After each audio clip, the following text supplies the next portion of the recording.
Hello! Happy Easter, everyone. W Wrangler, he's here quick today. Hello, everyone. Thug Rats, Emmy Chan's in the chat, Wrangler's in the chat. What's good, you guys? My name is Nefarious, and I'm stoned like a glass house, bruh. Welcome to the stream. What up, Raven? I got the bunny ears today because I'm celebrating Easter. We are here celebrating Easter. Easter and 420. They're mechanical.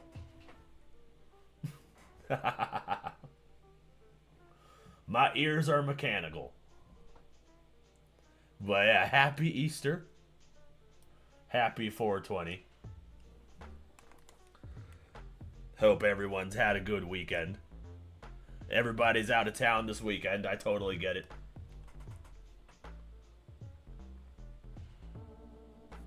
But we got some stuff to get into today, bro. We got some stuff to get into. We hear your voice. Yep, I've been celebrating all day. Do I look high? Do I look high? Can you guys see? Do I Not gonna lie, I thought the eyes were bloodshot from a lack of sleep. Nope.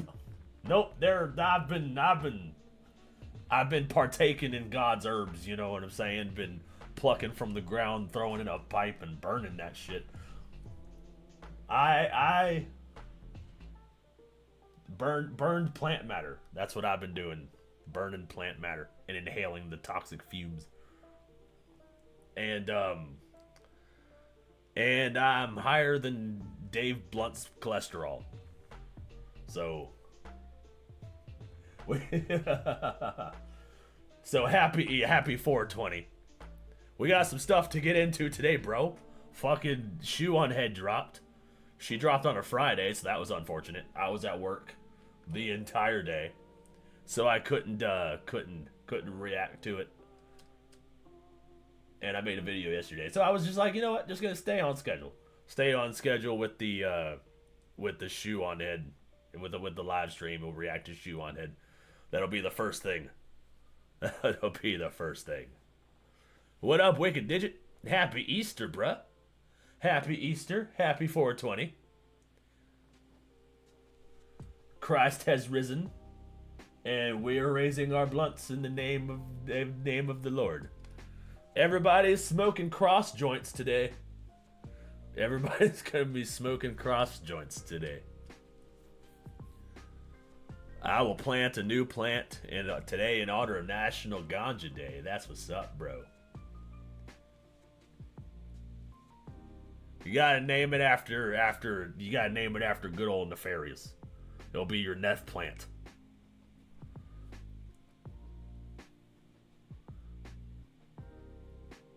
You're so high we can see it in your avatar's eyes, right, dude? See, it transmits the high. My avatar got a contact high because that's how high I am. Fucking stoned like an Iranian prostitute. I've just been seeing memes on him raising from the dead and laughing, so life is good.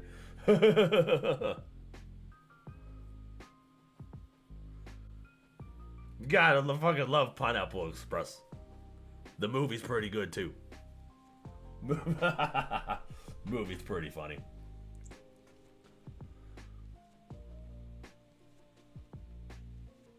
Yep, Jesus raised from the dead on today.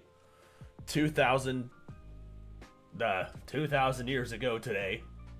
He rose from the dead and he hotboxed the cave.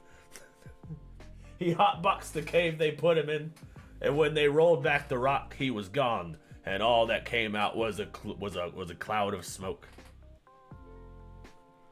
And then he rose up. He was high as fuck. That's how he ascended. He ascended to enlightenment. That's what he did.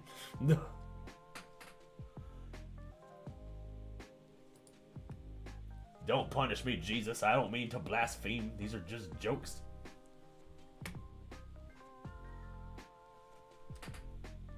But anyways, what'd you guys do today, bro? Did you guys hunt for eggs? Has it been a nice day? I don't know.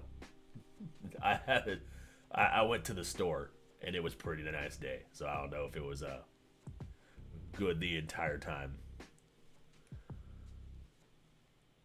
I recently acquired some orange cream pop seeds from Humboldt. Oh shit. You gotta plant them bitches.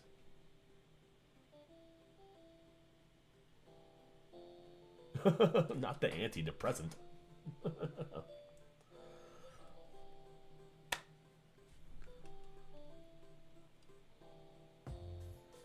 Oh, you guys did get the storm, bro?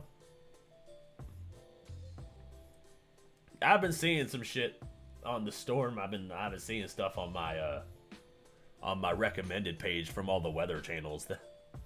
I watch Ryan Hall, y'all, for my weather. He's the internet weatherman.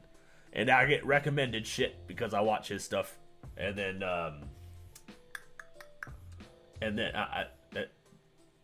so yeah, I see some stuff on the storm. I see where it might be mapped out. You're high enough for me to ask this. If we move through space deliberately and time automatically, what if we move through time deliberately and space automatically? That would mean we'd be constantly moving. We'd nobody be able to sit still. We'd just be vibrating through space. But you know, at least we can go and vibrate in the past. Wow, okay. You know, that's a weird thought. We'd just be automatically moving through space. Aren't we, though, technically already doing that? Because the universe is ever expanding, right? The universe is ever expanding, therefore, you know, the sun is also moving, and we're rotating around the sun. Therefore, we're moving through space automatically anyways. So basically, all you asked me is, what if we could time travel? Which I think would be pretty cool. What if we could time travel? I think we would break so many laws of the time. No, it would take one person to go back in time and kill Hitler, and then everything's fucked up. You know, sometimes the events in time have to happen.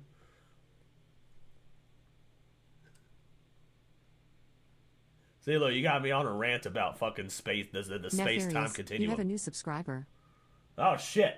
I have a new subscriber. Thank you, Darkest Chino. Darkest Chino. Chino is Spanish for Chinaman. So if you're the darkest Chinaman, that means you a black Chinaman. Oh shit! That means you Black China. Did Black China just subscribe to my channel, bro? I don't know, but you know, we're excited when celebrities join my streams. What up? What up, Spencer? Good to see you, fam. What's in those eggs? I haven't looked yet. I think they're just eggs. Because, you know, since Donald Trump has been in office, the price of eggs have gone down. So all I did was paint the eggs. Now I have eggs. I have eggs for days, bruh. I be painting them. I don't actually know. I've been so high. I've been smoking so much weed. These could be 3D printed eggs for all I know, bruh. I could 3D print some Easter eggs, bro. Wrap them up in some wrapping paper, some Easter looking wrapping paper, bruh. But oh, we got a few paragraphs. See, I've been rambling. So I've been rambling into shit. Etha donated $4.20 through Super Chat. Happy Easter and happy 4/20ths of the year all. Happy 4/20ths of the year. Thank you, Ace. W Ace. W Ace. I need to heart these. I'm gonna heart them both before Wranglers disappears. There we go. You have both been hearted. There we go. Wrangler, there is no limits of time in higher dimensions. So I think theoretically or philosophically, rather, we do move through time deliberately. That's a fact, bro. That's pretty interesting. That's pretty interesting to think about. You know. No, the universe will hit its limit when it collides with another universe, and then Xeno erases us because some black version of Go confused the universe and shit. No, not Xeno. Alien bros, you gotta go be friends with Xeno and his friend and his twin. The Xeno twins need to be amused and protected at all costs. Space is expanding according to the predominant logical.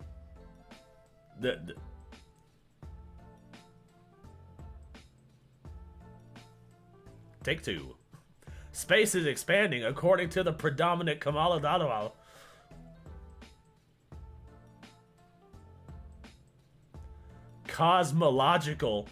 theory, but the electric universe theory is a whole nother ballgame. Oh shit, what's the electric universe theory, bruh? Have you tried plugging it back in? Have you tried unplugging it, plugging it back in?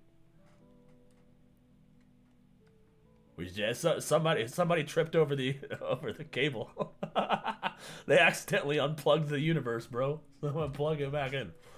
What up, Black Anime Lovermon? Good to see you, fam.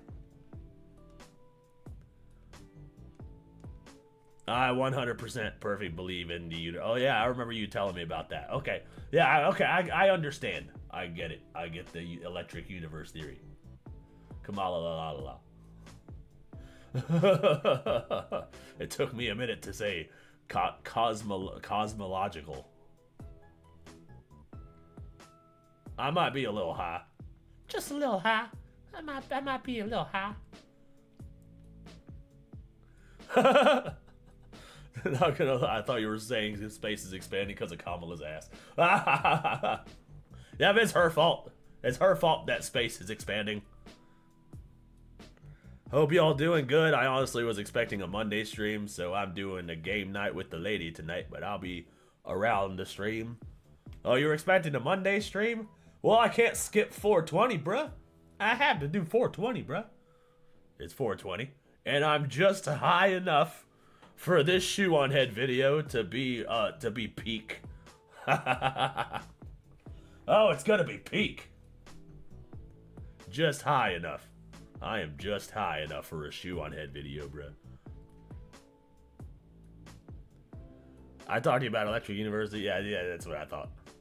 I remember you hearing about it, even if it does go in one ear and out the other. I have a hard time retaining information about facts and stuff. I don't know. Maybe it's because my brain is packed with other shit.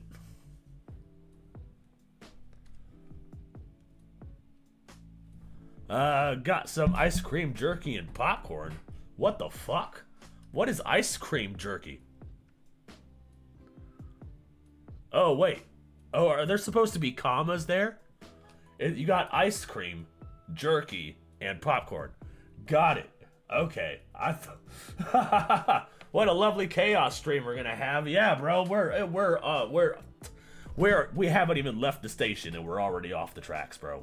You know what? The station's out of order. This court is out of order. The vending machine in the library is out of order. Electric universe looks to electromagnetics instead of dark matter and black holes to fill the gravitational gaps. Also, that we misinterpret redshift and the universe is not expanding. So that disproves the Big Bang? Hold on, you're using a lot of syllables there, guy. You're using a lot of syllables.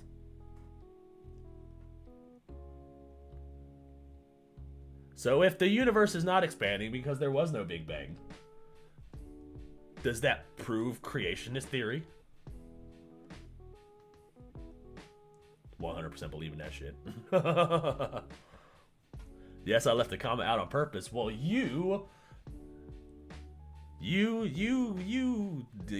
kidder, you messing with me?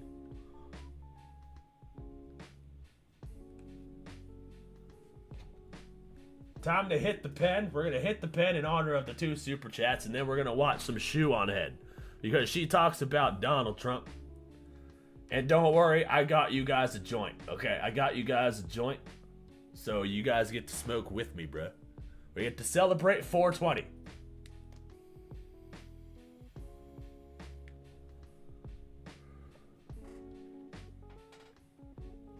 I am too scattered for this Play-Doh shit right now. Same, bro.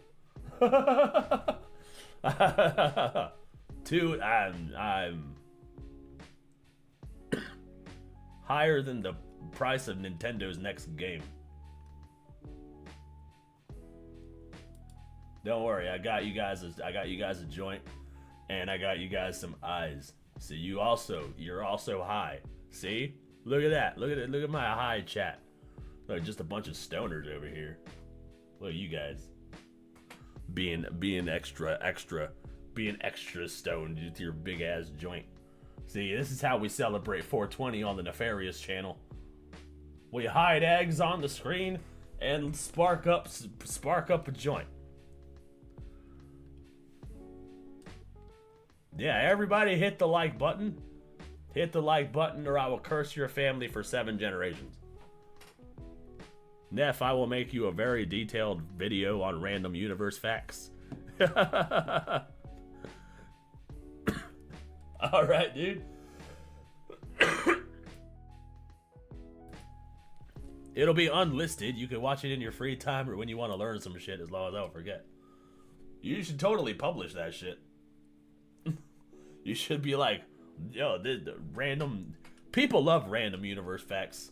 I think that would do pretty good. But I'll totally watch it. Maybe it'll be one of them ones that I put on when I'm falling asleep. But yeah, woo! We got Shoe on Head. Where's my shoe? My shoe has arrived.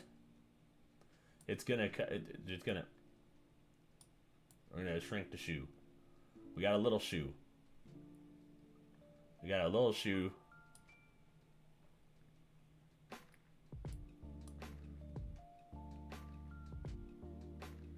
Yeah, see? Yeah, see? Everybody. See, people love universe facts. Like, you'd be surprised. I see people talk about that shit all the time. Or people upload 50 random facts. You guys watch, who was that? Who was the guy who used to do the 50 random facts? Oh, that was Matt Santoro. Matthew Santorino. Matthew Santoro. Something like that. He does the 50 facts. People love facts channels. Nefarious. Neff. How many war crimes have you committed in video games? I don't keep track. If the game makes me commit a war crime, there's nothing I can do about it. I'm just trying to progress through the story. You know. I'm just trying to get to the end credits in One Piece. If the game tells me that I have to commit a war crime to do that, then so be it. War crimes will be committed. But you know.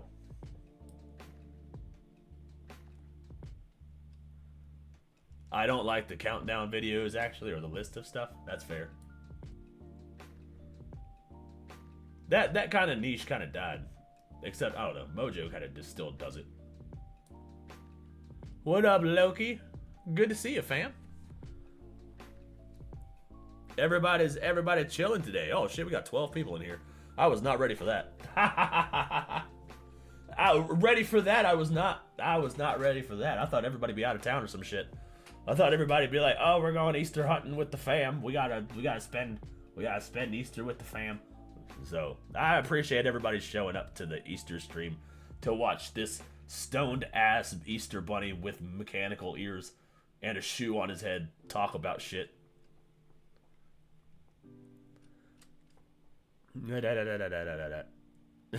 Lists are lame. I prefer disorganized chaos. That's fair. That's fair. Perfectly reasonable. You know, everybody gotta have their fucking yeah, fuck lists, bro. What lists ever do to me? What if it do for me? They ain't do nothing. All they do is organize shit. Yeah, whatever, bro. Fuck, we don't need organized. What? Nobody asked the list to organize stuff for me. I'll organize myself. Thank you very much. How are you? No, it's hi. How are you? I have committed 5,320 war crimes myself. Well, I think as long as they're in the digital space, that's perfectly fine. In the video games, committing war crimes in video games is okay, because we're not bound by the laws of whatever universe that is. Therefore, we can do whatever we want within the the physics of the world we're in.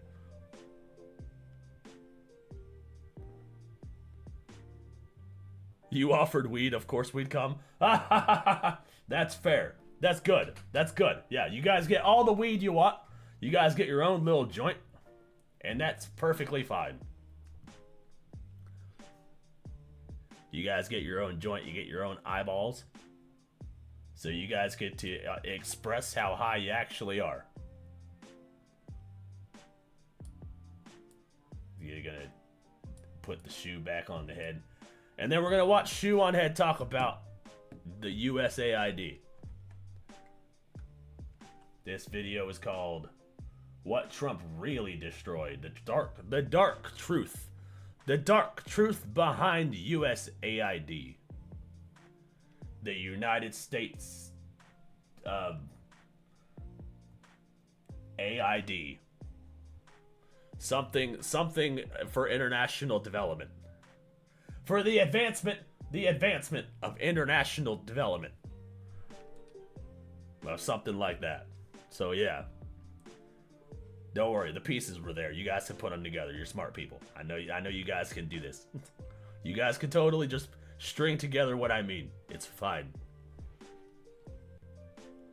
I play Metroid games as Samus. I blow up multiple planets and cause the collapse of another universe. You know what? Based. It all depends on whether or not it's self-defense. You know? If you're blowing up planets in self-defense, I think it's justified. Alright. Shoe on Head.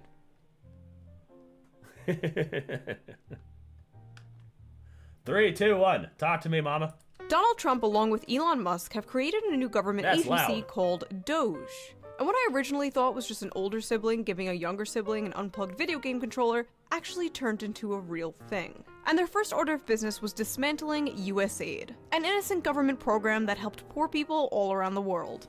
Or was it? It wasn't. USAID was gay. USAID was gay. Wasting all of our taxpayer money on trans shit in fucking Colombia. We're celebrating amputations on Christmas Island. We're funding all kinds of protests and regime changes. Waste of time. Waste of money.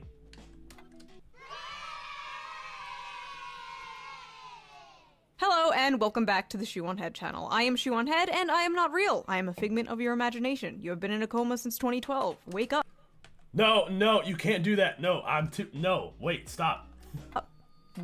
No, you can't do that. No, that's not okay. I am too high for you to tell me that I've been in a coma since 2012. That's when the Mayans said that the age was going to roll over to a new age, and the world as we know it was going to end. And then right around that time, all of these fucking buzzwords started hitting the internet.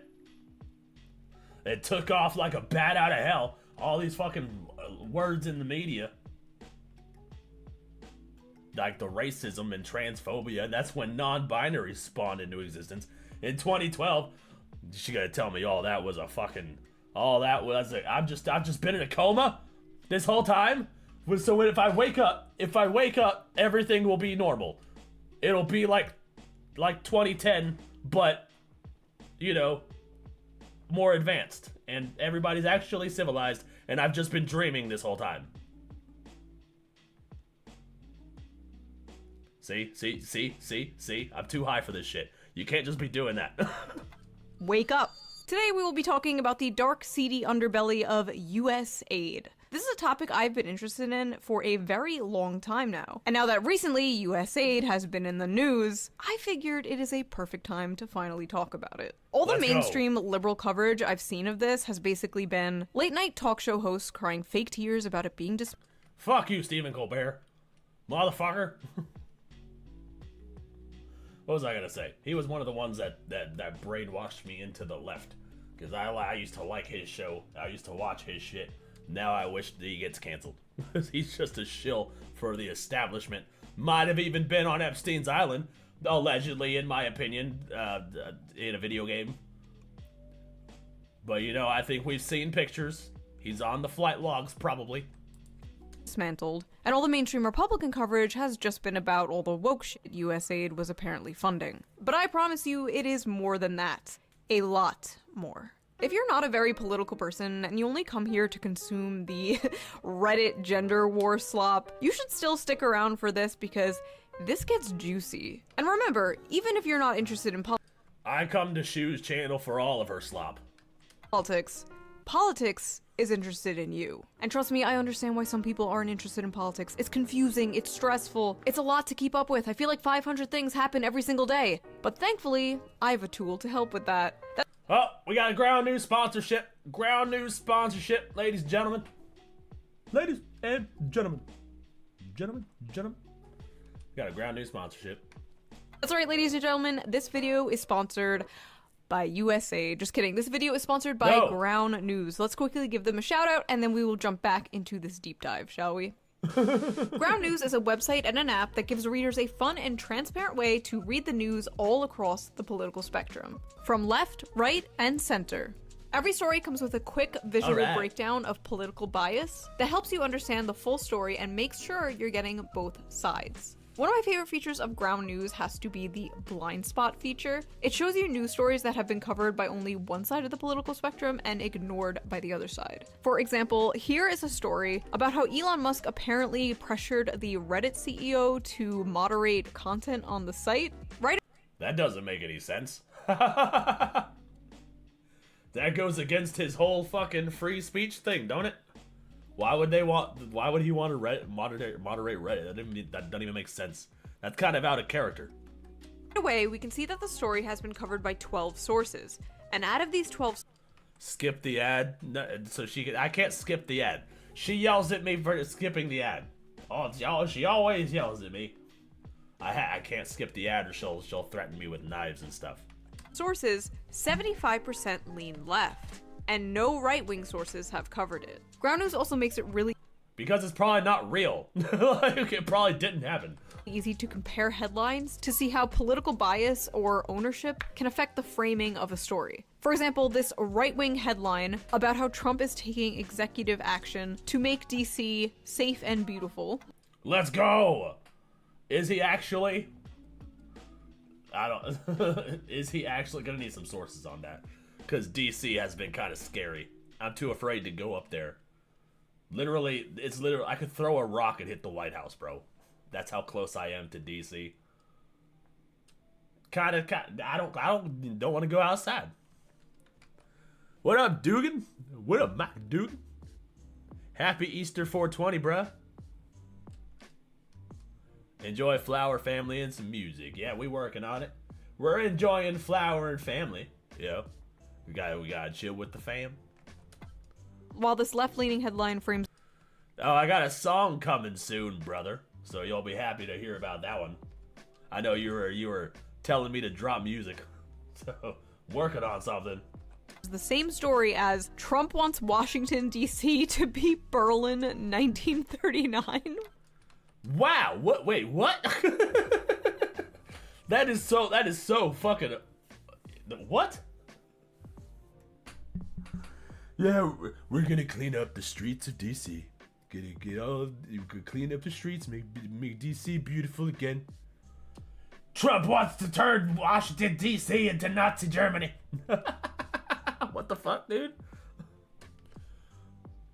That Neff Bunny is really high. I'm high as fuck, dude. Fucking. Yeah, I got my ears, dude. I got bunny ears to celebrate Easter and a shoe on my head. But dude, this is fucking wild. They cannot let go of the Trump is Hitler narrative. What? I've been using Ground News for 4 years now because it's great, I love it, and it really helps me see how both sides frame things so differently. Best of all, I am currently offering 40% off their Vantage plan, which is what I use to access all of their amazing features. This comes out to only $5 a month. That's like the price of a coffee, and it is so worth it. Okay, $5 a month actually ain't that bad. And you know, that might help me do my job. That's probably why they sponsor so many news channels. It probably helps them do their job. Worth It is one of the first apps I check in the morning. It's great. So go to ground.news/shoe or use the QR code on screen right here, or use the link in the video description down below. Again, that is ground.news/shoe, or click the link down below. I think what they're doing is super important because it helps people approach the news in a more fair and balanced way, and I feel like we need that now more than ever. So thank you to Ground News for sponsoring this video. Bro, they need more insults, right? They have nothing, bro. They run with Trump is Hitler. Trump is Hitler. Elon Musk is Hitler. Everybody in Trump's cabinet is Hitler. RFK Jr. is Hitler. Not everybody can be Hitler. I'm Hitler. Everybody who's fucking follows Donald Trump is a Nazi. Like, shut the fuck up, bro. Like, so for the love of God, get new material. And thank you, the viewer, for not skipping the ad. Right? Now let's see, she threatens me. Did you hear that? Did you hear those horror movie strings in the background, bro? Fucking. See, I didn't skip the ad, Shu. I didn't skip the ad. Let's get back to this USAID deep dive, shall we? So, Donald Trump and Elon Musk created the Department of Government Efficiency, aka Doge. Get Doge. it? Like the Reddit meme from 2012? Dogecoin to the moon! Epic bacon, my fellow memers. Honestly, who am I to talk about dead memes? Much savings, many wow. My username is Shoeonhead. So, Doge's supposed goal seems to be cutting useless spending the government is making us pay taxes on. Now, I have very mixed feelings about taxes. From each according to his ability, to each according to his needs. Taxation is theft! The tree of liberty will be refreshed with the blood of tyrants!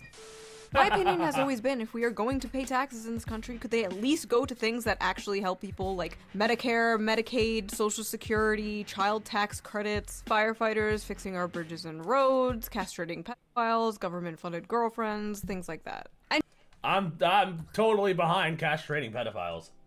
I think we should.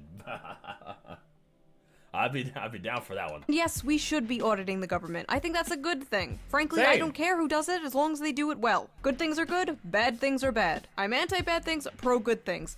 Those are my politics. And hating libertarians. Just kidding, I love Relatable. See? Good things good, bad things bad. Ooga booga brain. It makes sense, bro. libertarians. I get along great with them.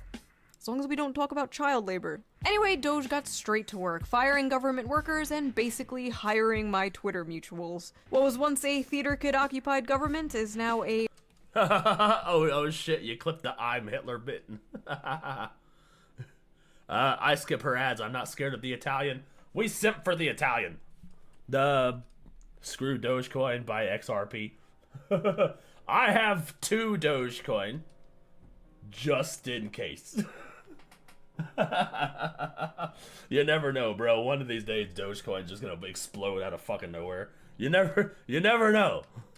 A right-wing schizo poster occupied government. No, I am not joking. So this is a 19-year-old high school graduate who has used the unfortunate nickname Big Balls online. That will never not be funny. So that would be one way that we could refer to him. He is now working at Musk's behest inside Doge. If you had told me 10 years ago that Donald Trump and Elon Musk would hire some Zoomer named Big Balls to help audit the government, I'd believe it. Like, yeah, that checks out. They have no relevant experience. Baseball, huh? Most of them aren't old enough to rent a car. They're not even old enough to rent a car.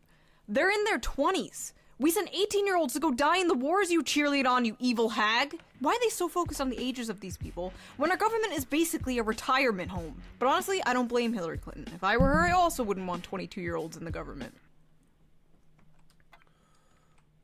But whoever made these bitches go on live TV and say this shit needs a raise. Right, dude? Oh, it's so funny. It's so funny. Sometimes I feel like I'm being trolled by the Trump administration. Or they're being trolled by the Trump administration whenever shit like that happens. Like the guy who went to fucking... The guy who went to El Salvador to meet with an MS-13 gang member and they somehow made that their whole fucking... He did that on taxpayer dollars just to try to sympathize with the gang member, bro. Yo, the chat bar's high. Yeah, bro, you high as fuck, bro. Look at you. Look at that shit. I like how Neff isn't noticing the fact half of us want to smash Shoe on head. Well, you're not allowed. She's married, I think. We could be her children, so we can see Mama Shoe. They're gonna be tar and feathered for Turkey Day, dude, right? They're 100% being trolled. Yeah, that's what I figured, bro. I fucking love it. I fucking love it. It makes me laugh every fucking day, dude. Months before dismantling the Department of Education, or apparently Sesame Street, Doge's first order of business was dismantling US aid. Without providing any proof, Elon said USAID is a criminal organization. Oh yeah, they're an international crime syndicate hell-bent on helping people. Pretty f***ed up, huh? Except they're not hell-bent on helping people. Those motherfuckers, they highlighted aid in the acronym just to deceive everyone. It's not even aid. It's literally enacts regime changes. It's international development. Jesus Christ.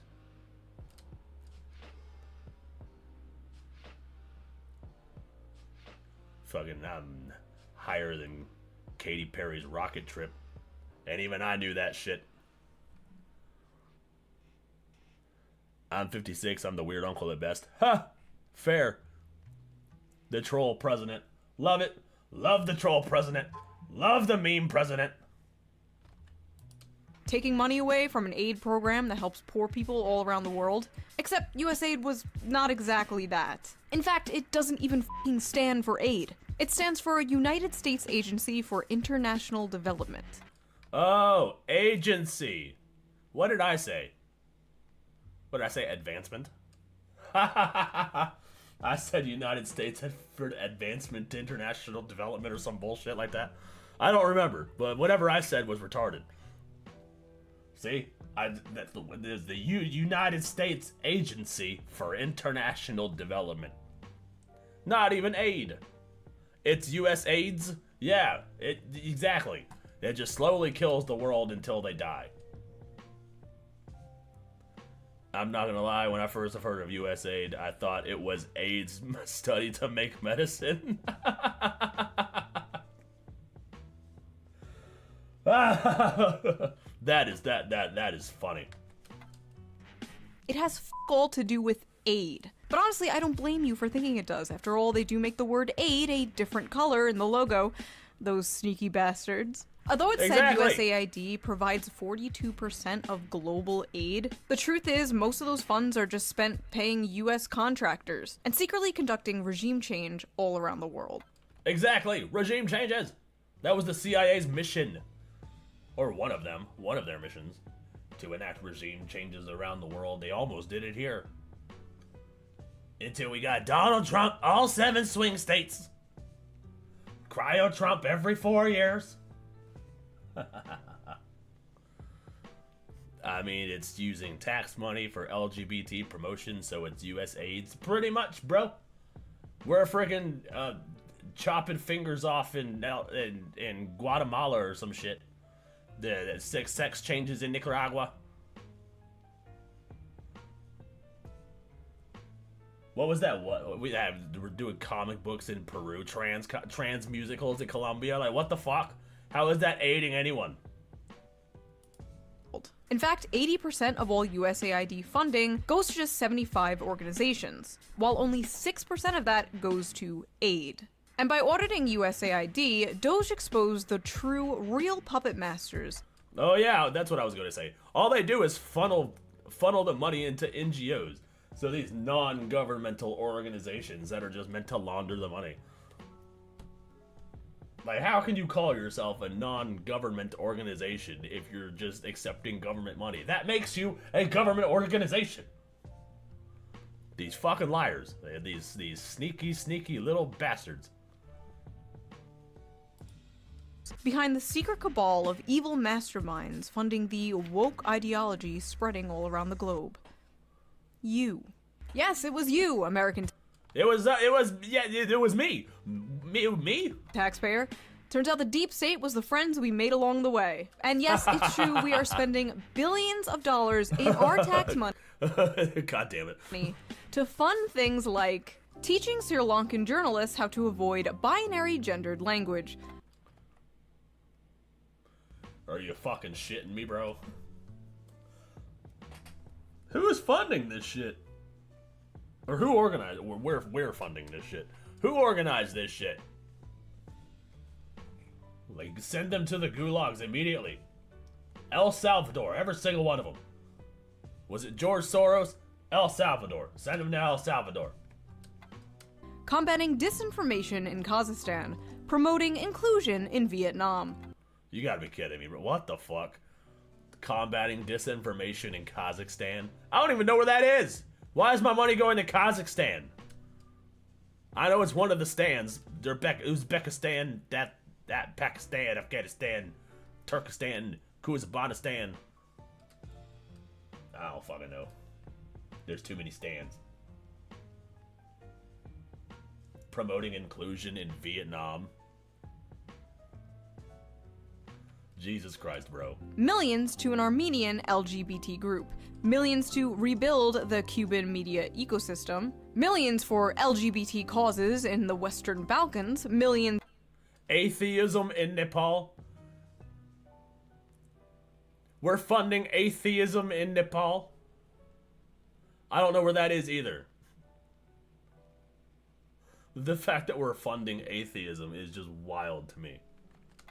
For LGBT activism in Uganda, Oh, millions for circumcision? atheism in Nepal, millions for male circumcision around the world, and $2 million for sex changes in Guatemala. The K-pop stands, that's fucking funny. The sex changes in Guatemala, that's the one I knew about. The fucking goddamn. The K-pop stands. And many other things that were so ridiculous I had to double check to make sure I wasn't being trolled. Taxpayer-funded sex changes in Guatemala? We don't even do that here. Now, you might be saying, Shoo, this seems... That is kind of... that is kind of an interesting... Yeah, we don't even do that here. Why are we doing it over there? We shouldn't do it here. Nefarious, you have a new subscriber. I'm not saying that we should do it here. Oh, thank you, technical tactician. He's a tactician, but he does it technically. He's technically a tactician. So he's not literally a tactician. He's kind of technically. Anyways, what was I gonna say? I fucking forgot. 2 million for sex changes in Guatemala. That's like 1,000 people in their economy. I don't even know where Guatemala is. I would be very bad at games like GeoGuessr. I'm not very good at geography. Seems like some stupid anti-woke shit. And yeah, kind of. You got me. But I ask you, young naive liberal, why the f*** was John Bolton once the head of USAID? John Bolton, for those of you who are unaware, is an infamous neocon hack. He's a CIA agent. I'm calling it now. Fucking, he's probably one of them double agents. That motherfucker. He's probably the biggest warmonger in the entire neocon. What do you call that collective? The whole neocon group. He's literally criticized Trump for not being enough of a warmonger. Neocon hacks, for those same few of you who are unaware, are the people in our government responsible for meddling with other countries all around the world and getting us into wars for basically funsies. The people who suck the Yeah, they're the establishment Republicans. We don't like them either. We don't like the Democrats or the establishment Republicans. And a lot of the rhinos that are on the Democrats' payroll. We don't like none of them. Heat of Raytheon, Boeing, etc. The military-industrial complex's favorite Discord kittens. These guys come in shades of red and blue. So why was John Bolton, a red guy, in charge of the same program, USAID, that is sending American taxpayer money to foreign countries to have things like trans pride parades? The truth is, the USAID thing goes a lot deeper than what a lot of Republican commentators are saying. It wasn't just a bunch of libtards in government wasting our money on stupid woke things. No, Whoa. There's way more than that. You see, shit. It's current year and we can't just do old-fashioned imperialism anymore. The people don't like that. It's a new era, so we have to dress it up in glitter. And rainbows. To put it bluntly, not the glitter and rainbows. Oh, I'm so sick of the glitter and rainbows. USAID is nothing but another form of taxpayer-funded regime change, wearing an innocent mask of aid. Shut up, Shu! You dumb bimbo populist! You reactionary shitlord! You cry, tears running down your fat, retarded face. The United States is just giving foreign countries billions of dollars out of the kindness of their hearts! Oh yeah? I have a lovely bridge on sale down the road. Would you like to buy it? She said buy a bridge and get over it. I got a bridge to sell you, bitch. I love when she does those little bits.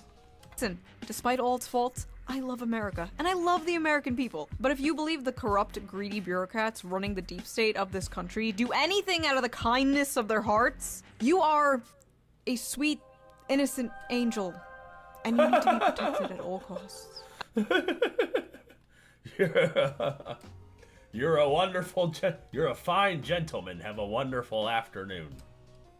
I especially side-eye any leftist who has the nerve to run defense for USAID, especially those who call themselves socialists or commies, considering the fact that USAID was basically originally created to destroy communist countries all around the world. Established in 1961 by President John F. Kennedy under the noble guise of aiding developing nations, USAID was, in many respects, an instrument during the Cold War to counter Soviet influence and keep the Third World from crafting its own socioeconomic model. That's wild. I didn't know that. It was meant to destroy communist nations? Couldn't get rid of China, could it? Hey yo, Thug Rats, what up, bruh?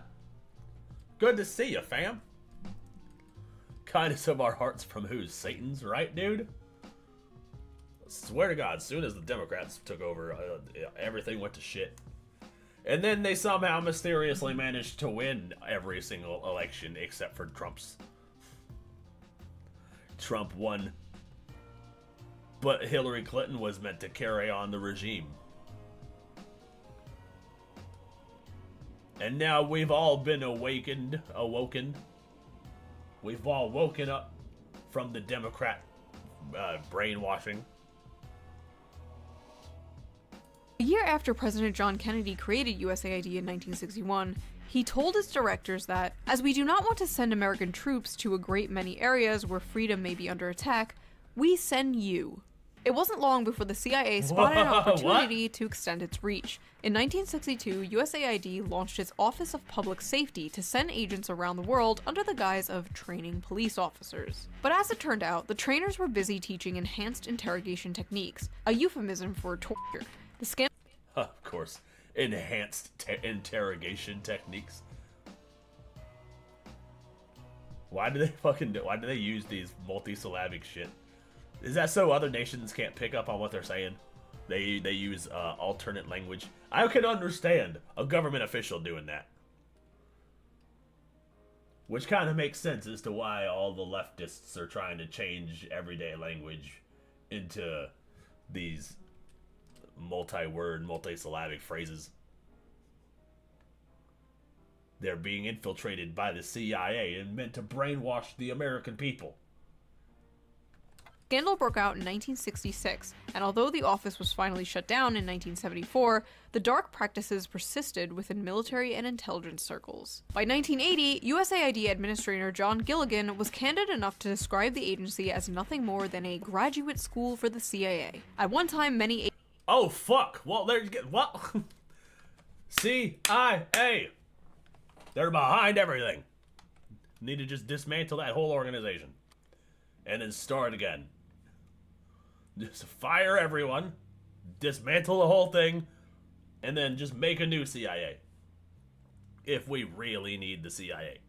You know, if it's really a necessity, then make a new one. aid field offices were infiltrated from top to bottom with CIA people, he said. It was pretty well known in the agency who they were and what they were up to. The idea was to plant operatives in every kind of activity we had overseas, government, volunteer, religious, every kind. USAID was quickly nicknamed the CIA's little sister. Oh, and here is John Bolton great. holding a trophy given to him by USAID in the shape of a hand grenade. Oh, that's awesome. That's fantastic.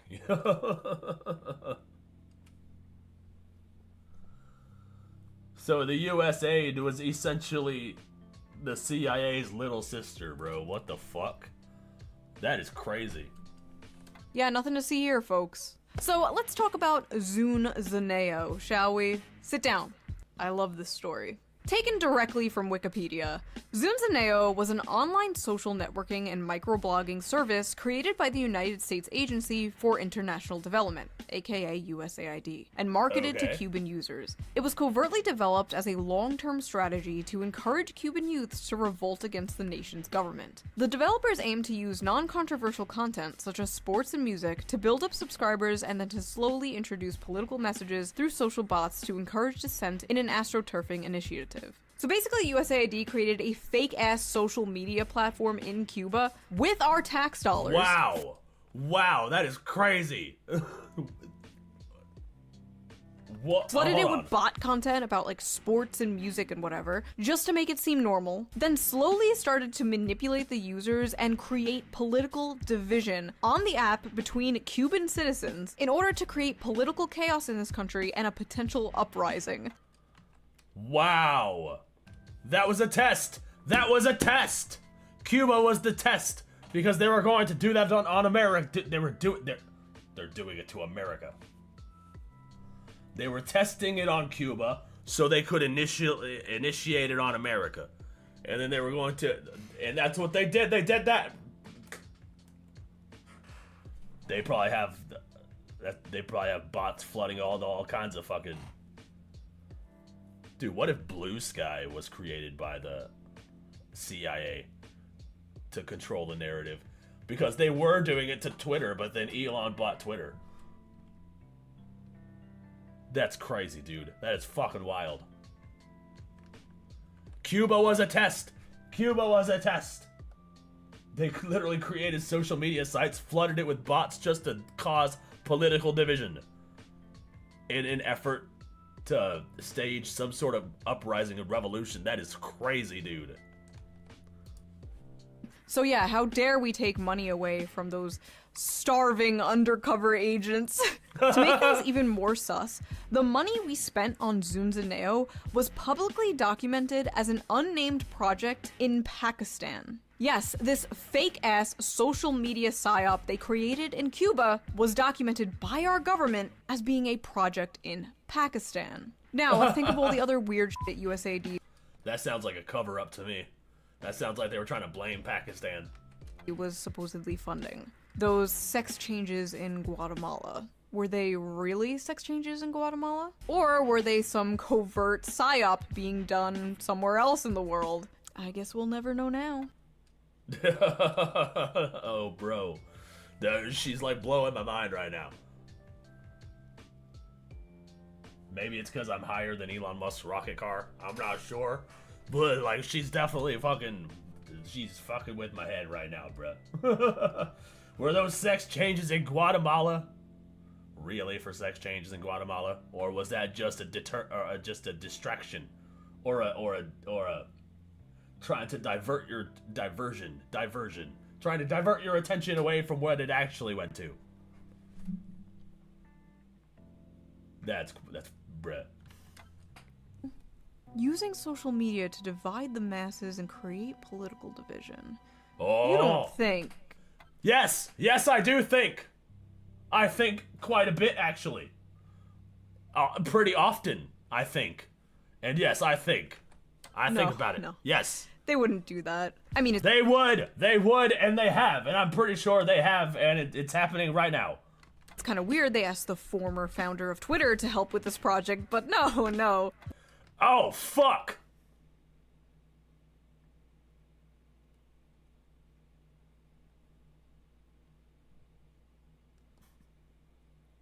Oh, fuck! I knew it! I fucking knew it! They would only do social media psyops in other countries, right? Right? In March 2024, a document was exposed that revealed USAID was running covert psyops all around the internet in order to combat populist misinformation about the government on Twitch, Twitter, Reddit, Facebook, and 4chan. Although its internal justification was halting the flow of mis- and disinformation, it seemed particularly concerned with malinformation, a concept it defines as speech that is factually correct but misleading, i.e., bothersome truths the US government would prefer the public does not know. Of course, you sons of bitches. That's literally just lying through omission. I'm currently picking red onions. I'm crying. My vision is blurry, but you're making me laugh, so it's okay. Well, that's good. I'm happy to make your suffering less insufferable. One of the Doge items found was 50 million for condoms in Gaza. Yeah, I remember that. We were funding Diddy parties in Gaza. I remember that shit. There ain't enough people there to use 50 million condoms. Wasn't it a different Gaza? I think it was a different Gaza than the one in the Palestine area. But yeah, $50 million for condoms, that's a lot of fucking money. That's a lot of money. A lot of Diddy parties in Gaza. I also heard they were using it to make bombs too, so there's that.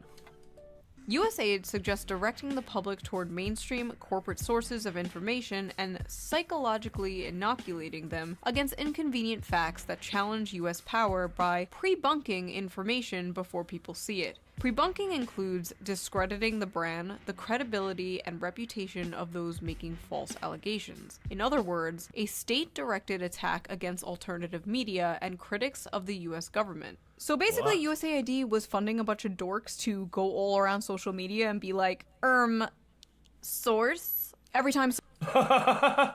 Of course, dude. Oh my god. So, dude, whenever you're arguing with a person on the internet, just think you might be fucking arguing with, like, a federal agent. Like, what the fuck?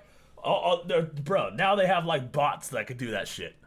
Now they've got AI that they could develop to do that shit.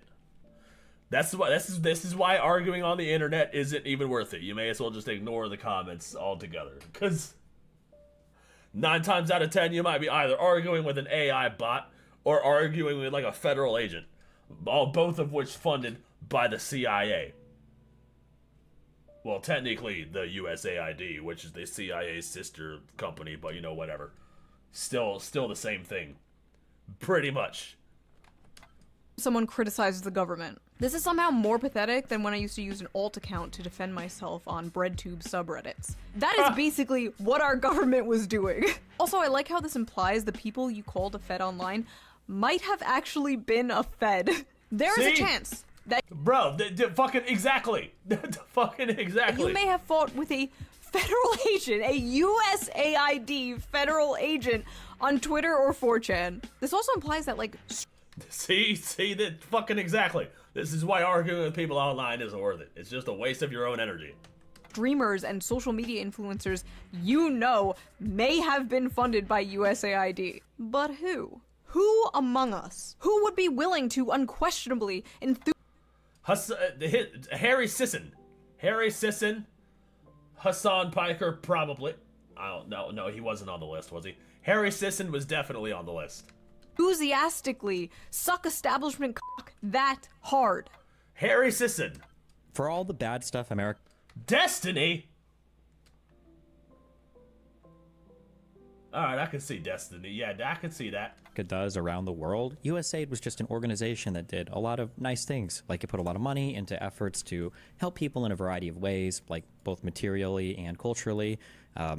It's just like a nice way for the United States to have a positive presence around the world. For the record, I do not actually believe Destiny is being funded by USAID. I just thought that transition was funny. I fucking love that quote, though. USAID was just a nice organization that did a lot of nice things. That's gonna be clipped out of context and used as an attack. Oh, she was attacking Destiny. The shoe on head talks shit about Destiny again. He's probably gonna respond to that. And he's gonna watch it on 2x speed because he's cracked out. It's like, culturally help people around the world. Culturally help people?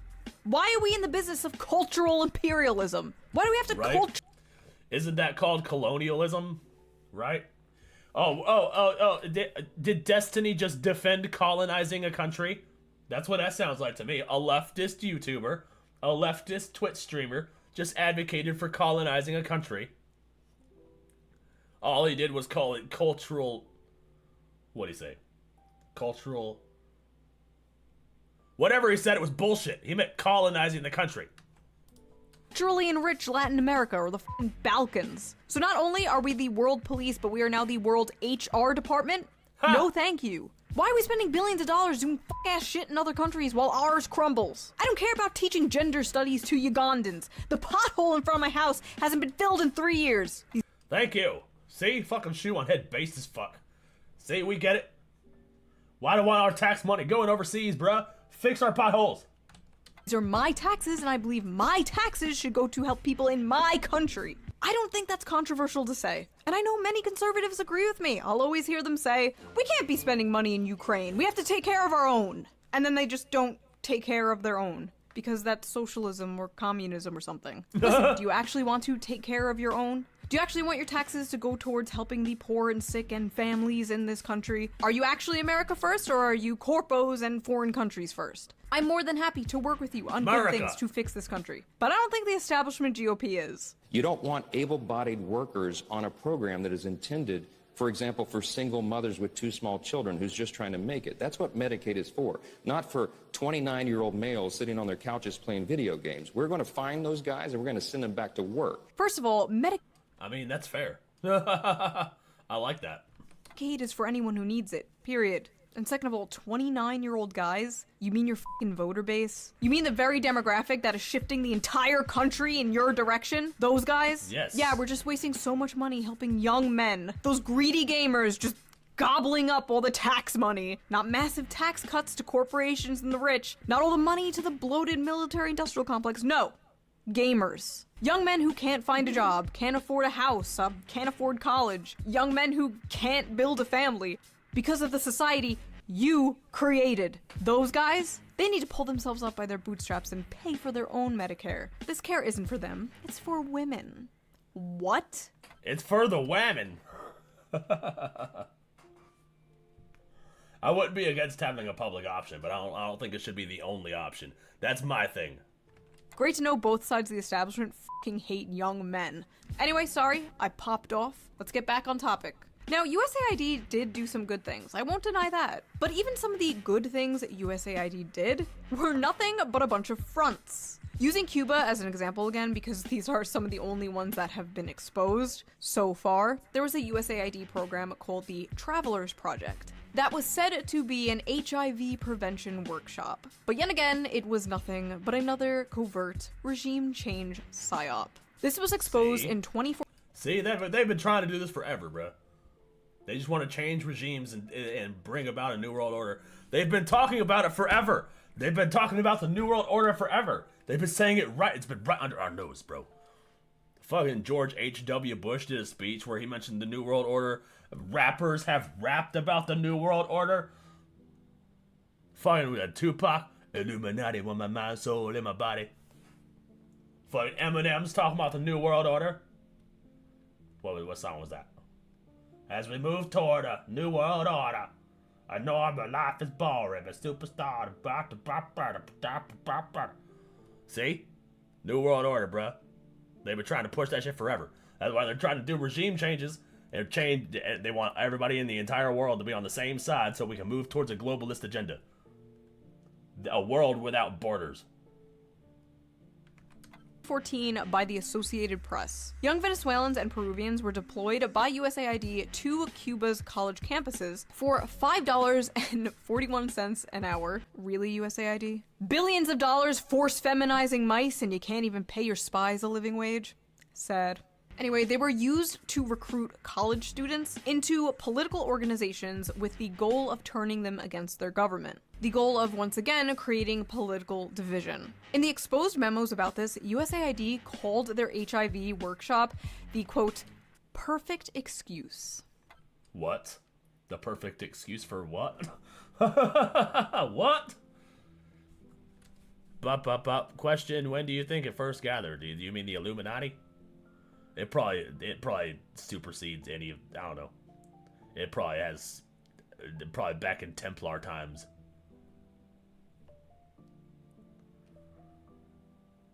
I don't know. We need to look up is there a way that we can look up the origins of the New World Order? Will that get any of us assassinated? I'm not trying to assassinate anyone in chat for looking up ancient secrets. You know, don't want to be digging up any ancient secrets. Putting people on blast, accidentally getting chat assassinated. Don't want to do that. Nope. Post World War I-ish. Yeah, probably. It might go deeper than that. I actually have no idea. I'm just talking out of my ass. I'm just rambling away. Right. But we're totally funding DEI in Vietnam for pure humanitarian reasons, I'm sure. This was done so sloppily that even our boy John Bolton came out and disavowed it, but not without saying he thought it was a good idea in principle. Yes, it's a great idea to create taxpayer-funded secret psyops all over the world in order to f*** with other countries' politics. Just don't recruit teenagers to do it next time, okay? What? I honestly just think it's kind of funny we were funding anti-socialist agenda. Of course John Bolton would be the dude. He's such a war guy. He's such a fucking war guy that I wouldn't put it past him, like, being on board with that and thinking it's some kind of war strategy to infiltrate other countries and, like, you know, fuck with their government. Wouldn't be surprised if he's on the board of the Illuminati. Illuminati with my mind, soul, in my body. The weed spills all? Sometimes. Depends on how far down the rabbit hole you want to go. I don't know, man. Sounds like a pretty dangerous rabbit hole. Sounds like that rabbit hole has spikes at the bottom of it. I'm not trying to turn this into a Mortal Kombat stage fatality, bruh. Agendas all around the world and disguising it as social progressivism. Don't think too hard about that one. Now, Cuba wasn't the only place USAID was culturally helping. On January 12, 2010, a 7.0 magnitude earthquake struck Haiti, killing 220,000 people, injuring another 300,000, and leaving 1.5 million more homeless. In the wake of the catastrophe, the United States provided $1.6 billion in reconstruction funding to Haiti, 651 million of which went to USAID. Rather than employing Haitian construction companies, USAID contracted out the rebuilding projects to international firms.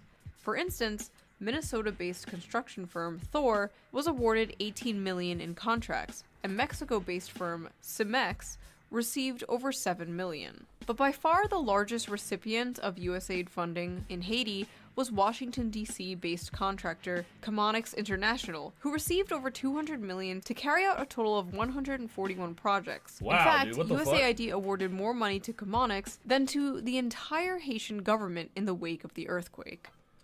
Dude, USAID was literally just a money laundering scheme, dude. That was like the money laundering mothership. So that was... Wow, bro.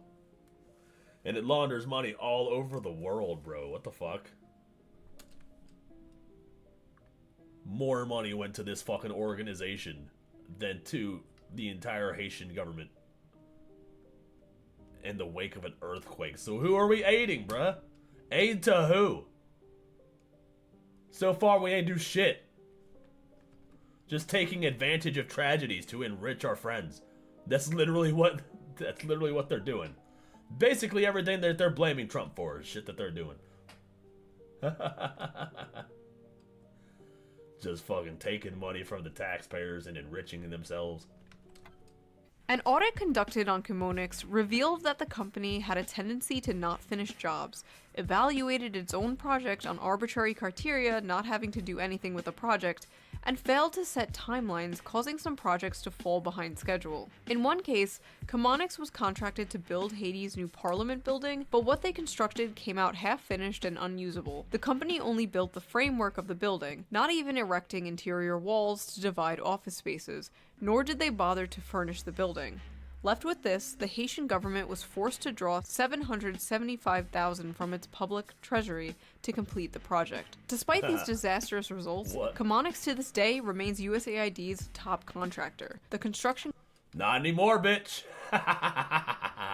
company was awarded $506.4 million in contracts in 2021 alone. In a leaked email exposed by WikiLeaks, they described this tragedy as a gold rush, ensuring that it would be great for international companies. Seems like the only thing they are culturally helping is their own wallets, am I right? And you know how you always hear about how poor people are in Venezuela and how the politicians are so rich and live in luxury? Yeah, part of that has to do with USAID. Billions of dollars of aid we sent to Venezuela just lined the pockets of US-backed politicians there. Only 2% of the aid we sent to Venezuela actually went to help Venezuelans. So at this point, the whole world was basically sick of USAID's bullshit. In 2013, Bolivian President Evo Morales expelled USAID officials from his country on the grounds that the agency had conspired against his government by allegedly manipulating social movements in the country. He also charged that a previous USAID program that's... Every time I hear them talk about manipulating social movements in the countries, like other countries, I just think about our country. And like all of these fucking movements that just popped out of fucking nowhere. And it just blows my mind to think that the government was behind all of them. They probably wouldn't even be a thing if our government hadn't thrown it into the sphere. Sought to help cocoa farms switch to new crops was politically motivated. Russia expelled the agency in 2012 for similar reasons. Its foreign ministry argued in a statement that USAID attempts to influence political processes through its grants. And in February, Kenyan Cabinet Secretary Francis Kimimya claimed that his government had evidence that USAID had hired activists to organize anti-government protests in Nairobi in an effort to topple the government. Oh, and if you're wondering what... Dude.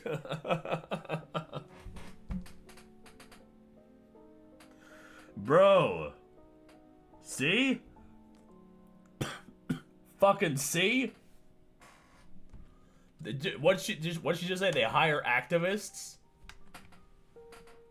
The USAID hired activists to organize anti-government protests. Swap out the country with America and everything makes sense, dude.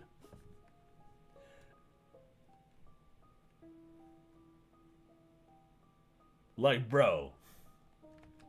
Anti-government protests in Nairobi in an effort. Oh, I have an interesting video for you to watch later? Okay. I'm open to suggestions. Look at nobody. People, it's been a slow weekend. To topple the government.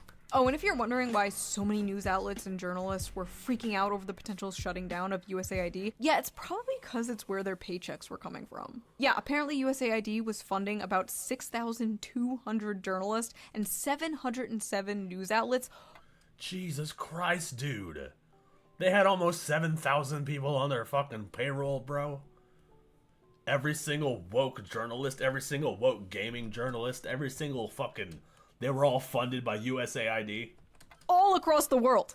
Not even just America. For example, the editor-in-chief of a Ukrainian news outlet wrote that destroying USAID was a greater threat to Ukrainian journalism than the Russian invasion. What? Wow. There were independent outlets. Wow, dude. Talk about blowing things out of proportion. Cutting USAID would be more detrimental to Ukrainian journalism than Russia invading. Blue Sky, the new PSYOP. That's what I'm fucking saying, bro. Fucking Blue Sky. That as soon as Elon bought Twitter, Blue Sky just spawned out of fucking nowhere, and then every single media outlet was sucking on the fucking dick of Blue Sky, the Blue Sky butterfly. Trying to bring every leftist over to Blue Sky. Literally the fucking, it's the CIA PSYOP, dude. It's gotta be. It's one of them generated social media platforms with a bunch of bots on it. And it's heavily moderated, dude. People get banned so much, the right has turned it into a speedrun challenge. Fucking, I just saw the Freedom Tunes do the speedrun challenge. Get banned from Blue Fly. Speedrun challenge. It's shutting down everywhere, including Russia after the USAID freeze. I keep saying Blue Fly. It's Blue Sky. Blue Sky. So we were apparently funding media in both Ukraine and Russia. I'm playing both sides so that I always come out on top. Serbia, Moldova, all across Latin America, independent outlets shutting down everywhere. All because the little sister of the CIA can't pay no mo. So I have a question. Why the f were we funding media in all these other countries? Well, the CEO for the Center of Investigative Reporting, a USAID-supported Bosnian media organization, said it best. Quote, "If you are funded by the US government, there are certain topics that you would simply not go after, because the US government has its interests that are above all else." Oh, I guess that answers my question. Oh, Harry Sisson? Yeah, definitely. He's definitely a plant. He's definitely paid for. That motherfucker. Can't stand sissy pants, right? Fucking Sherry Sisson. That motherfucker's got the most punchable face, I swear to God. I am not advocating for violence. I'm just saying, noticing a particular feature about his presence. He's got a very punchable face. USAID is also ridden with other scandals, such as covering up a child sex abuse ring in Kenya, kidnapping and torturing people in Uruguay, forced sterilizing 300,000 Peruvian women, and the famous one you all know, funding drug production in Afghanistan. Oopsie poopsies, we did little fucky wuckies. Now think about we did a little fucky wuckies. about all the other shit that hasn't been exposed. These aren't mistakes, these aren't flukes, these aren't little fucky wuckies. This is what this program was set out to do. This is why it was created. We were quite literally funding Globo Homo as a sneaky way to do regime change and American intervention. Or do Exactly! Jesus Christ. That shit is so fucking wild to me, bro. you think we're spending $1 million in Nepal to promote atheism because Hinduism is such a threat? You're cute. The United States won't sleep until there's an ugly progress flag hanging on Starbucks on every corner of every street all over the world from Latin America to the Middle East. Ah yes, the greatest American exports. Butt, sex, and war. There are a shit ton of old left-wing articles. This is why Donald Trump signed the one flag policy. We are a nation under one flag, and that flag includes everyone. So, deal with it.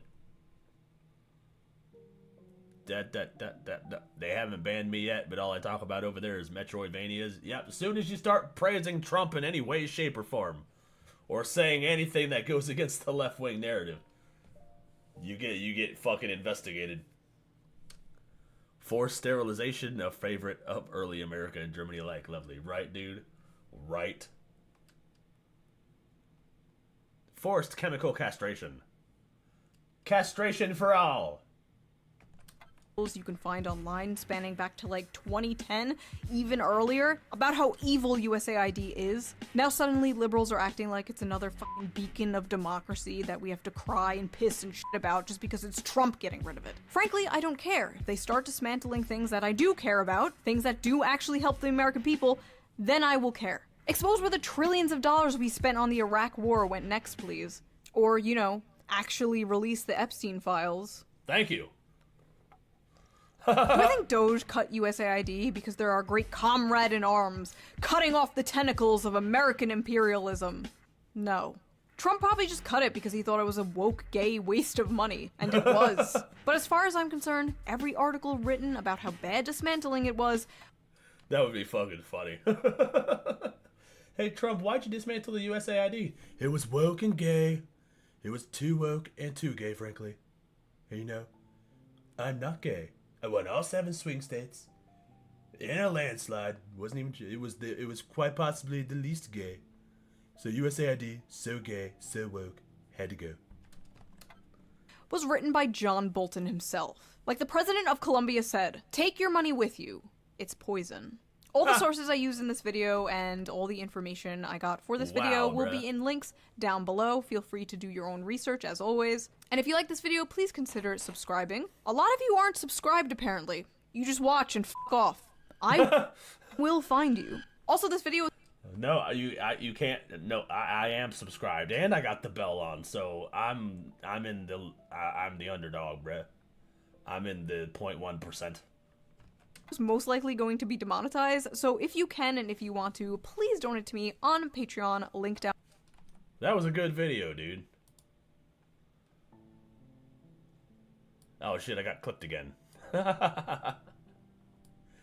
USAID, so gay. So gay. So gay, such a waste of money, so woke. Cryo Trump every 4 years. So gay.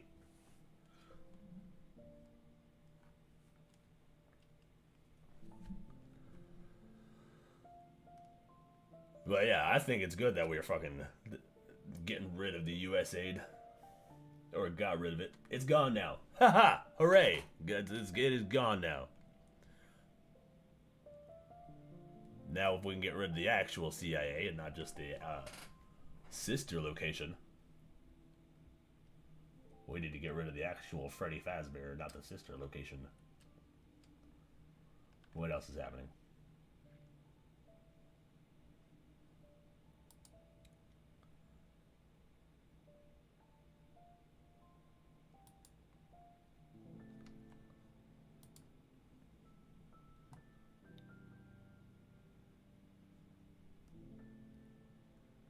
Operation Mockingbird was huge.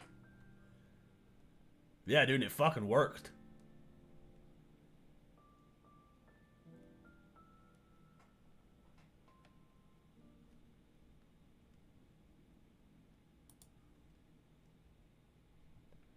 All right. We have so many options. I'm interested in the nose ring theory. Somebody, why does all the liberals have nose rings, bruh? Should we watch that one next?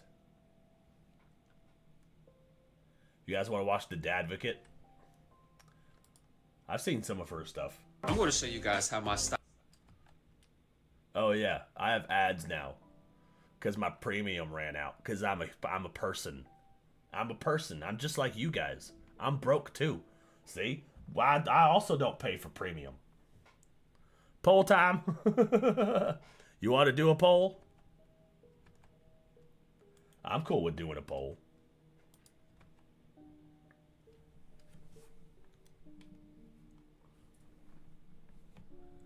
There is a need for international spying and surveillance, but I think it would be better handled by our military than the CIA. I agree. We already have, like, what? We SEAL Team 6, just send them in there, bruh. I know we need spies and shit, you know, we gotta get people, we do need people who can gather intelligence. But don't gather intelligence on us, bro! What?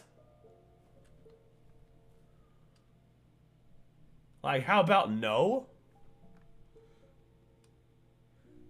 I want a nose ring theory with a huge twist. The huge sci-fi twist.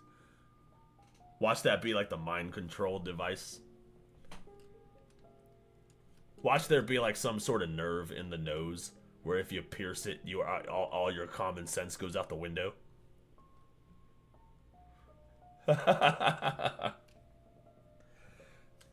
Your septum is where all your common sense is. As soon as you pierce that, you're fucked. Fuck it, now I'm interested. We're gonna watch this. We're gonna watch the nose ring theory. Guys. We'll do a poll for the next one. But I'm interested in this. I've got a fun one for you today that I think you're gonna find interesting. Nose ring theory. And I just know that when I say that, half of you are gonna be confused, and the other half of you somehow know exactly what I'm talking about, even if you've never heard of it before. I know exactly what you're talking about. I've been pointing this out forever. In almost every single one of my TikTok reaction videos, I point this out. They all have the nose ring. Every single one of them. All the bull ring nose ring. And we're like, bruh, you're literally like being led around by the nose. Yeah, exactly. That's what it feels like, bro. You're just being led around. No will of your own. That's what that symbolizes to me. I will explain everything I've learned about this theory, show you some examples, and then give you my 2 cents on this whole thing. So to take you on the journey that I went down to get here, I'll show you the video that I first saw that introduced me to this whole thing. So I'm 24 years old, and I've been trying my hand at dating men, specifically, for probably about 5-6 years now. You look like a demon. What the hell? In a serious way. I'm single at the moment. My boyfriend and I just broke up recently, and I have probably dated about like 4 to 5 men, seriously. Keep running into the same issues every single time I date a man, and I've been trying to like really get to the root of what it is. And now I know what you're thinking. You probably have a type. I do not have a type. These men don't know each other. They're not friends. They're not from the same area. They don't look alike. I really do not have a type. The only thing that these men have in common is that they are men. I really have been reflecting a lot and trying to figure out what like the root of all these issues is. Now, don't get me wrong, I'm not perfect, but I'm not the reason that any of these relationships ended. One of the main issues that I mean, you know, press X to doubt. I've come to recognize is that I don't think men are really socialized to know what it means to truly love someone, like love their partner and care for their partner. Obviously, I'm not saying this is all men, but I think it's just not normalized for them to like, I don't know, just like, I guess I don't know how to phrase it. What I'm saying, for example, is that every single one of these men individually has looked me in my eyes and told me that I am the love of their life, I'm the most important person in their life, that they would take a bullet for me, and every single one of them has treated me horribly, okay? I don't know about you, but when I tell somebody they're the love of my life and that they're the person I care about the most, I show it. I'm treating them accordingly. Part of it that really trips me up is that they believe it. They actually believe in their heart that I'm the love of their life and I'm the person they care about the most. I start calling it out. I would be like, you do not love me and you do not care about me. Like, point blank, period. Otherwise, you wouldn't be treating me badly. And they will argue and they get genuinely, like, offended. They get Why are you not... What do you mean by treating you badly? Are they not holding the door open for you? Are they not opening your car door? Does that mean you're treating you... Or are they punching you in the face? Like, which end of the spectrum is it? You know, what do you mean? What do you mean when you say treating bad? You're not giving any specifics. offended. I honestly pity them because I don't think they're socialized to know what that means. And like, I don't know how to get it across in a meaningful way to them. Like, they just don't listen. And I'll be like, okay, you wouldn't have done this bad thing to me if you actually loved me in the way that you say you do. Like, she could be talking about like one of their personality traits or any typical thing that a man does just because he's a man, and you know, men do things. Like, she could be talking about something that he can't control. Like, she's being vague. She's being too vague. My 2-year-old daughter's enjoying your stream. Well, hello. I'm happy. I'm happy and I can entertain your kids. Like, that is not what love is. That's not what love is. When you love someone, you don't do things to intentionally or even unintentionally hurt them. Why is that considered love to you? I'm just like, I don't know where it's coming from. I honestly pity them because that has to be awful, but like, I can't handle it anymore, dude. So in this video, this girl is describing her troubles with finding a good man. She insists that she doesn't have a type, that none of these men really have anything in common, but for some reason, in the end, they always end up treating her horribly. And this led many in the comments to speculate that it must be something about her that is the common denominator. And unfortunately, since it's such a short TikTok video and we don't really get much insight onto greater parts of her personality, and she's not very open about what her most major flaws are to figure out why she's attracting such mean men or why her relationships are always driven to turmoil, people began to theorize, because it's one of the most noticeable things about her, that it could potentially have to do with the amount of piercings she has. In fact, these two comments right next... What? I mean, yeah, I don't know. If she had offered some specifics, I mean, it'd be easier to gauge if whether or not she was talking out of her ass. But yeah, the fact that she's being so vague kind of leads us to believe that she might be the problem. But does she have issues and that's why she got the piercings, or did the issues come with the piercings? I don't know which came first. It's like the chicken and the egg question. Next to each other say, the piercing theory is so true, with over 700 likes. And again, don't know, don't care, nose ring theory, with over 1,200 likes. So you might be wondering, like I did, what about having a bunch of metal in your face would cause someone to treat you poorly? I mean, that's actually a pretty good... Okay, yeah, now I'm interested in this. Okay, I thought we were just going to see a bunch of TikToks talking about women and their issues. But I guess, yeah, we're actually going to dive deep into nose ring theory. Let's go. Okay, I'm actually hyped. I want to hear about what's going on with the nose rings. I'm interested. I mean, sure, the style isn't everyone's type, but these men were clearly attracted enough to her to date her, so then what is it that's causing the relationships to not go well?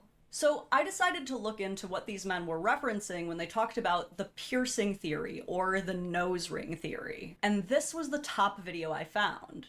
Have y'all ever heard of the septum piercing theory? If you have a septum piercing, you may not want to look it up, but I'm always the last person to hear about shit. So this is common knowledge. It's dead ass.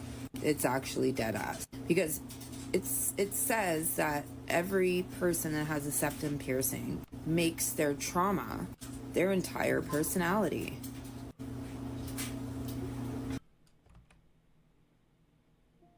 Bro. Oh, we live in a simulation. This gotta be it, bro. We live in a simulation. That's a fucking... It's... Everybody's... They're all a hive mind, dude. They all have the same shit. Bro. Dude, fucking... Yes, fucking facts. I believe that shit 100%. And she agrees? It's dead ass. Like I said, dead ass. Damn, straight from the horse's mouth. Or maybe I should say straight from the bull's mouth. You know, because you get it. And if even the person with the nose ring is saying it's true, I mean, there's gotta be something there. And this is just even more hilarious when we take that theory and then reference back to the first video where the girl was making her relationship trauma her entire personality. Okay, that might have been a little reductive. After all, it was just one. I mean, she was being very vague. Oh, what up, Joe? And Skulls, good to see you, fam. Video, surely her entire... We're celebrating 420. Celebrating 420 and Easter. And we're having a good old time. Having a good old time with your high host bunny guy. Welcome to the stream. Profile isn't like that. Yo, you guys never told me how cool it is to have a dad.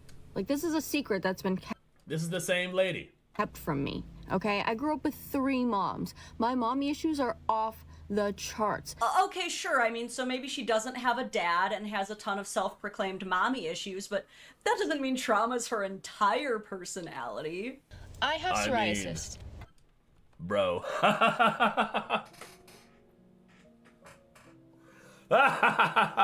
It is. It's her entire personality. Oh my god. You guys passing a bowl in the chat? That's what's up, dude. You guys gotta smoke. I want you as high as the chat on my screen. Yeah. You guys gotta hit the joint. Not like a little psoriasis, like all over my entire body. When I tell you, my whole body looks like this. Okay, so she has a bit of medical trauma too, but I mean, there's more to her. Nothing normal can ever happen to me. I think I attract chaos. Okay, so attracting chaos, it might be a little red flag, but I mean, there's gotta be something normal here. Okay, you're on the 5th TikTok. If it doesn't change at this point, it's not changing. She 100% it made trauma her entire personality. And yeah, she might be the problem. The reason why she can't find a good guy. Not to be a man-hater or anything. Actually, no, fully to be a man-hater. Fully to be a man-hater. Oh, okay, I guess she also just doesn't like men. I mean, you could have brought that up when you were theorizing on why your relationships with men might be going poorly. Sounds like the fucking comments were right, bro. Sounds like she's the problem. Also, Hitler's birthday. Oh yeah, happy birthday to me. I'm apparently Hitler because I'm not on the left. Happy Easter, Joe. So everything she posted, she's a victim. Yup. This is the 5th one. The 5th different TikTok where she made being a victim her entire personality. She's not helping herself with these vids. Yeah, exactly, bro. I'm starting to connect the dots. Now, when I first started looking into nose ring theory, I didn't think that I would take it seriously at all. I thought it would just be a good laugh. But the more I looked into... Right? It sounds like just a little coincidence, bro. But if it actually has some weight to it, dude... Yep, simulation confirmed. We're all in a simulation. Simulation theory confirmed. I'm not saying it's aliens, but it's aliens. Into it, the more I think that it might actually hold some weight, because I did find quite a number of studies that have strong correlations between individuals with a lot of piercings and tattoos and how they are perceived and who they attract. Oh shit, I do have the shoe on my head still. I gotta take that off of my head. I gotta take the shoe off my head. You're not shoe on head. You're the dadvocate. This study seems to indicate that people with piercings and tattoos score significantly higher than those without for sensation-seeking and risk-taking behaviors. This other study that I found seems to indicate that people with piercings and tattoos, specifically women, scored significantly higher for extroversion and assertiveness, meaning they are more aggressive socially. This study that I found in Psychology Today examines how people with tattoos and piercings are perceived, and the most popular finding was that they are perceived to be more sexually promiscuous, and that they tend to attract people who are looking for more casual relationships than serious ones. And many... Baseball, huh? Many other studies seem to point to people with piercings and tattoos having higher correlations with impulsivity and more experience with trauma and adversity. This study from BMC Psychology seemed to find a strong correlation between body modifications and people who experienced childhood abuse and neglect. And this one really stood out to me. This one found a notable prevalence of individuals with a high number of body modifications and borderline personality disorder. Now, yep, that tracks. That checks out, bro. but this is not to say that individuals with piercings and tattoos are all degenerate problem children undeserving of love. You're all degenerate problem children undeserving of love. Everyone with a tattoo is a problem child. Just kidding. Myself have a belly button piercing and an entire side piece, and I find myself to be pretty well adjusted and have had a lot of success in my relationships. But it does beg the question, could there be any legitimacy to the nose ring theory, or is it mostly just something that jerks shout at people they disagree with online when they happen to have a nose ring? My ultimate conclusion? Probably both. I mean, there's a large number of coincidental people who just coincidentally have this nose ring. Surely there's got to be some truth to it. Obviously, even with all of these studies and research papers, you're never going to be able to make a correct, sweeping blanket generalization about every one kind of person who looks a certain way. In the case of the first video we watched, where the girl is describing her issues with relationships with men, we know that people did at least initially find her very attractive, as she even cites at the end of the video that I cut off that both men and women have described completely falling in love with her. And when I first listened to her story, I wasn't even making any judgments about her physical appearance. I was truly waiting for the other shoe to drop of when she was going to describe some consistent patterns of behavior that might lead to all of this correlation. In her case, I definitely think that being a vocal man-hater was probably the linchpin in the disruption in her relationships with men, but certainly not. That could definitely play a role. That would make the relationship not really as fun if you were just, hating me the whole time. Not all women with piercings and tattoos feel that way. In fact, here are some examples of super pierced and tattooed girls in very happy relationships with men.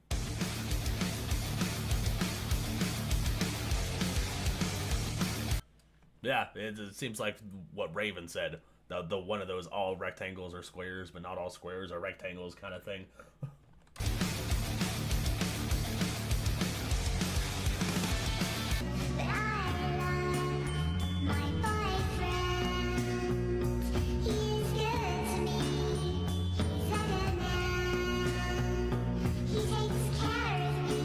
Oh, that's cute. What is this? What is this, please? Also, it's so funny how they always go for the nerdy gamer guys. But this is what makes the nerdy gamer guys for the win, bro. Nose ring theory so complex, because if the first video were to be enough to prove that it's accurate, then all of these other videos should be enough to disprove it, right? At the end of the day, the nose ring theory is just that. A theory, an idea worth discussing. Is it true that people with a lot of tattoos and piercings tend to be a bit more rebellious, chaotic, and traumatized? Yeah, probably, but does it make them inherently undateable? No. Some of them are. Some of them are absolutely undateable, but not all of them. As with most things, it's a case-by-case scenario, and it's always more important to pay attention to how a person behaves or what they believe in than it is to try and find secret clues in how they look or dress. Anyway, that has been my analysis on nose ring theory. That's a pretty good analysis on the nose ring theory. Yeah, it is weird though. A strange number of liberals have the nose ring, bruh. You get that? We can't deny that fact.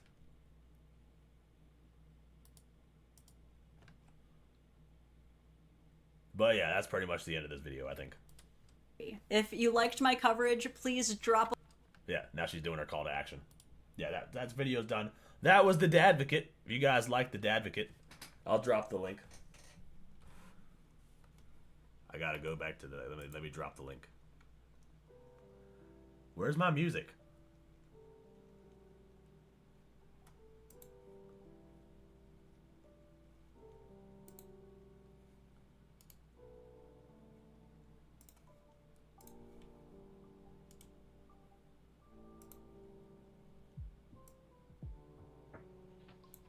Wait.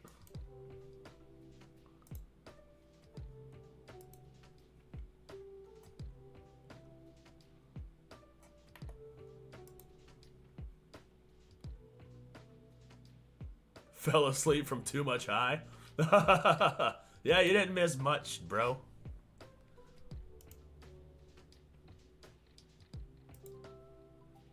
Fucking alien bros just dozed off. We just getting started, fam. There's the link for that. That's the Dadvocate. For anybody who wants to go subscribe. I liked her. She was cool. She seemed chill. She's a normal person. She's a normal person, which is what we need. We need more of that on the platform. We need more normal persons.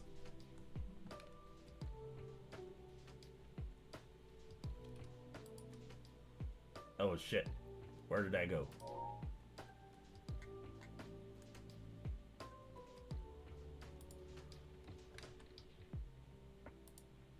All right.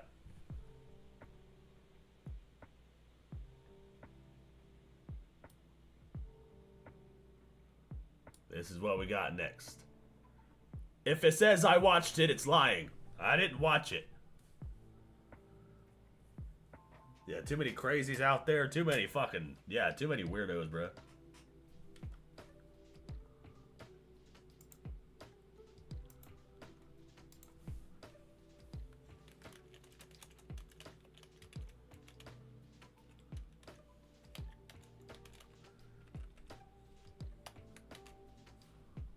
What we watching next, fam?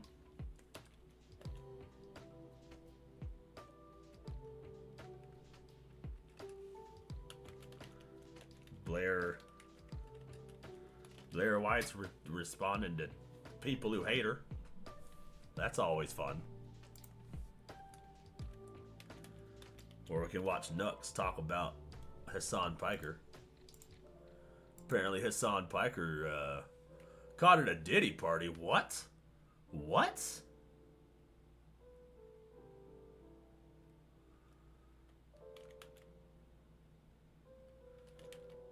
Asmongold's talking about that guy.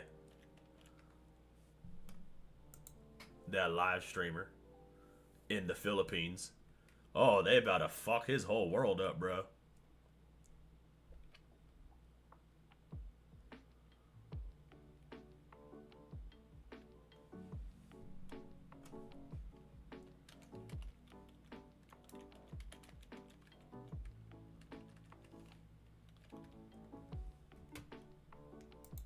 There are your options.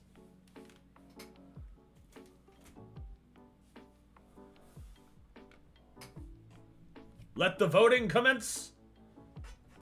We love democracy on this channel. The citizens of Nephtopia get to decide what we play next.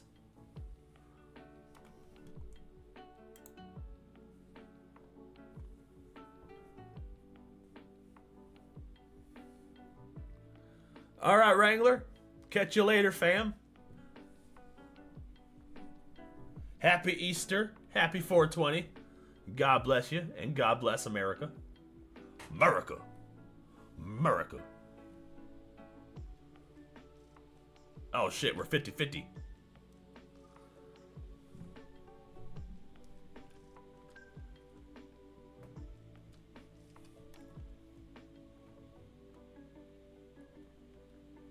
Damn, damn, damn.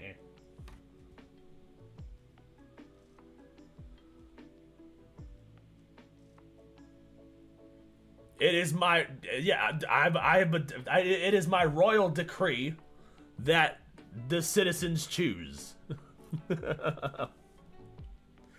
As the king of Nephtopia, I give power to the people, because I don't feel like it. I don't feel like making decisions today. Or any day. I'm a lazy king. You guys do it. It's okay.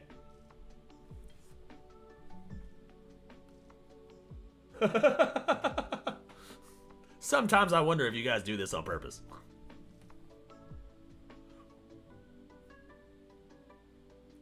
You guys are gonna make me pick. See, I know I said I'm the king, and that it's my royal decree that you guys pick. But really, I think you just tie it up on purpose just to fuck with me, and you guys make me pick anyways. I think that's what you do. I think that's what you have collaborated against me. You have conspired against me. You're making me do my own job. What is this?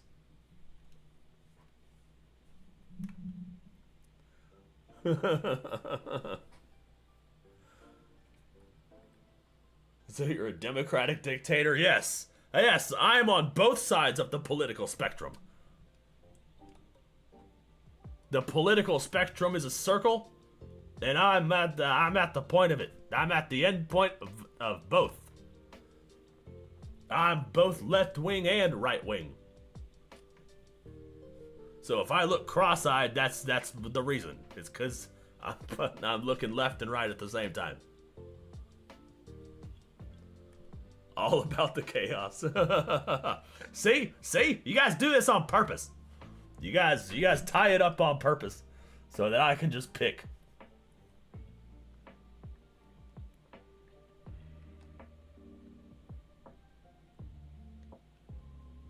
It's a circle, and okay, I see what you did there. I see what you did there. All right.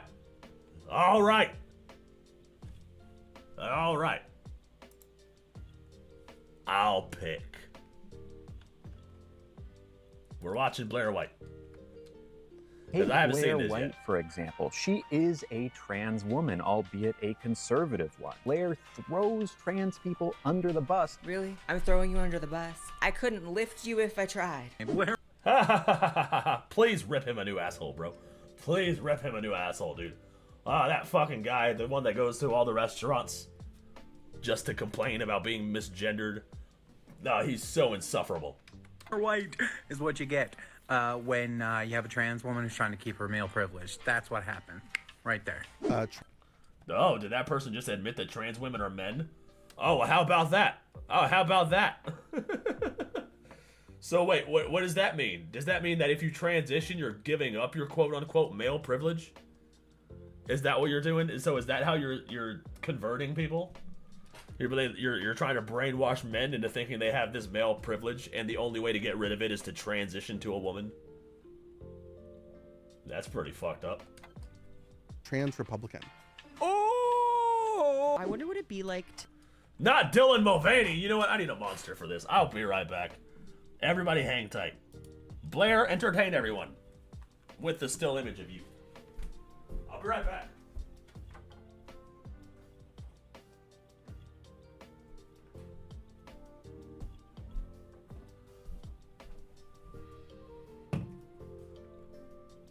All right, I'm back. Okay, I have my monster. We're ready to go. Not Dylan Mulvaney. to make money off of like the far right and telling people that trans people are bad. Oh! Dude, what did Wrangler say? All projection, dude. He's 100% right, dude. You guys are the ones profiting off of pushing the trans agenda. We're not profiting from stopping you. I mean, some of us are, it's our job to comment on things that are happening. But you're the one making money. Hey guys, welcome back. Today we are reacting to Monkeys on Meth. Oh, sorry. Monkeys on Meth. Ha! Reacting to trans TikTokers who hate me. That's today's video. I mean, they're the same. Maybe we'll do that one next week. I don't know. We're actually reacting to various trans TikTokers, some whose faces may be, unfortunately, quite familiar to you. Trans Republican. Also some lesser known. What the fuck was that? What even noise was that, bro? That was not a human noise. What? Dylan Mulvaney's an alien confirmed. Creators who just have a really big issue with me, despite the fact that there are perhaps some other issues that could be prioritized, as again you'll see. Let's just get into it. I hope none of them outsmart me. So first up. All right. Blair White. She did the jump scare strings thing. What is that? What is that? Message for you. And everybody else, actually. Blair White is what you get when you have a trans woman who's trying to keep her male privilege. That's what happened. Right there. Think she's special. No sweet. See, he thought he ate with that. He thought he ate with that, but all he did was disprove his own argument. So you're saying that trans women are men? You're saying that men are... You're saying that the people on the left, the men of the left, are being taught that they have male privilege, and the way to get rid of it is to transition into a woman. That's what you're trying to say. Sweetie, sit down. What does that mean? A trans woman trying to keep my male privilege? Are you literally talking about a penis? You know, I see that you have a really big problem with me, right? I would suggest perhaps addressing other problems, some of them which are quite literally elephants in the room, starting with the Party City wig, starting with... Right to the Party City wig. I literally just read your comment. That wig is janky, and I was about to comment on it, but she freaking beat me to the punch. The Party City wig, dude. Don't certain wigs have to fit your face shape? Right? You have to get a wig that fits the shape of your face. I think that's how that works, right? Otherwise, it looks weird. So yeah, this motherfucker must have picked his own wig out, bro, because he did not do a good job. Didn't know what the fuck he was doing, bro. The unit, right? I just feel like if I was rocking that kind of a unit, I would maybe not get on camera criticizing people. I just wouldn't have the goal. I wouldn't have the desire, first of all, because I'd be very depressed that that unit was in fact on my head. And I definitely wouldn't have the bravery. Just setting myself up for that. But the only reason I'm even talking about your wig is because I have no idea what you mean by your... Motherfucker's bald under there, bro. Not just wigs, just hairstyle in general. You picked the wrong one, you look like a troll. Fair. Fair. That is 100% facts, dude. Fucking hold on. I got a haircut recently. And they cut it really short. Not really short. It's like shoulder length. But if I just let my hair down, I look like fucking Lord Farquaad. So I have to wear it a certain way in order to look even halfway decent. Because they fucked my hair up. So I 100% understand what you're saying. I relate to it on a deeper level. I have experienced it. I am currently experiencing it. But yeah, if you have fucking... This motherfucker picked out his own wig. And now he looks like a fucking Looney Tune, bruh. He looks like something straight out of some cartoon. He looks like how an anime would depict this type of motherfucker. Just this long-haired dude with a wig. Very masculine features. The blue wig looks ridiculous. My wife has actual blue hair, but it actually looks good on her. She's not a liberal, though. Well, that's good. It's another one of the square and the rectangle situations. Not everybody with blue hair is a liberal, but a majority of liberals have different colored hair. But yeah, the hairline, bro's got like a fucking 10 head, dude. Like, what the fuck is up with that? Why is his hairline all the way back here? Actual argument, if we can call it that, trying to keep my male privilege. I don't know what that means, but I'm sure it slaps if you're retarded. So this is the one that everyone has been sending me this week. Oh, this is what's this motherfucker's name? Lily? Lily Tino or some shit? I don't know. They all pick fucking weird ass names, bruh. Because Lily Tino, you know, the infamous pregnant. He did not say he was pregnant. What the fuck? Are you serious? Is this guy funded by USAID? Wouldn't be surprised, bro. This CIA puppet right there, that's what that is. Trans person who like goes and harasses service industry workers and gets rage bait content. Thank you. Yep. I'm not sir. Did you call me sir? Look at that fucking belly roll, bro. What the hell? I just want to tell you that he just looks so masculine, bro. He He does called not me the sir. fucking. I use she, her pronouns. I'm not sir. Yeah, like You just have a whole ass male frame, dude. You don't even look feminine at all. it's like a knife in the heart. I did specifically ask ahead of time not to be called sir. And makes videos about being in bathrooms with little girls. I was just in the women's room at a cheesecake factory, and when I walked in, there was this little girl, like 3 years old, tops. And has accusations against them for sexual misconduct. And, you know, that scary one. This one had the nerve to make a video about me this week, so that's what everyone's sending me, so we're gonna react. In the movies, we see people betray their own kind all the time, but sadly, it's also happening in the trans community. Take Blair White, for example. This video is sponsored by June's Journey. June's Journey is a captivating... Pregnant with a food baby. Right, dude? He does tend to go to a lot of restaurants. Which is what begs the question, how does he pay for all these restaurants, bro? If he's not getting funded by some government entity. It's like every day he's filming himself in a different restaurant, being like, alright, you called me sir. I know I look like a man, but I'm clearly not one, sir. Okay? You need to call me a she. That is sexual fetish. Women don't go out looking like that. Just stop. Right, dude? And yeah, I was not expecting the ad. We can go ahead and skip this one because Blair White doesn't threaten me. There we go. Now, onto the video. She is That's a a cute picture. trans woman, albeit a conservative one. But instead So of that- advocating for change or pushing people to At least he's using flattering images of you. be more accepting with her very large platform, Blair throws trans people under the bus in order to be seen. Really? I'm throwing you under the bus. I couldn't lift you if I tried. No one's moving you. You're planted. One thing about it, when you're talking about our own kind, right? Our kind, us, I have nothing in common with you. Quite literally, I don't even think you are actually transgender. And so... He's not, dude. He's not. And he's literally just trying to create an us versus them type of cult. Because that's what they do. That's how cults operate. They create an us versus them.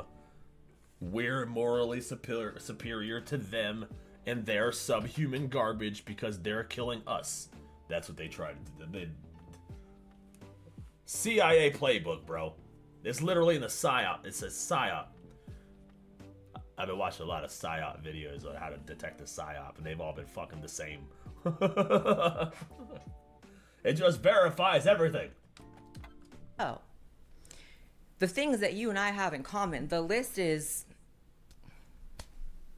smaller than your IQ. I will say, This is actually a very nice video. Y'all said it was a hate video. I'm actually very relieved and flattered that you would create distance between us even more than there already is for anybody that has, you know, eyes to see, ears to hear, right? Skin to shiver in fear when they see your ass. I'm glad that you're distancing yourself because this is only a good look for me and other transsexuals who want nothing to do with you, which is like almost all of them. Like I've seen people roasting you, trans people roasting you on TikTok. Yep. Way more than I do, first of all. Nobody thinks you're like an okay specimen. Nobody thinks that your presence is in any way kosher on that ass. Motherfucker's a weirdo, dude. But this whole ass man tied a thin cloth around his non-existent tits and went, yup, that's how women dress in public. Right, dude? Like, dude needs to just stop, bro. He's just in women's cosplay. Being like, why aren't you calling me a woman? Why aren't you calling me a woman?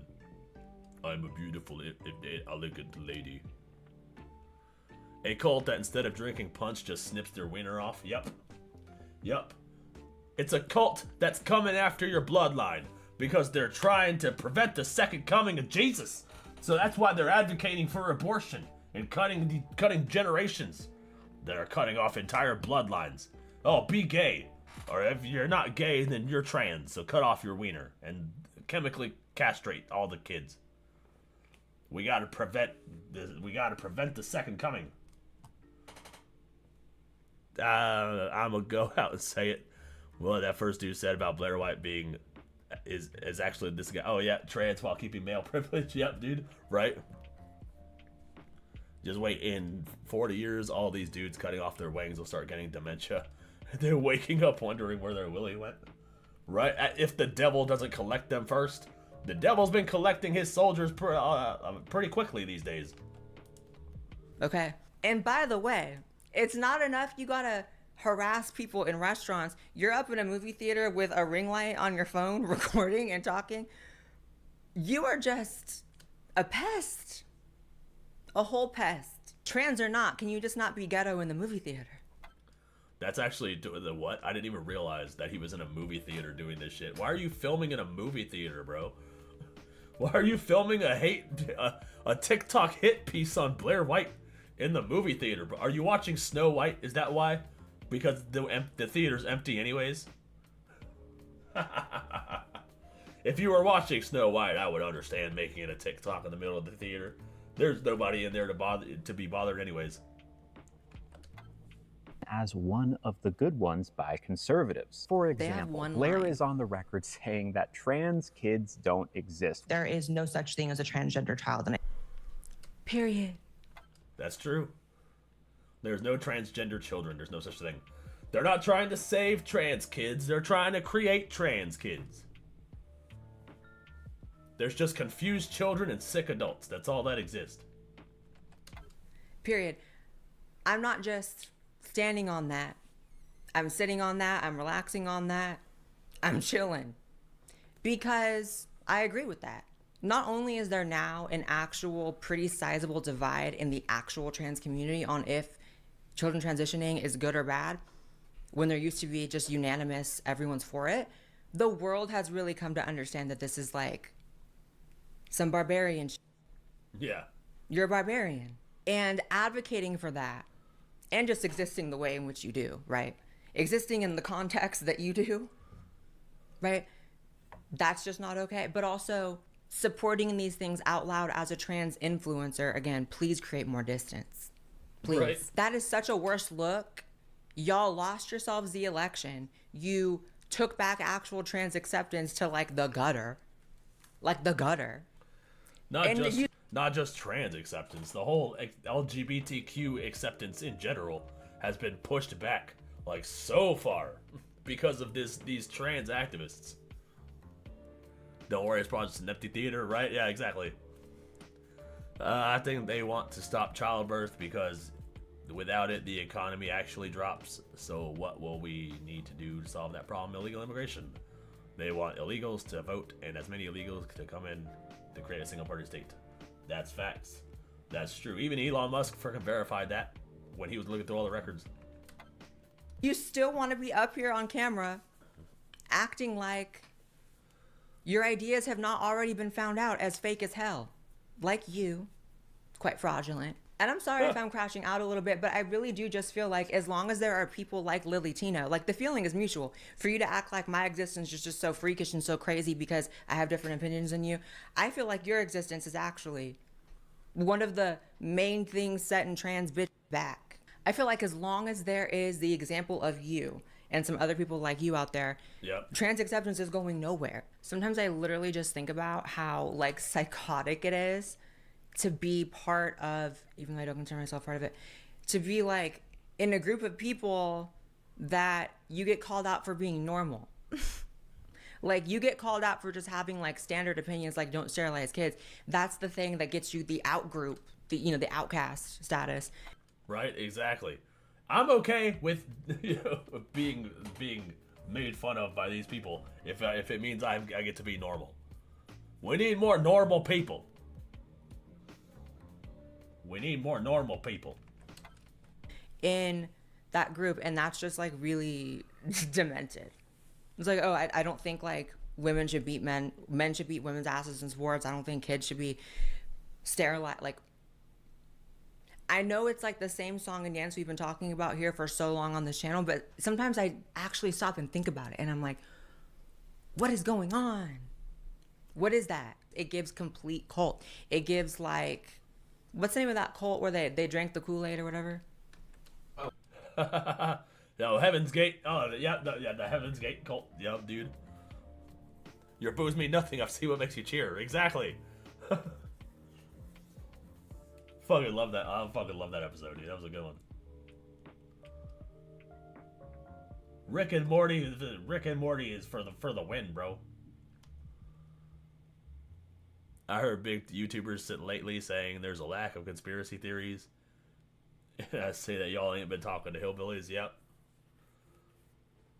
Hillbilly know what's up. Oh, Heaven's Gate?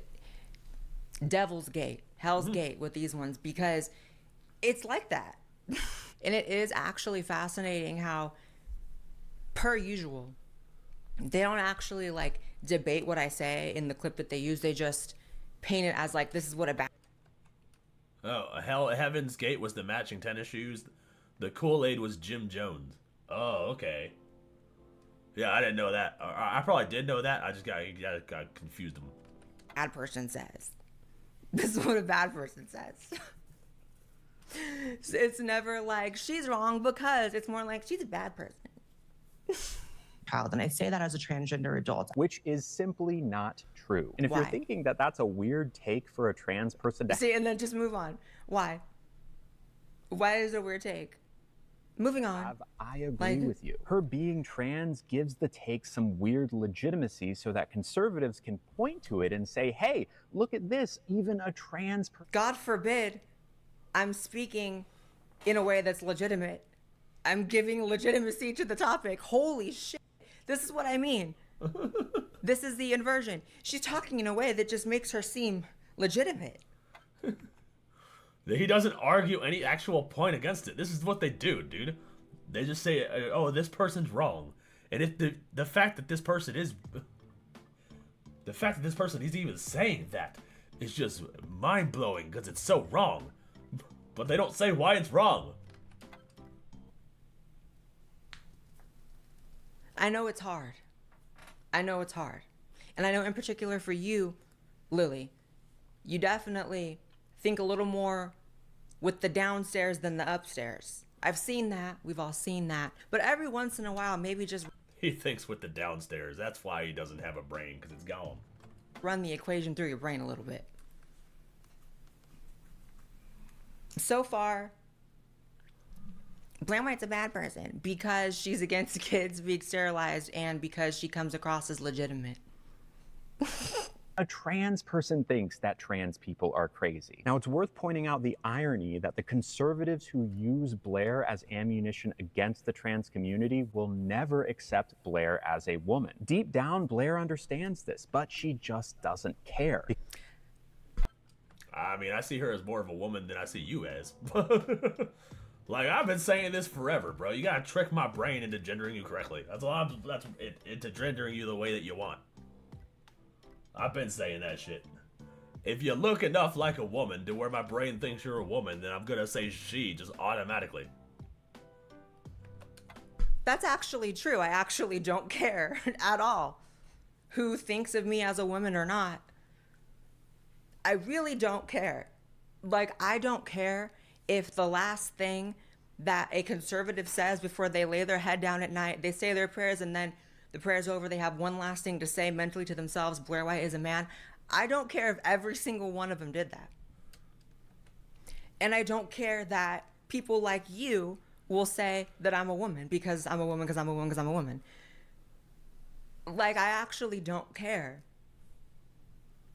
And since Lily Tino is reporting live from another business, I will give you some of my business right now. I will spill a little tea on some behind the scenes stuff if you want to know a little bit about conservative media, right-wing media, and all the pundits. Ooh. I have legitimately never, ever, ever met a single one. Think of the most anti-trans, least likely to be pro-trans, I will never use pronouns, ass, Republican.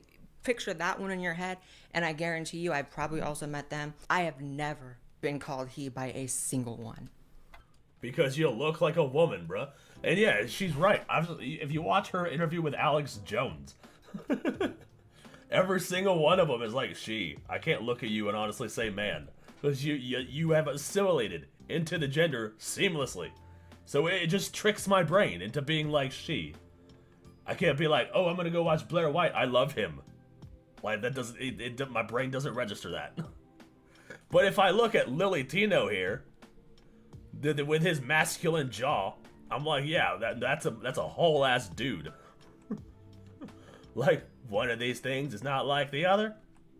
Looking ass boy. And it's not because they avoid using pronouns, it's because they say she every time. And I don't really care, because at the end of the day, the entire argument over pronouns, y'all are the ones that created that. Pronouns are, when they're not being politicized, just subconscious words we speak when we interact Exactly. with people. Yes, fucking exactly.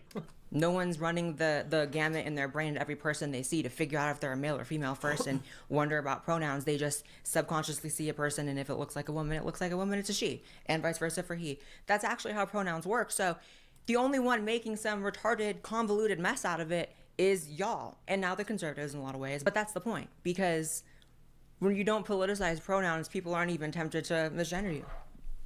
But you actually have to also transition. So, you know, that's a hard... Yeah, exactly. Fucking, wait, what? So he did get the facial feminization surgery? So this is a feminized face? He needs to get his money back, bro. He got ripped off. He looks like a whole ass man. Look at this big head, dude. What the fuck? See, look at Blair White. And then look at Lily Tino. This motherfucker. His big ass head. Look at them big hands, bruh.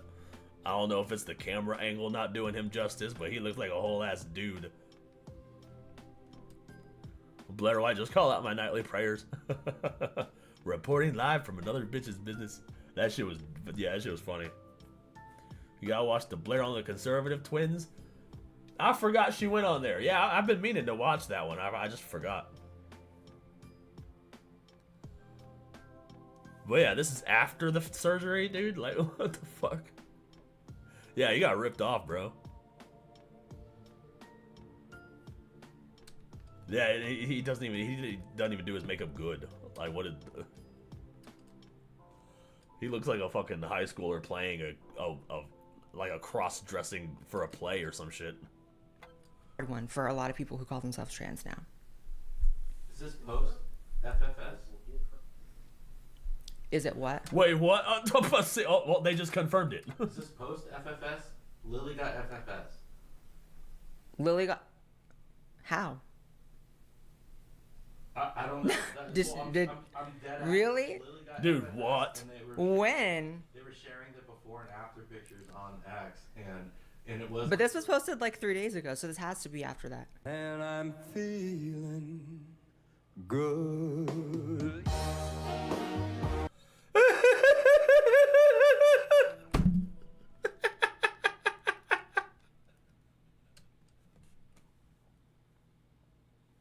What is this handsome Squidward looking ass boy, dude? What the fuck? Bro went whole Sigma face, dude. What is this fucking six head he has going on here, bro? Why is his hairline pulled back so far? What the fuck is this dude? Why are you doing this Sigma face, dude? Look like a whole ass Easter Island head, bro. Oh my god. Oh, that you can't. Oh, you cannot write this shit, bro. What the fuck? This is hilarious. I would get a refund. For a free... Exactly. I would get your money back, dude. Oh my god. Pass from harassment and discrimination in return for selling out her own people. You are not my people. I swear to God, you are not my people. First of all, not on a physical level, not on a mental level, not on a spiritual level especially. I'm actually on the opposite end of devilry. Oh shit. I also think he doesn't really dress how a woman dress. That's the second woman in chat to be like, this motherfucker doesn't dress like a woman. Cindy W. Dude, he for real dresses and does makeup how a man thinks a woman would dress and do makeup. Like, he's not beating the allegations. Y'all want to talk about a gender spectrum. Okay. A spiritual spectrum of devilry to doing my best to serve the light at all times while falling short. It's a long jump. While falling short. And I know, Lily, that you are in altercations constantly, right? You're just always up in some drama in a restaurant, getting harassed, unfortunately, by some less than minimum wage waitstaff. And then you have to expose them, and it's the whole process. But I actually promise you, another behind the scenes of Blair's life, right? A little BTS. I have never in my life had anybody be transphobic, if that constitutes like calling me a tranny, calling me a man, like telling me get the fuck out because of this, like telling me whatever. I actually think it hasn't happened a single time in my life. I'm like struggling to think of a time. With Candace, but we like. But that was okay. But I'm talking about real life. That's still internet. Like that. Yeah, I think Candace was just trying to prove a point. Like Candace was just doing it. I don't know. I didn't even watch their interaction. I don't think they like each other. But yeah, I can't. My brain can't register a man when I see Blair. When I see Blair. Like my brain just automatically, it's tricked. You have tricked my brain.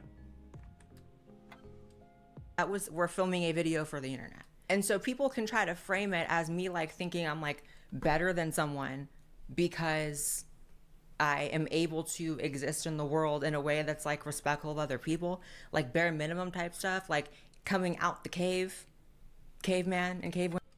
Did we get rated? I didn't even know you could do that on YouTube. I did see Curdled Milk VTuber and their viewers joined. That's pretty cool. I didn't even know you could do that. What up, Curdled Milk? Good to see you, fam. We chillin', bruh. We chillin'. But as I was saying, yeah, whenever I look at Blair, I can't, like, my brain just automatically just genders correctly because I don't know. My brain is tricked. But when I look at Lily, I can't do. My brain just sees dude, sees a man in drag. That's all I look at. Women, like, just getting out the cave with that, like, basic respect stuff. Just because you're not capable of that. And why, unfortunately, the trans community is capable of that kind of sparingly, which we have to work on. And that's actually the entire purpose of why I started talking about this topic. Because I'm actually trying to raise the vibration a bit in the trans community. Oh shit, it's called live redirect? Oh, okay. Oh, wait, I've seen that in the settings. Okay. Yeah, so after you go live, you can redirect and transmit your viewers there. That's pretty cool. Well, welcome, viewers of Curdled Milk TV. God damn it. I'm sorry. I'm high. I smoked a fat blunt before I smoked a fat pen rip before starting the stream, as you can tell. So, I apologize for butchering your name like fuck shit just then. But, hello, viewers of Curdled Milk TV, VTuber. God damn it. Welcome to the stream. My name is Nefarious, and I'm stoned like an Iranian prostitute. Back to Blair. Like, just a bit. I don't get harassed by women. I don't get harassed by even other trans people. I don't get harassed by men. Although, this might be the closest I've come to feeling harassed by a man in a while, I have to be so honest.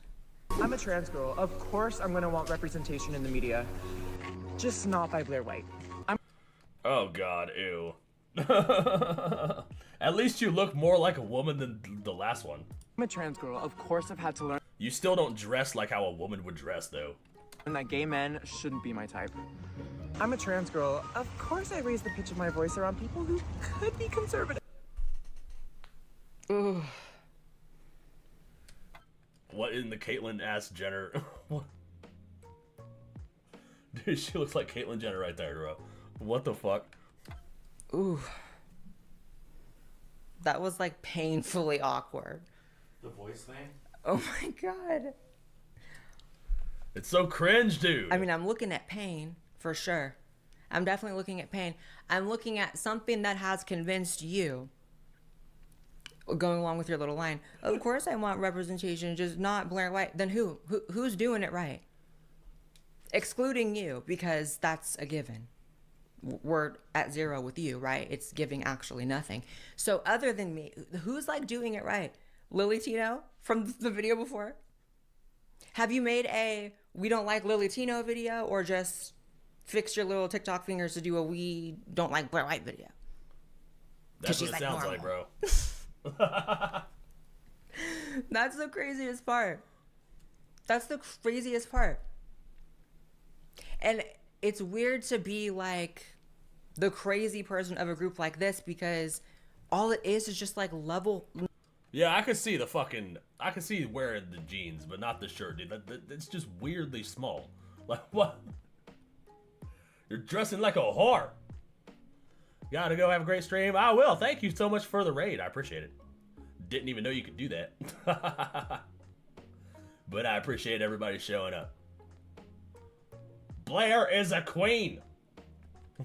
Normal that I think. Like the entire rest of the population, basically, except this small trans community, thinks mostly in line with the way I do. And even the ones who disagree, if you were to give them the actual facts, I think most people would land pretty much where I do. Which is leave kids alone, adults do your thing, but be fucking respectful. That's really the overall message of this channel. And so if that's just common sense, bro. That's just common sense. That's not something you want representing you, which first of all, I don't represent you, you're right. I'm representing me, and to the best of my ability, God. You, we can talk about what deities are circulating you. We can talk about that. But instead of going... She said this bitch had multiple personalities, bro. ...there, I would just, offer a little bit of an encouragement for some self-awareness, for some sobriety, if that's what's actually clogging the vision here. If it's just drugs, okay, stop those. But if it's just that you're mistaken, I beg you to look around at any other trans representation and tell me what they are doing positive. Like what gains are being made. Because y'all maybe were able to say this in 2016, 2017 when I wasn't, had a big of a platform and maybe I was a bit early on certain topics, but I don't even know what do they gain from this? Like, I don't even know what their end goal is. They don't really have one. They're just pushing and pushing for no reason. Going nowhere. See, I thought gay marriage was the goal. And then it just kind of just kept going. it just kept going. What have I ever been wrong about? What have I ever even said was going to come to pass and didn't? What have I ever actually lost a debate about when it comes to trans issues specifically? Nothing. Nothing. So ask yourself why maybe society isn't exactly being won over by people like Lily Tino, you, Jeffrey Marsh. Who's really doing it? Who are we looking for here? Dylan Mulvaney. Oh yeah, Dylan has made such great strides. He crashed a whole brand. Dylan Mulvaney didn't really make any real accomplishments, did he? Does the blue chick look like Dylan? Is it just me or the freeze frame? He's just got that Dylan face. Maybe he's one of them ones. For the trans community, I would actually attribute like 30% of the crash to that hoe. And there's a video of Dylan later in this video. But I guess if there was just like anyone else doing anything productive, you would have an argument, but... Dude, Jeffrey Marsh needs to be locked in an institution somewhere, bro. Like, dude, he's 100% it. Bro reminds me of him from the Powerpuff Girls. But like a human version. He just sits in the underworld until it's time to make a TikTok. There's not. The good news is, nigga, you came a long way. The bad news is, nigga, you went the wrong way. The good news is, nigga, you came a long way. The bad news is, nigga, you went the wrong way. When I'm watching some of these TikToks, I feel like I'm watching the most awkward scene on Love on the Spectrum. If you've seen the show, you know what I'm talking about.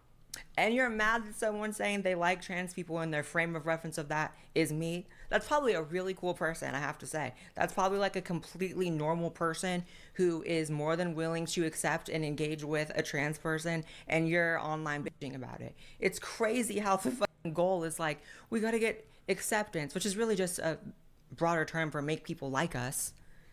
And this person's like saying it's wrong to like trans people if the reason is we're white. That's just so sick and twisted.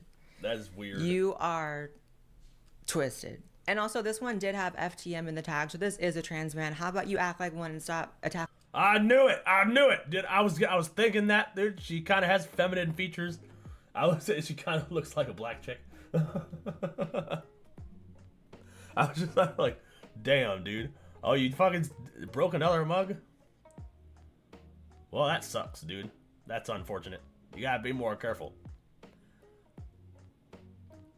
I still use that Doctor Who mug. It's one of my favorites. It changes colors.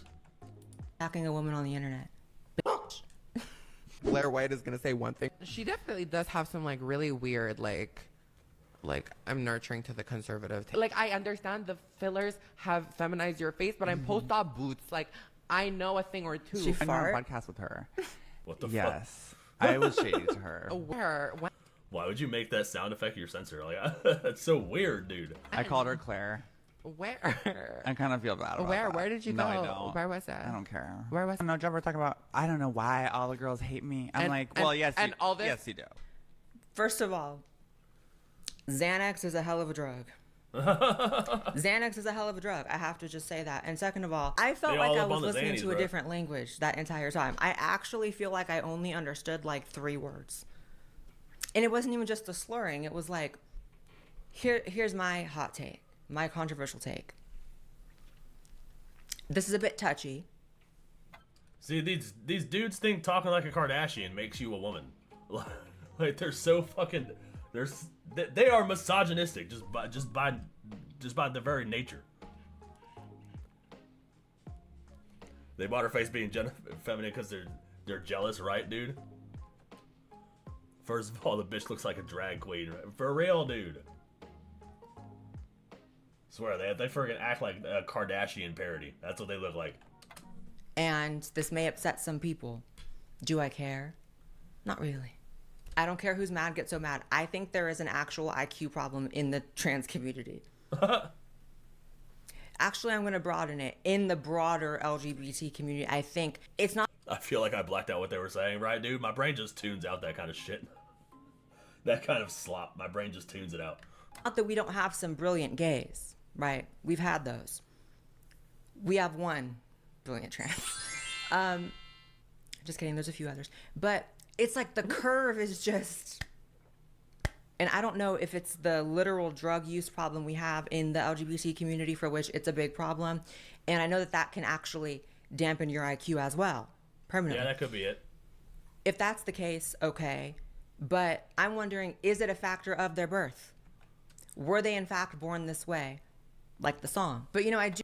Or it might be part of the culture. I don't know. Maybe they're like brainwashed by the culture into thinking that they have to be this way.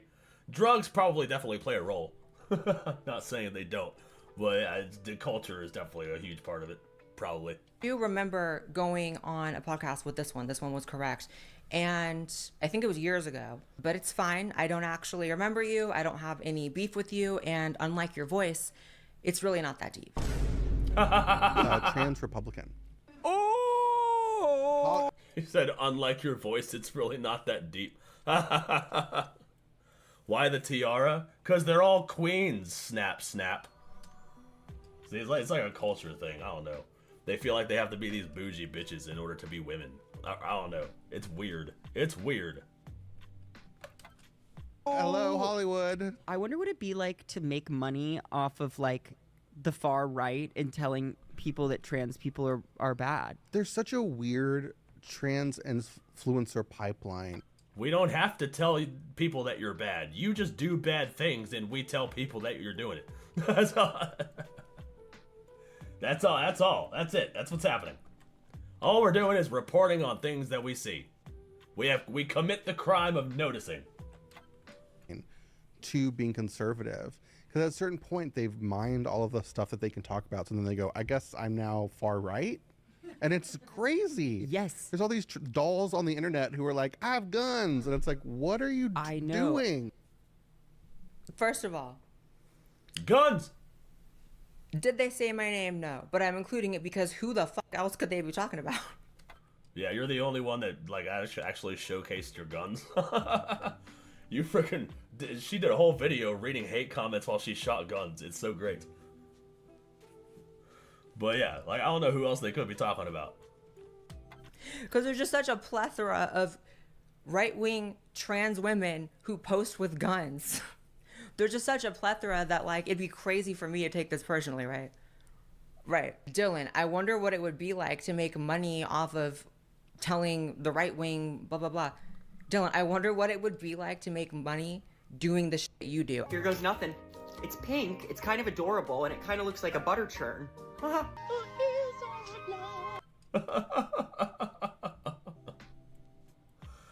This would be fucking hilarious if he wasn't serious. You know, if he was just a parody, like I would totally fucking, I'd be laughing my ass off, bruh. But he's serious. He thinks that this is what women do. All these women, all you women in the chat, I know in the free time when you're not in chat, you spend your time frolicking in a two-piece. You just find a meadow somewhere and you just frolic. That's all you women do. You frolicking obsessed women. I genuinely could. Oh God. And I'm sure you all scream at bugs, don't you? You scream and freak out so hard you trip over yourself, don't you? Yeah, that's what women do. Never sink to such a low.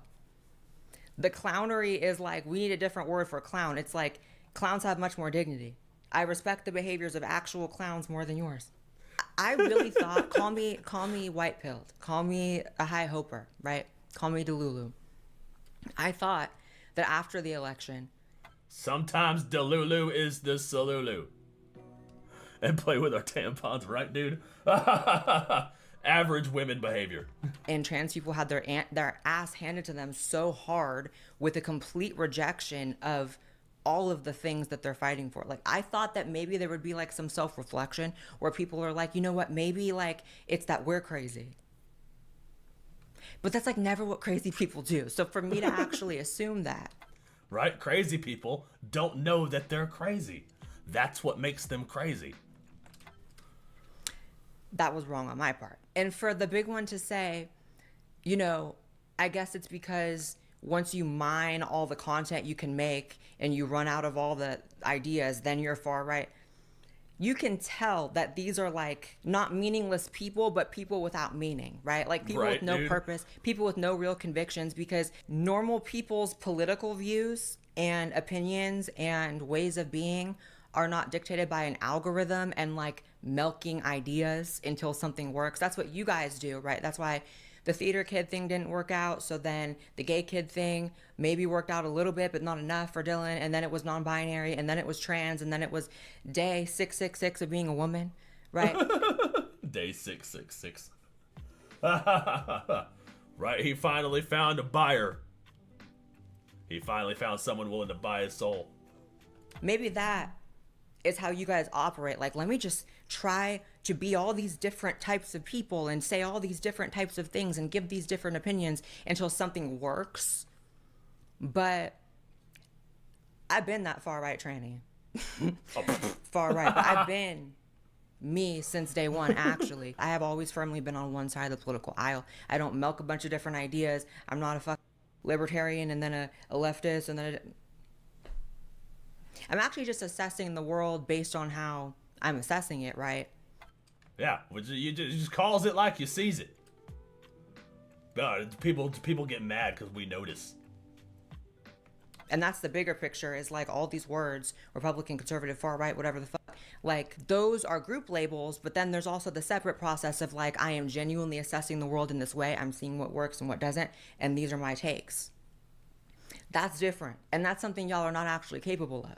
Circling back to the clownery, by the way, it's just so interesting because you present this situation, Dylan, like I'm a dancing monkey for Republicans or something, when in fact, you are a dancing monkey for all the entities controlling you, making sure that you're on the view, making sure that you're portraying a certain image of trans. Exactly. Sold his soul to the fucking devil and got a whole bunch of demons pushing him in front of every camera. Getting all kinds of weird sponsorships All these corporate entities, Nike, Bud Light, which Bud Light learned their lesson.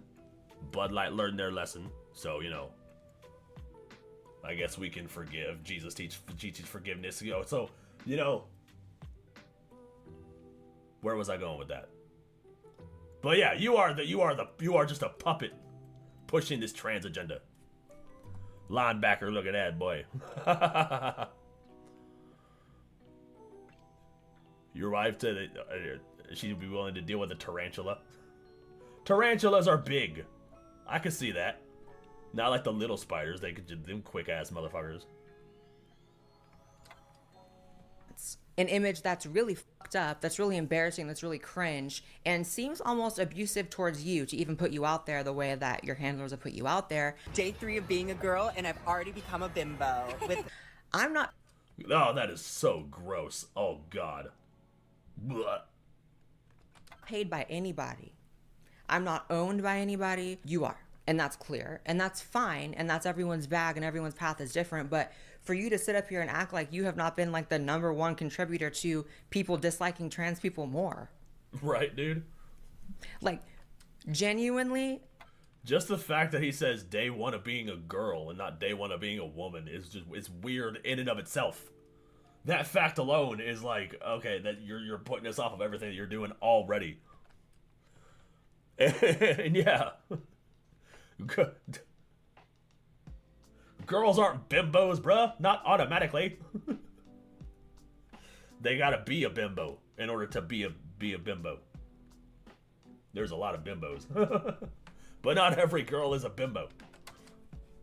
Your presence, not just the Bud Light thing, but like your presence, Dylan, has created more transphobia than I've actually ever seen in my life. I remember the turning. Spring 2023 or whatever, early summer that you did the Bud Light thing. It was like all of a sudden, people who didn't even have an opinion on trans were walking in hot, just only seeing you. And it was embarrassing. It was a really bad look. No one is particularly proud of it, right? It's just the lack of self-awareness from these, especially the bigger trans influencers. It's like, if you guys are influencing anything, we can see the results, right? We can see the results of the kind of society you created around trans people, the types of moods and attitudes and opinions towards trans people that were never so unanimously negative. The amount of just like regular women on the internet that I see commenting on just say a random video you pops up or something about you, the amount of comments from just regular women who are like, I never had any issues with trans people and now I feel like I'm being mocked, I feel like I'm being ridiculed, or I feel like this is like woman face. Like, congrats to you for the it feels like woman face because it is woman face. Like these fucking dudes who think that being a woman is just dressing in pink and wearing a bunch of makeup and carrying a purse and frolicking in a meadow, and that's all it takes to be a woman. Like,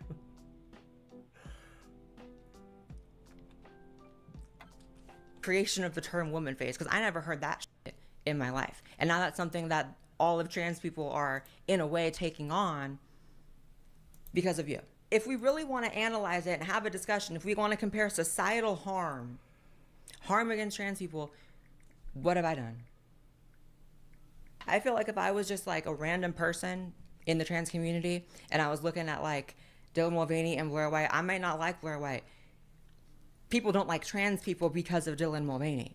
People, if anything, the craziest, most hardcore right-wing motherfucker, oftentimes you will see, I don't like trans people, but Blair White's okay. And I'm sorry, that can seem like a shallow thing, but at least they have one, right? Actually, Blair White's one of the people that are making people not hate all trans people. Because you hear the fucking... It makes you realize that there are people who are actually trans, and then there are just cross-dressing dudes. She's one of the people opening their eyes in a different way to the whole trans phenomenon. So I can totally see that. Be like, oh yeah, trans people are weird, but Blair White's okay. Yeah, Blair White's one of the normal ones. At least there's like one figure humanizing trans people to these people who otherwise are like, ew, fuck that.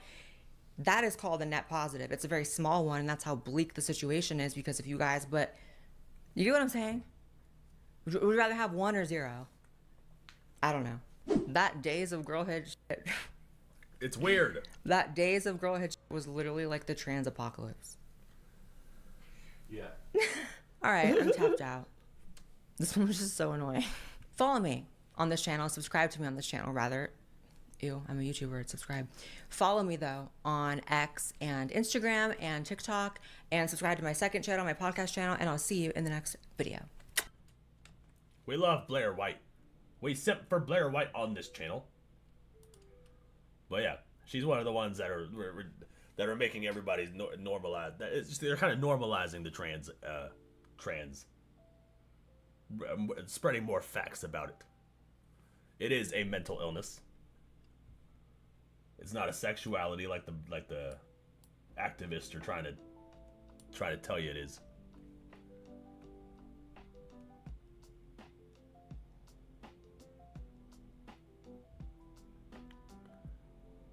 So progressive they became sexist. Yup, dude. Yeah, Loki's been around for a really long time. He comes from the music channel and shit. He comes from the music channel era.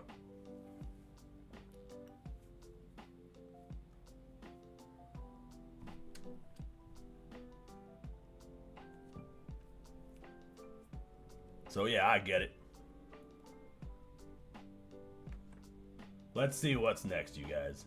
What else is going on in the world? I love all Blair's videos. Blair is that bitch.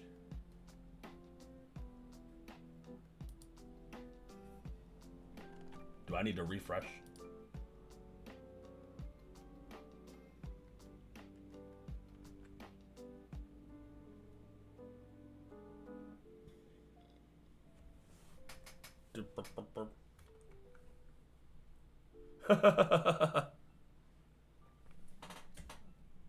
That's okay, there's nothing wrong with that.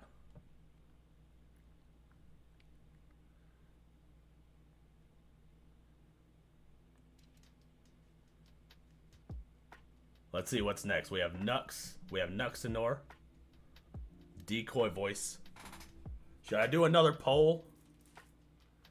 We like audience participation, unless you guys purposely try to tie it up again. They're trying to make me do my job.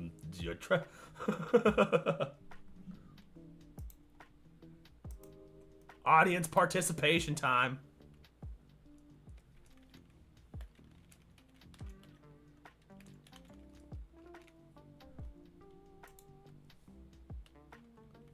Should I share Blair's video? You guys know where to go, right? Just go Blair White's channel.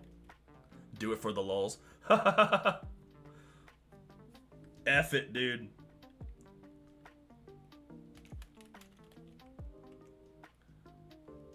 We got Nuxanor. We got Decoy Voice. I like Decoy Voice. Decoy Voice makes a lot of good videos. Oh shit! No, I hit the wrong button. Wait, no. Those aren't the only options.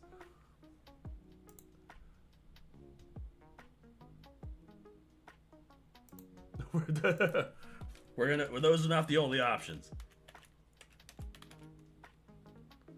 That was my fault. That's what I get for being stoned.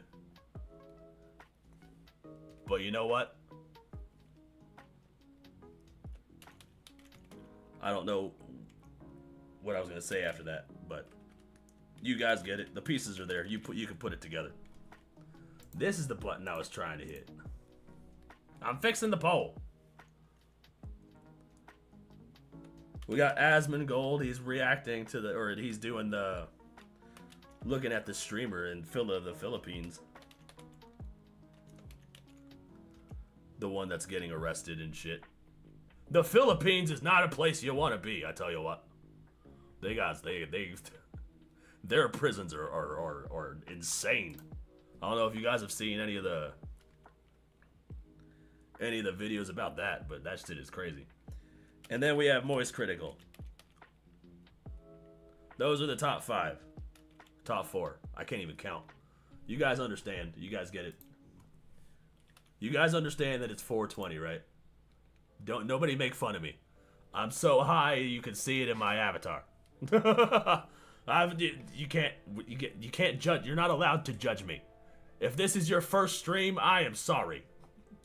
I am sorry.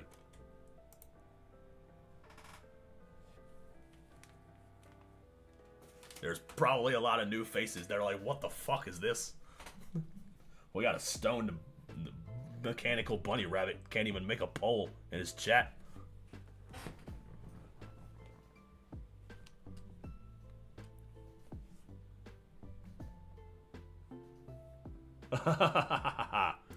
Yes, we make it difficult. All the choices are good. We got Nux Taku, Decoy Voice, Aspen Gold, and Moist Critical. We love all those guys.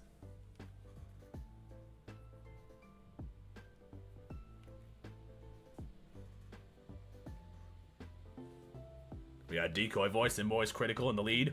They're neck and neck.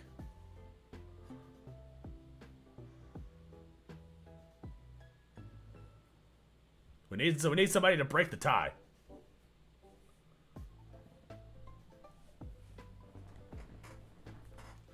I went with the one that had Moist in it just because. Can't go wrong with Little Moist.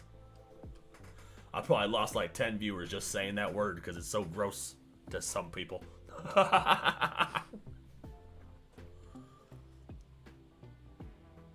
Oh shit, Decoy Voice pulls ahead. Oh fuck. How you like them apples? We gotta say what's up to our favorite Asian. He's also talking about the streamer and the streamer in the Philippines. It says I watched it, but YouTube's a liar. I didn't watch it.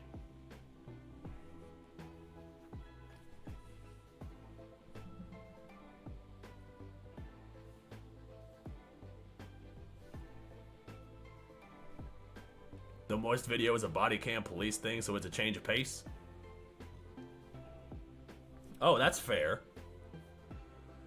So Charlie White is reacting to body cam footage. Florida Man road rage. Can't go wrong with some Florida Man. Florida Man always up to some shenanigans.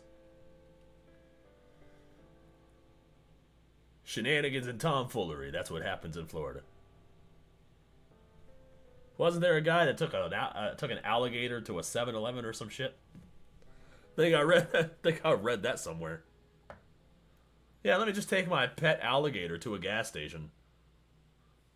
This is normal. Perfectly normal. Nothing to see here.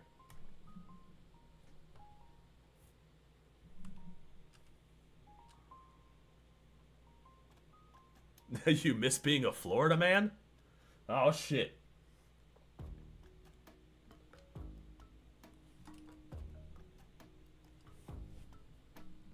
All right, are we closing the poll? Where's Joe when you need him, right, dude? He'll talk all about the Florida men, bro. 5, 4, 3, 2, poll's closed. We're watching Decoy Voice. Our favorite Asian wins the day, saves the day, wins. He wins. It's time for some Decoy Voice. Uh-oh. I got an ad. Oh yeah, that's right. My premium ran out. I forgot about that shit. See, I'm just like you guys.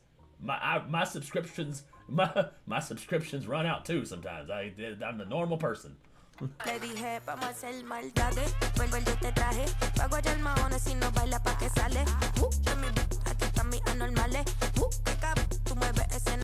YouTuber and live streamer Vitali was causing a nuisance in the Philippines, where he was finally arrested by the authorities. I watched fucking who was it? Atozi. I watched a little bit of Atozi talk about this guy. I don't know who I never heard of him before this whole controversy thing. But you know, he looks like a piece of shit. And he looks like he doesn't take anything seriously, but you're about to find out.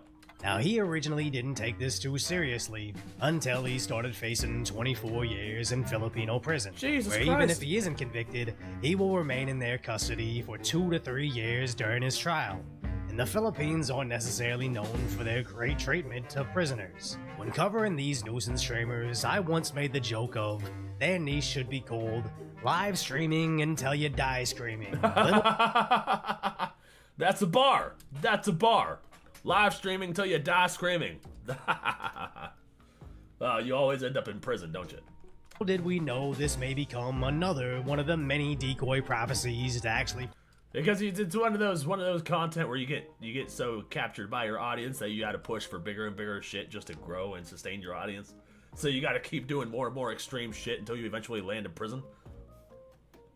That's what that seems like to me. You just get audience captured and you end up in an infinite content loop. Why is Neph high? Because it's 420, bruh. It is 420 for another hour and a half, so I'm gonna be high for a minute. It is 420, and my ears are because it's Easter. I've also hidden eggs all around the screen, and I'm betting $20 that you can't find a single one of them. You can't find any of my eggs. I have hid them. Play out. Now Vitaly isn't that old and max sentencing only takes him to 60, but I honestly don't know how long a rich social media star would survive in conditions like this. How long are you? What crime did you commit? He's a drug dealer. You're a drug dealer? Oh, bad dog. If a little Shih Tzu can't get a fair trial, little YouTube shits ain't either. They don't even give the dog due process. Oh, you fucked, bro. Yeah, you fucked. I first called this the prank to prison pipeline, and that's actually been happening frequently as he started with YouTube pranks. And almost poetically, his first videos with millions of views were called Disturbing the Peace, and the video that got him arrested with 20,000 views was also called Disturbing the Peace. Is it irony or prophecy that the same video that gets you on the platform will eventually be the same reason you get taken off? Hold on, is he about to research his first video? What was my first video?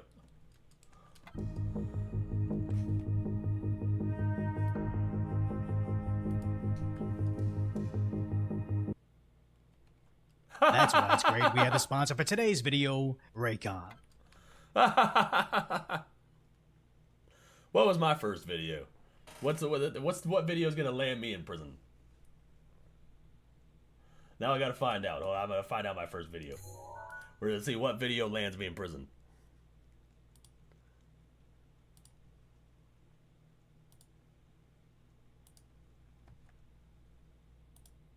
My first video was Mortal Kombat. I reviewed Mortal Kombat. So the Mortal Kombat movie is gonna land me in prison.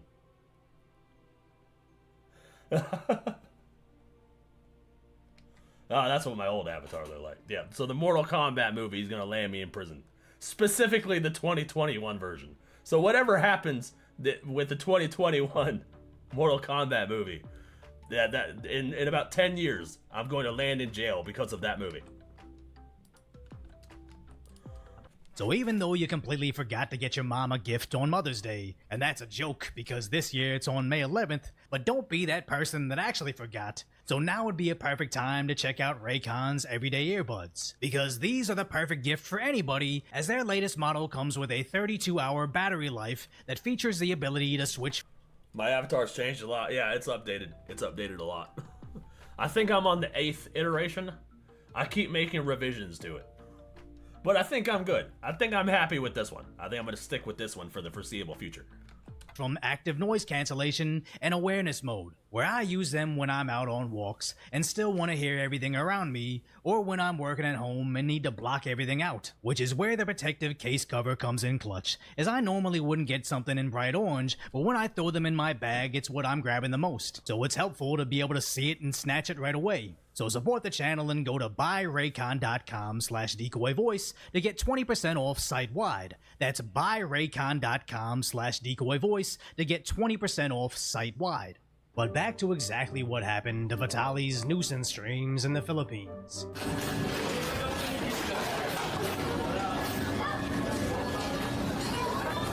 Dude, what? He just broke into a restaurant, dove into the back, and started cooking? You can't do that shit. What the fuck?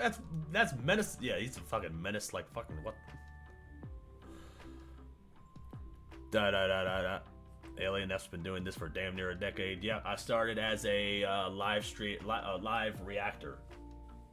IRL reactor, reacting to music. And then I started making music. And then I started making video games. And then, fucking here we are. Yeah, so I've been around for a minute. Don't worry, brother. I got it. Don't worry. I'm the manager. My name is Vitaly McDonald. So he's in a McDonald's. He's literally in a McDonald's in fucking in the Philippines, just breaking into the back and started using their equipment. Like you, what? Ronald McDonald is me. The manager told me to cook. This shit is so cringe, dude. If we're already there, we're gonna be practicing in 5 minutes to understand how to take off the boards using our knees. So this is. Yeah, that's what surfing is. I know how to surf. Okay. This guy is so insufferable, dude. What the fuck? Give me the remote and let's go. Chad, just destroy him. I want him to he's gonna come to my hotel and apologize. Watch. Wii Sports, go leave a Yelp review. 1 star. No, I have a question for you. Strangers started confronting him in the streets. When you're interacting with people here and you're messing around with them, I know it's a joke to you, but for the people here, they work hard, bro. And guess what? And I tip them. What do you do? Exactly. I run a software company and I provide housing for the. So you can't just talk. Right? See, he's just trying to flip it back on you, bro. You gotta stay with the focus. To stay with the focus of what he's doing. He's literally harassing people. Like, how much did he tip that one lady? Where he was like bending over, like barking at her. How much did he tip her? Was it worth it? Probably not. How much do you tip them? Is it like $1 for their suffering? I'm not talking. I'm asking you why even make that content. I'm speaking up for a large majority of people. Shut the f up, because I do whatever the f I want. What are you gonna follow me? I'm not gonna follow you. Yo, I swear to God, bro. It's a real conversation. And I don't want to have a conversation. I don't want to have a conversation with you. What are you gonna do? What am I gonna do? Yeah, I'm gonna tell your viewers that you guys are better than this. You don't have to watch people with others and putting them down. Go. I can't believe there's actually an audience for this, bruh. There are people who actually enjoy watching this type of content. Like, you gotta have, like, freezing temperature IQ for that shit, dude. Like, your IQ has to be Arctic levels. Don't touch me before I knock you out. You're not gonna knock me out. Oh, yeah? What are you gonna do? I guarantee you're not gonna knock me Yo, back off. Oh, what are you gonna do about it? What are you gonna do about it? You came with these... A trained fighter challenged him to a cage match. I'm challenging you. Oh, dude, what? He got challenged by an actual fighter, bro? To an MMA fight. You don't even have to win. You just have to survive 1 round with me. And if you do, hey, I'll pay you $5,000 US. We all know that if my Filipino colleagues Mark Mugen or Brandon Vera. He got challenged by a Filipino martial artist, bro. Jesus Christ. And all he had to do was survive 5 minutes. While this dude fucking wails on him. Oh, I would pay to see that, dude. I would pay to see that. That'd be better than any Jake Paul fight ever. Like, come on, bro. Someone get Vitaly in the ring with this guy. That should be his punishment. That he should be sentenced by a judge to fight this guy for 5 minutes, and it'll knock 5 minutes off of his sentence. For every minute he survives in the ring with this guy, they'll knock a minute off of his sentence. Former UFC fighters made this challenge, there would be a 0% chance you'd accept. But I'm 5'6" and almost 50 years old. You're in your 30s, ripped and muscular. Did he say he's almost 50? Did he say he's almost 50?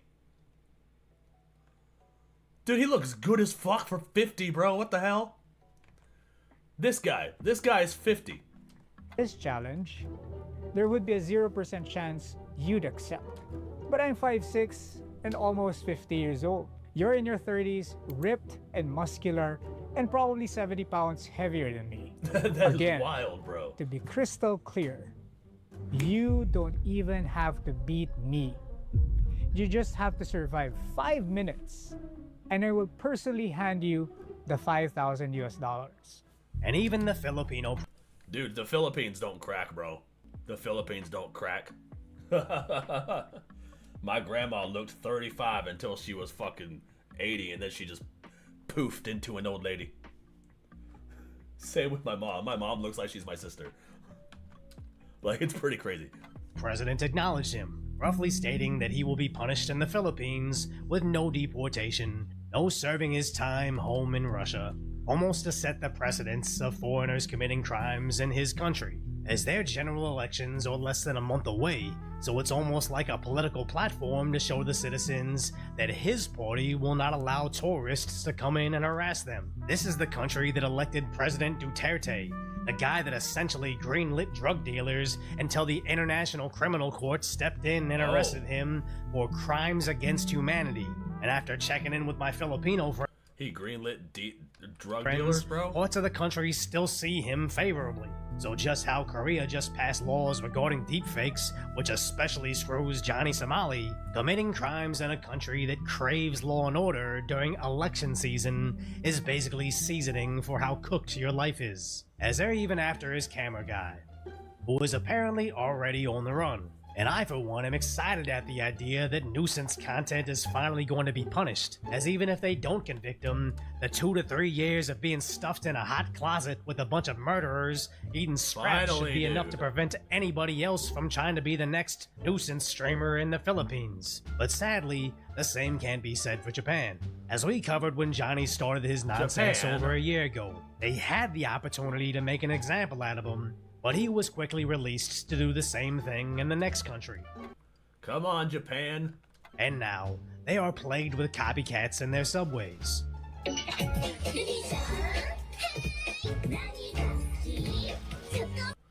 Come on, Japan. You gotta step up. Get the Yakuza on these motherfuckers. Get the Yakuza on these motherfuckers. Bring them back.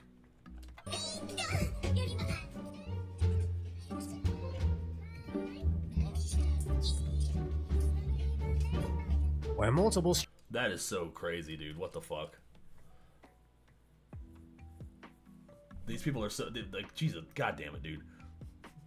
Dreamers go for cherry blossom season and climb the trees. And when they write articles about it, roughly translated to the copycats that could damage the property, that could result in 3 years in prison. I simply don't buy it. If Johnny could blast inappropriate content in theme parks and subways, then get in multiple fights all across the country, but you just let him go knowing the whole world was watching, your whole criminal justice system ends up looking like a joke, especially when compared to their South Asian evil twin island in the Philippines. So South Korea has a choice right now, but in this scenario, the dark path is the right choice. Yeah, you gotta go down there. You can't let up on these guys, bro. You gotta make an example out of them. That's the only deterrent.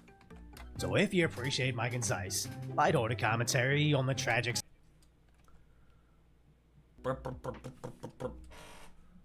What, can we watch and react to the link I just posted? Are you talking about this one? If you're curious, this is old school Neff. Trying to get me to face reveal, bruh.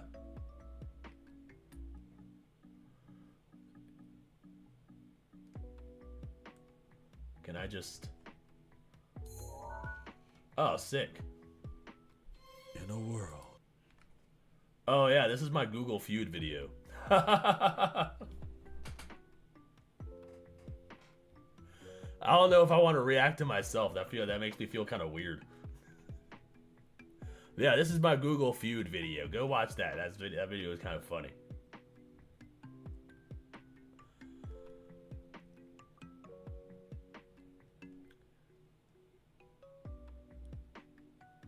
I promise it'd make a great clip for the Clips channel.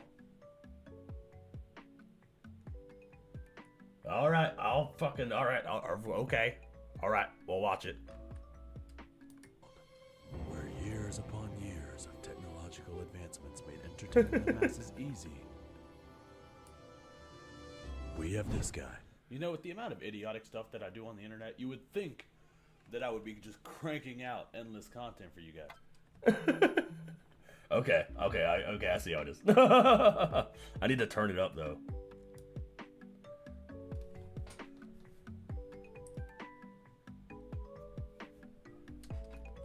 All right, we'll back it up. Okay, okay. I'll see how we'll react to it. In a world where years upon years of technological advancements made entertaining the masses easy, we have this guy. You know, with the amount of idiotic stuff that I do on the internet, you would think that I would be just cranking out endless content for you guys. Welcome to Google Feud, the game where I try to guess what Google thinks I'm going to be searching for when I'm actually looking up pictures of Avi Kaplan. God damn it, dude. This was 6 years ago? What the fuck? God. Jesus Christ, dude. I have not seen this video in 6 years. Fucking Avi Kaplan for the win, bro. Boy's got the voice of an angel. Fucking deep ass voice like an angel. By the very hammer of Thor. Anyways, I take this 100% seriously, so if you're looking for hilarity to ensue, you're in the wrong place. I pick a category, and then I try to guess what the most searched terms are. So here we go. I lied about my dog running away. Fuck. Can you guys hear it okay? It's really quiet to me. This is on my music channel. It's way back in the day. Like this was back in the. Can you guys hear it okay? Let me turn this all the way up. Maybe that's the problem. It sounds very quiet in my headphones. I can spell. Here we go. I lied about my dog running away. If I can spell right. It is quiet? Oh, you hear it? Okay. No, I lied about my herpes. What the fuck, dude? I lied about my girlfriend. I lied about my... Yeah, see, this is fucking... That's as high as it'll go. Pet name Steve.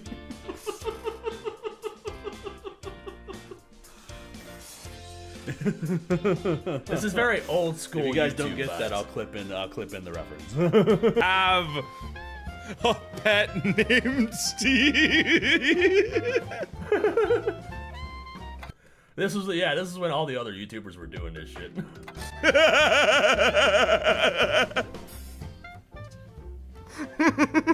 I don't know why that really made me laugh. I think I swallowed my pet name Steve. I'm sorry.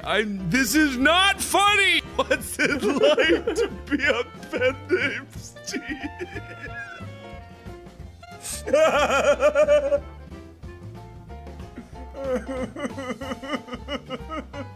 God, that's so not funny. That's so not funny. I love the feeling.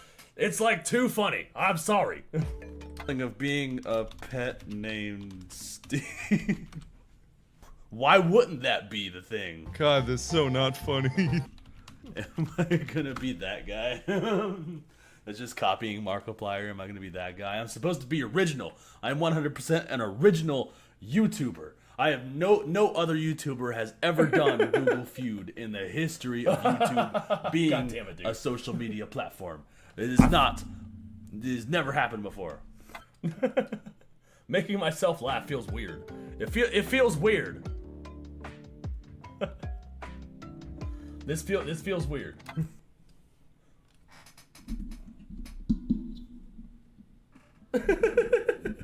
Quit it. It's happened before. I'm not going to heaven. My friend is addicted to Fortnite. Oh! I found one. My friend is addicted to drugs. My friend is addicted to sex. My friend is addicted to herpes? I don't know. My friend is addicted to Minecraft. Why didn't I think that was weed? You can't be addicted to weed. Get the fuck out of here with your... Yeah, you can't be addicted to weed. We're all smoking weed over here, bruh. Hold on, I even have a joint. I have a joint right here. There. We're all getting high today. Stupid ass. It is 420. People, I like guys with weed. I like guys with huge dicks. Fuck, dude. I made myself laugh. See, I don't know. I feel strangely narcissistic watching myself and making myself laugh, even if it is a clip from like 6 years ago. But Bubba, is that Neff? Watch Neff while we watch Neff. Watch Neff, right, dude? Yep, that's me. That's me in the corner there, bro. This is a video from 6 years ago, before this channel even existed. Back in my day, we copied all the big YouTubers in order to try to see if the algorithm will pick us up. Maybe we'll be suggested and turned into one of those. But, you know, nope, that never ended up happening. Instead, I leaned completely into the music and just turned that entire channel into a music channel. I like guys with vaginas. No? I like guys with acne? You like guys with acne, internet? What? You like guys with acne, internet? What do you fuck? That meant, I don't have acne. Why? Fun. I just woke up. Okay? Leave me alone. My brain is still trying to catch up with the rest of me. Watching my room from like 6 years ago is kind of weird. Cause my room looks completely different. Like there's like a dresser here now. I have an actual bed. This was back when I just moved into this apartment. So like I was still sleeping on the couch. And not this couch, the couch in the living room. This was my like office, kind of office space. So yeah, it's kind of weird seeing it now because it's completely different. So my body's all energized because I drank a NOS, hashtag not spawns, and my brain has to catch up. Never put a penis in your butt. I accidentally ate a shelf. What the fuck, dude? Help! I accidentally ate a shelf. Oh my god. Oh, that's so cringe. I accidentally ate a bug. That's gotta be one. No? I accidentally ate your mom. I wanna be a snowman. The guys with the JJ, yeah, this was before the whole trans bullshit. So I was just making a joke. Now the trans kind of took over everything. Kind of ruined that joke for everyone.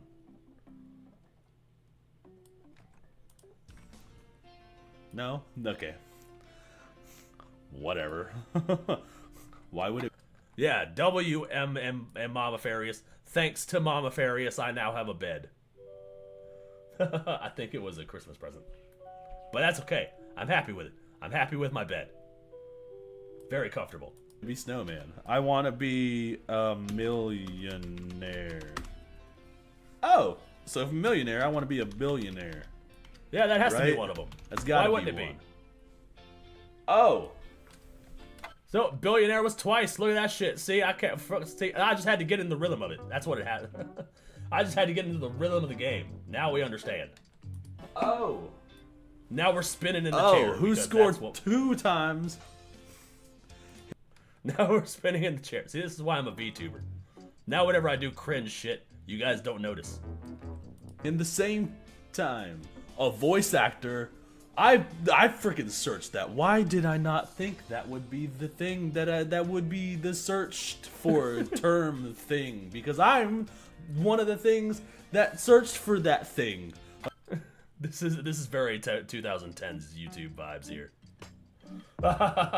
This is the type of editing style that I grew up watching. So I just kind of like thought that would be, you know, that would be a good way to edit this video. Of course. All the flying texts. Voice actor. Can't go wrong with flying texts. That sentence made no sense, but I'm gonna keep it in anyways. I swallowed a shelf. I swallowed a bug. I swallowed a dick. Didn't I do this already? I swallowed a sword I levitated. The people that search that are on drugs. My best friend is a car. Why would it be? Why would it be that? My best friend is a monkey. What? I want a monkey. Yeah, the scatterbrain has never left. It stayed exactly the same. Just now with a different face. Now in a different animated dimension. Ah, that sounds like it would be so much fun. I think life is boring. I think life is fun. I think life is stupid. I didn't even spell it right. I think life is a dream. I think life is a simulation. What if we're all just wandering around in an endless nothing? See? I was even pushing simulation theory 6 years ago. See? Life's it's a simulation confirmed. Simulation confirmed. Because I said it 6 years ago. That makes it a fact. That makes it a fact of life, you guys. Simulation theory is a thing. I already said so. You know, what if life is just pointless? I think life is pointless. I should have picked that one. I think I swallowed a... Wait, did I do this one already? A sword. I levitated, right? See, even I fucking understand that. I noticed patterns. That's a pattern recognition thing. I knew I did that one before. I was like, did you just repeat the same shit? What? I don't think that was an definitely the editing first mistake. one. That was the first one, right? Why would it not? Why would it not be that one? I think I swallowed a bug. We're gonna go to a different one. Names. We're gonna go to names. Emily Elkins. Oh shit. Emily Elkins in the chat right now. This is before we got together, I think. We still knew each other. We were friends for like a year before we got together. Why would it not be that? More people need to search for Emily Elkins. Search for Emily Elkins. Is this why you picked this video? You picked this video for a shout out. Is that why you picked the video? No, I'm just kidding. Emily wants to play. Pretty solid game. That was a Oh, pretty popular shit. game. I hate it back when in you the day. accidentally sleep with your sister. What I the hate it fuck, when dude? you accidentally build a shelf. Bro, it was actually what? See, I'm like, blah. Fucking. It's been so long since I've fucking seen this video. When you accidentally build a shelf was one of them? What? That was actually a thing? People actually search for that? I was totally just shitting right there. I broke my shelf. Why is shelf so funny? I didn't freaking know why shelf is so funny. I was just joking. I didn't even think you were in this. I don't know. I didn't even remember. When you die, you die. Okay. I guess the majority of people don't think. When you die, you die. Well, that's what happens. That heaven exists. When you die, you go to heaven. When you die, you go to hell. That's weird. When you die, but when you die, you don't go to heaven. That wasn't one of the choices. Rigged. Rigged. Google has been satanic from the beginning. Google has been fighting against the Christian agenda. the Christianity forever. Been pushing the devil's agenda. When you die, you just die. No. Simulation theory Okay. confirmed. So I guess the majority of people on the internet are atheists now. they just think that when you die, you're dead. That's it. That's all you do. You don't even go die. to a That's all you do. simulation when you die. Right? Yes. Simulation, obviously. Always pick the sim. When in doubt, pick the simulation. If you don't know the answer to something, it's obviously because we're in a simulation and you weren't programmed to know the answer. You have not built up your AI machine learning algorithm enough to know what the answer is. Nope. How to get rich off the internet. That's got to be one of them. How to get rich So off many people search that YouTube. shit. I cheated on my boyfriend with my dad. What the fuck, dude?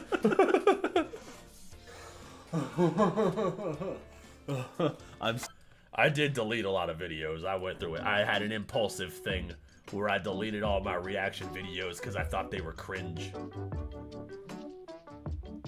But I left all the videos of me doing random bullshit like this. What was another one I did? I did Google Feud. Oh, and then I did Omegle. That's another one. I did Omegle with my friends. My friends were on a Discord call, and I fucked with people on Omegle. That was another one I did. So stupid. I'm such a dumbass. Based. See? I'm such a... He's right. He's right. I cheated on my boyfriend with my brother. I feel like that would be a thing. I cheated on my boyfriend It sounds with like it would be. his boyfriend. Why wouldn't it be? Why would it not be a thing? I cheated on my boyfriend with a girl. Relatable. When I was 16, my girlfriend cheated on me with a girl. I totally hear you. I failed at life. That's true. That actually happened. When I was 16, I was dating a girl. She cheated on me with another girl. The Omegle video was a good one. Yeah, that one was really funny. Or so I'm told, or I was told in the comments. Okay, sure. Just give me that one. Because I fail at life every day that I'm alive. So why wouldn't the majority of people search for the same thing? I failed at... I make a lot of movements with my hand, I'm starting to notice. I do a lot of hand movements. Tests. I failed at seducing my sister. Why do I keep going with that? Why do I keep going with that?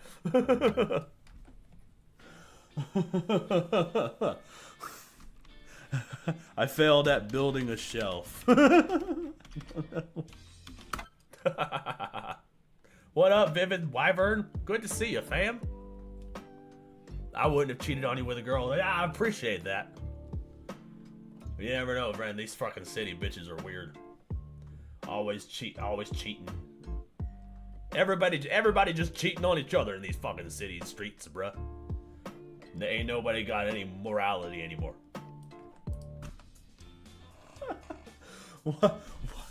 Why? I don't know why shelf is so funny. I failed at being a daughter. Now you're just being dramatic. Now you're just being dramatic, internet. I ate an entire... Calling out the libs even then, bruh. Nah, you're just being dramatic.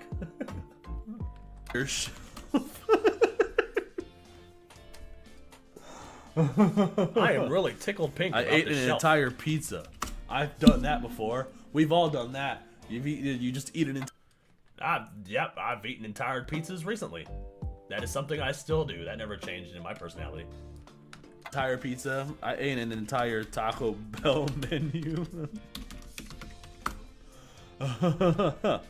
Taco. No. I ate an... And no, I'm moving the joint. It's how I move my hand. I'm moving the joint myself. It is not the cursor. Entire block of cheese. Okay, I'll give you that one. I think my dad is gay. I think my dad is bigger than me. I think my dad is cheating on my mom. That's gotta be one of them. It wasn't one of them? I think my dad is going crazy Eminem. Why wouldn't you think it was that? You're a rapper, bruh. Why wouldn't Eminem be the first one that comes to your head?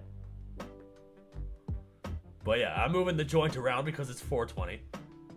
And I'm doing it to, I don't know, emphasize shit. Okay. I think my dad is going crazy. Eminem. It's gone crazy, internet, okay? Get it right. Oh, yeah, that's right. That's true. Yeah, okay, well done. Based past me. That's fine. What happened to your eyes? I'm high as fuck. It's 420, bruh. It's 420, and we are stoned like a glass house, bruh. We are higher than a prostitute's body count. That's how we're doing over here, bruh. We're just reacting to shit. If you're going to be quoting Eminem, I think my dad is gone crazy. God. And here I thought you knew who Eminem was. You don't even know one of his most iconic songs. The only song that he's done with his daughter. Dropping facts. Dropping facts. Anyways, that was Google Feud. Trying this new shift in content. I figure, why not? I do it all the time anyways. Why not just record the things that I do, the funny that I make? But in the past, I've been trying to keep my channel so niche that I haven't been recording all the stuff that I do in my spare time. I could be cranking out so much content just from the stuff that I do in my spare time when I'm not like... I don't have so much spare time anymore because now I'm always working on something. Writing music. Anyways, that was Google Feud. If you liked this video, be sure to turn that like button blue. Turn that. That was back when they were blue. They've changed a lot in the 6 years that I've been doing this. They changed a lot of shit. I did like my own video. Thank you for noticing. It was funny. I'm sorry. It was funny. It did make me laugh in certain areas. It made me cringe in other ones, but that's okay. If you don't cringe at your past shit, that's you know you're not progressing. If you cringe at your past shit, that's how you know you're progressing. Is what I meant to say there. But yeah, that was a video from 6 years ago. Face reveal.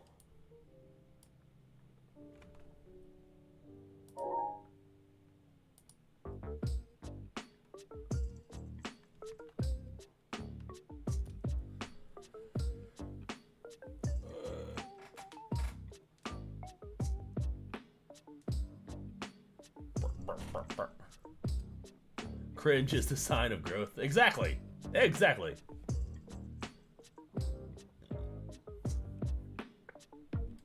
Yeah, we gotta keep going. We're never stop. Now I found my niche. I found what I want to do. And I kind of like, I know I've been on the internet for like 10 years almost. More like 7. It's been more like 7. But, I only count like the last like 2. Because that's when I started making like the content that I'm making now. So really, I've just been doing this for like 2 years. This particular content on this particular channel for 2 years. And I'm sure like, 10 years down the line, I'll be a lot bigger. If I keep doing things. I just gotta stop switching my content. I gotta stick with the thing and, keep doing it. But yeah. That was nice. That was nice to, yeah. It felt a little awkward at first. I was making myself laugh. But it's nice to reflect on past content and see, remind myself where I came from. Stay humble.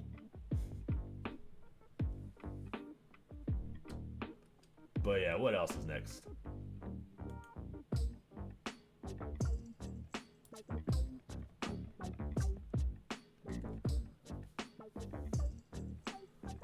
But yeah, the Google Feud and the Omegle one were pretty well received, so I kept those up.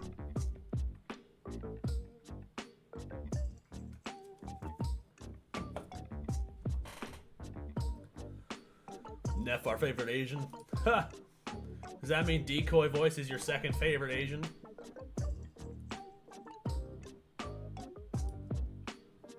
Sometimes I like my old stuff better than my new stuff. I felt that way about my newer content sometimes. Sometimes I'll watch a video from like a year ago just to kind of make sure I'm staying consistent with my upload. And sometimes my fucking videos from like a year ago will make me laugh harder than the ones that from like the recent ones. So yeah, it really depends. It really depends.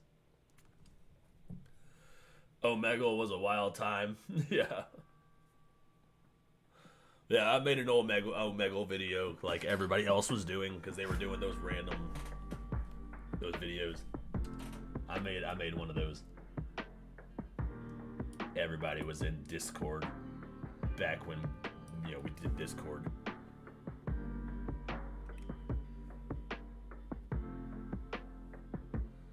Yeah, I never out like doing those no more. But anyways, what's next? We just watched Decoy Voice. Thank you, Emmy-chan, for the request. I appreciate it. That was a nice little trip down memory lane.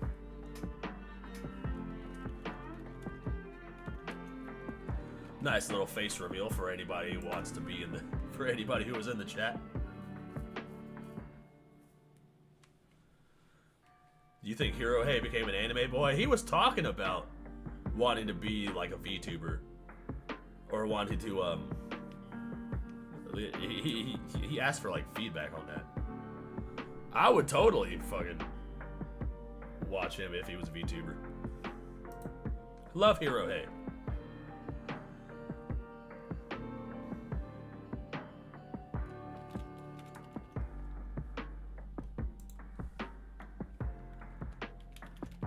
Nuxanor, Asmongold.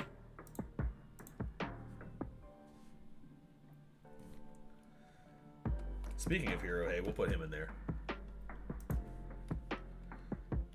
Hirohe and Moist Critical. There we go. There are your options.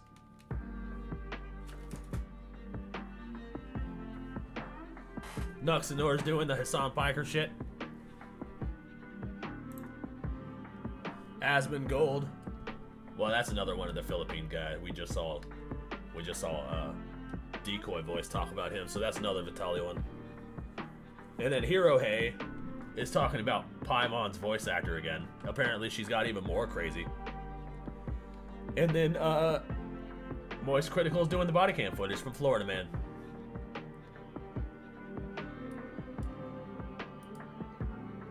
So while you guys vote, I will be right back. I'm going to leave you guys with the music, which might be too loud at this point because I forgot about that. And I will be right back. Nobody go anywhere.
I'm back.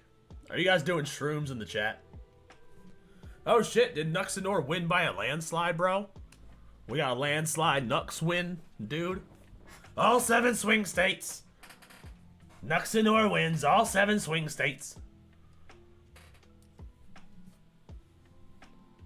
This mushroom is this the mushroom waiting screen? That's funny.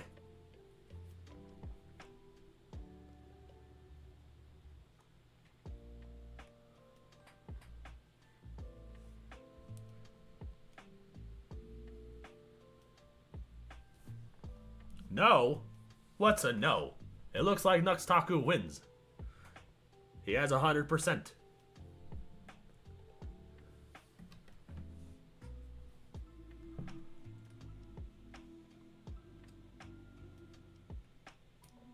Should I keep it going a little longer? Maybe other people will be like, hey, let's watch Hirohe instead.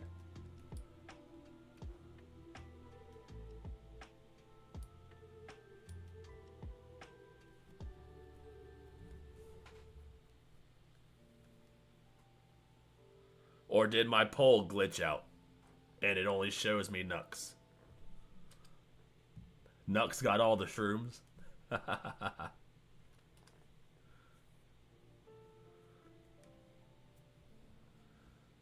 Post the link to Clip Channel community page for fun. What up, Anonymous? Good to see you. Happy Easter. Happy 420.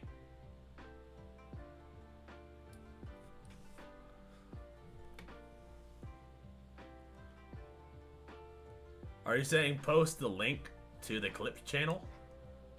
I can do that.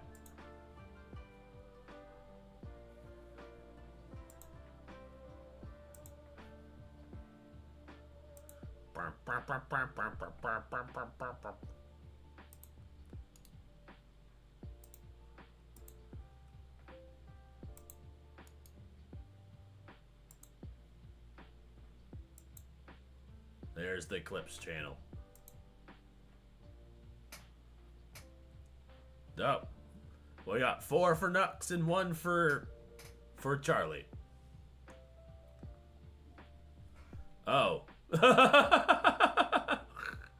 Post the live stream to the Clips channel community page. That's what you meant. Sorry, I've been smoking a lot of marijuana. So you gotta forgive my blunders. It is mandatory. Alright, it is mandatory that you forgive my blunders. I'll post the live stream, to the Clips channel. Even though we're about it. You know what? Okay, fine. That means I gotta switch users.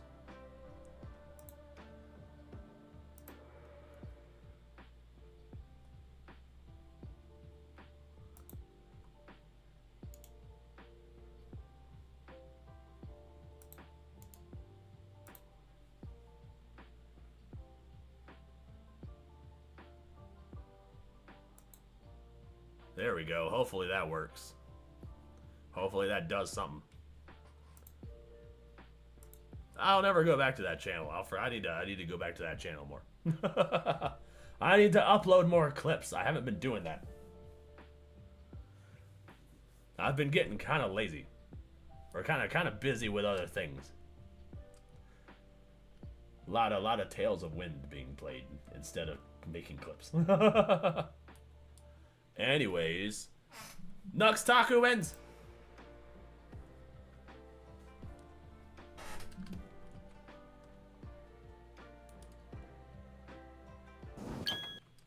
So what's going on with Nux? God damn it, these ads.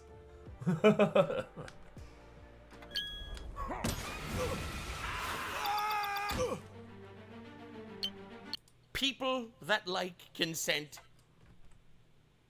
Well, this is starting off great, isn't it? This is starting off just fantastic. Look, you got Hassan Piker in a photo with Diddy. Whoa, this shit just keeps getting worse for Mr. Piker over there.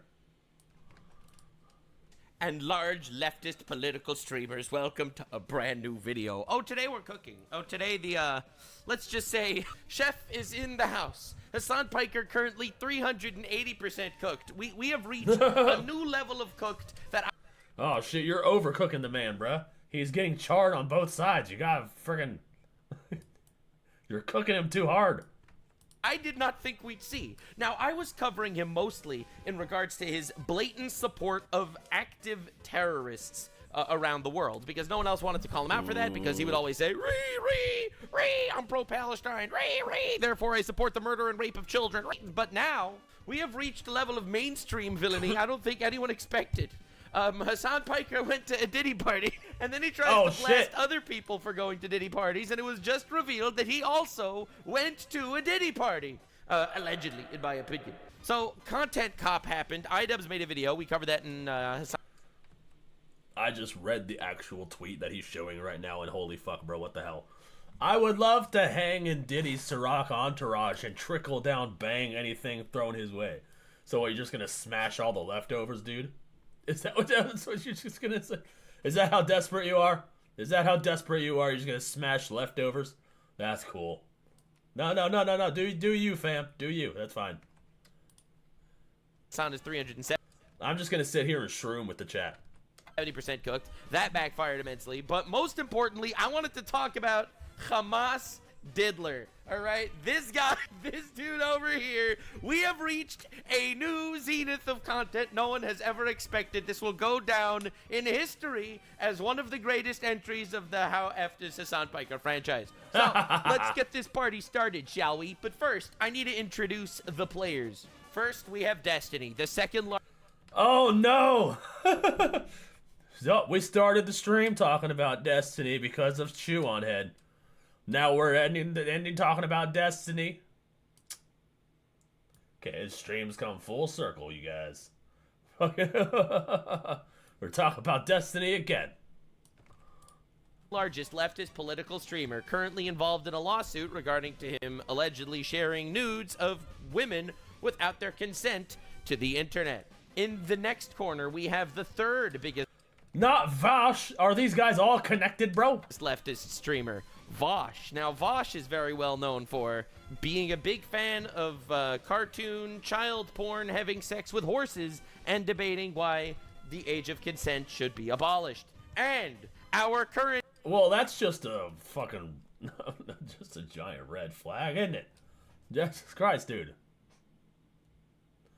The horse fucker, bro? Gold star medalist, the #1 political streamer on the left. We have Hassan Piker, supporter of terrorists, lover of retards. He went to a Diddy party.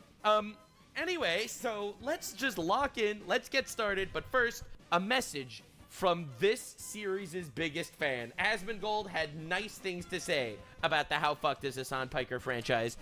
Oh man, we got all the characters of the anime right here, bruh. We got, I've got all the characters of the anime ready. We got Asmongold right there, bruh. Oh. Let's go. Let's see how the story plays out. So you have to realize that this is big, all right? The Hassan Piker fuck franchise is reaching new heights. Oh shit. Okay. We have now been introduced to the characters of the episode. We have been introduced to all the. We have to see how it develops. We have to see how the story develops. I am interested. Bro, I've seen every once in a while I'll watch one of his videos. Yes, sir. About Hassan, yeah, and it'll just be like a 40-minute video just talking magic. That's what we're doing the whole time. Yeah, I guess. Based. Yep, that's right. That's facts. That's what he's doing. He's our favorite blue yokai. He is fighting the good fight. Listen, the bar is low. If you're a retard that also went to Diddy parties and supports terrorists, I must say, yeah. We're going to be talking mad accurate shit. Also, hi Asmongold, enjoy your stay. I know that you're probably not going to react to a video like this because realistically, I don't think that you want to get involved in giant Hassan hate drama. But we are going to... Pi is a free browser Nah, these fucking ads. extension that blocks ads on your favorite sites. You install it once and then you can use the internet. But yeah, he's absolutely right. Honestly, forget about all the ads that used to be there. That means no more of those pesky pop-ups or those annoying. There we go. We can skip. Let's go. We're gonna have to build this one up from the very bottom, and we are going to. I forgot that Nux Taku has mid-rolls. Absolutely obliterate this man's asshole like he obliterated the assholes of all the women that he paid for. So it all started with this tweet from a man named Dan. So Dan created a software like 10, 12 years ago, and that software was bought by Diddy's company. And that's as far as I remember. I could be a little mistaken on the teeny details, but I'm pretty sure that's kind of what it was. This is long before Diddy... It's an ad about blocking ads, dude. Is that what that was? That's so fucking funny. That is ironic as fuck. Are you tired of seeing ads like this one? We'll buy our product. Ever was arrested, indicted, any of that shit. For those of you that are unaware, P. Diddy, big rapper dude, that dude is currently in prison for alleged sex trafficking and murder and like literally a million different fucking things that this man did to be in jail. What? Not our good wholesome Diddy. Not our good wholesome Sean Diddy Combs. No way that good Christian man did those nasty things. You lie, sir. This is news to me. I've never seen that happen. Covered this in the past if you actually want to look at it. Surely, sir. Surely you jest. We could we definitely look into that shit. He's a rapper, but with one P. All right, listen, I'll just be real here. That dude, scumfuck piece. Just dropping the casual Eminem reference. Is it R-A-P-E-R? He didn't spell the word rapper, leave out a P, did he? Piece of shit. So Dan kept getting harassed by Hassan because he called Dan the Diddler, because Dan made a company that was bought by P. Diddy like 12 years ago. Now, the thing is, this is a very long time ago, and he really didn't have any connection with Diddy personally. He just kind of sold him a software that's like literally fucking nothing. But Hassan still used that as an angle to essentially defame Dan and essentially insinuate that he is a sex pest. Now, I would know, because Hassan also said this about me, your Oh shit, okay, so he's just implying that you guys are just all sex pests. That's gonna be painfully ironic when we find out that he's the actual sex pest of the episode. Truly, he said that I am, implied that I am a pedophile because I made a video like 10 years ago or 5 years ago where I showed YouTubers cringe hentai on YouTube, criticizing YouTube for letting the hentai be on YouTube, and make. Ah, I see. So you're the chaotic neutral character who's being shamed for having a past. I understand. We've seen your trope before, sir. Making fun of all that shit. Because of that, he insinuated I am a pedophile, and obviously I got a lot of hate for that shit, but whatever, the Hassan hate's a daily thing.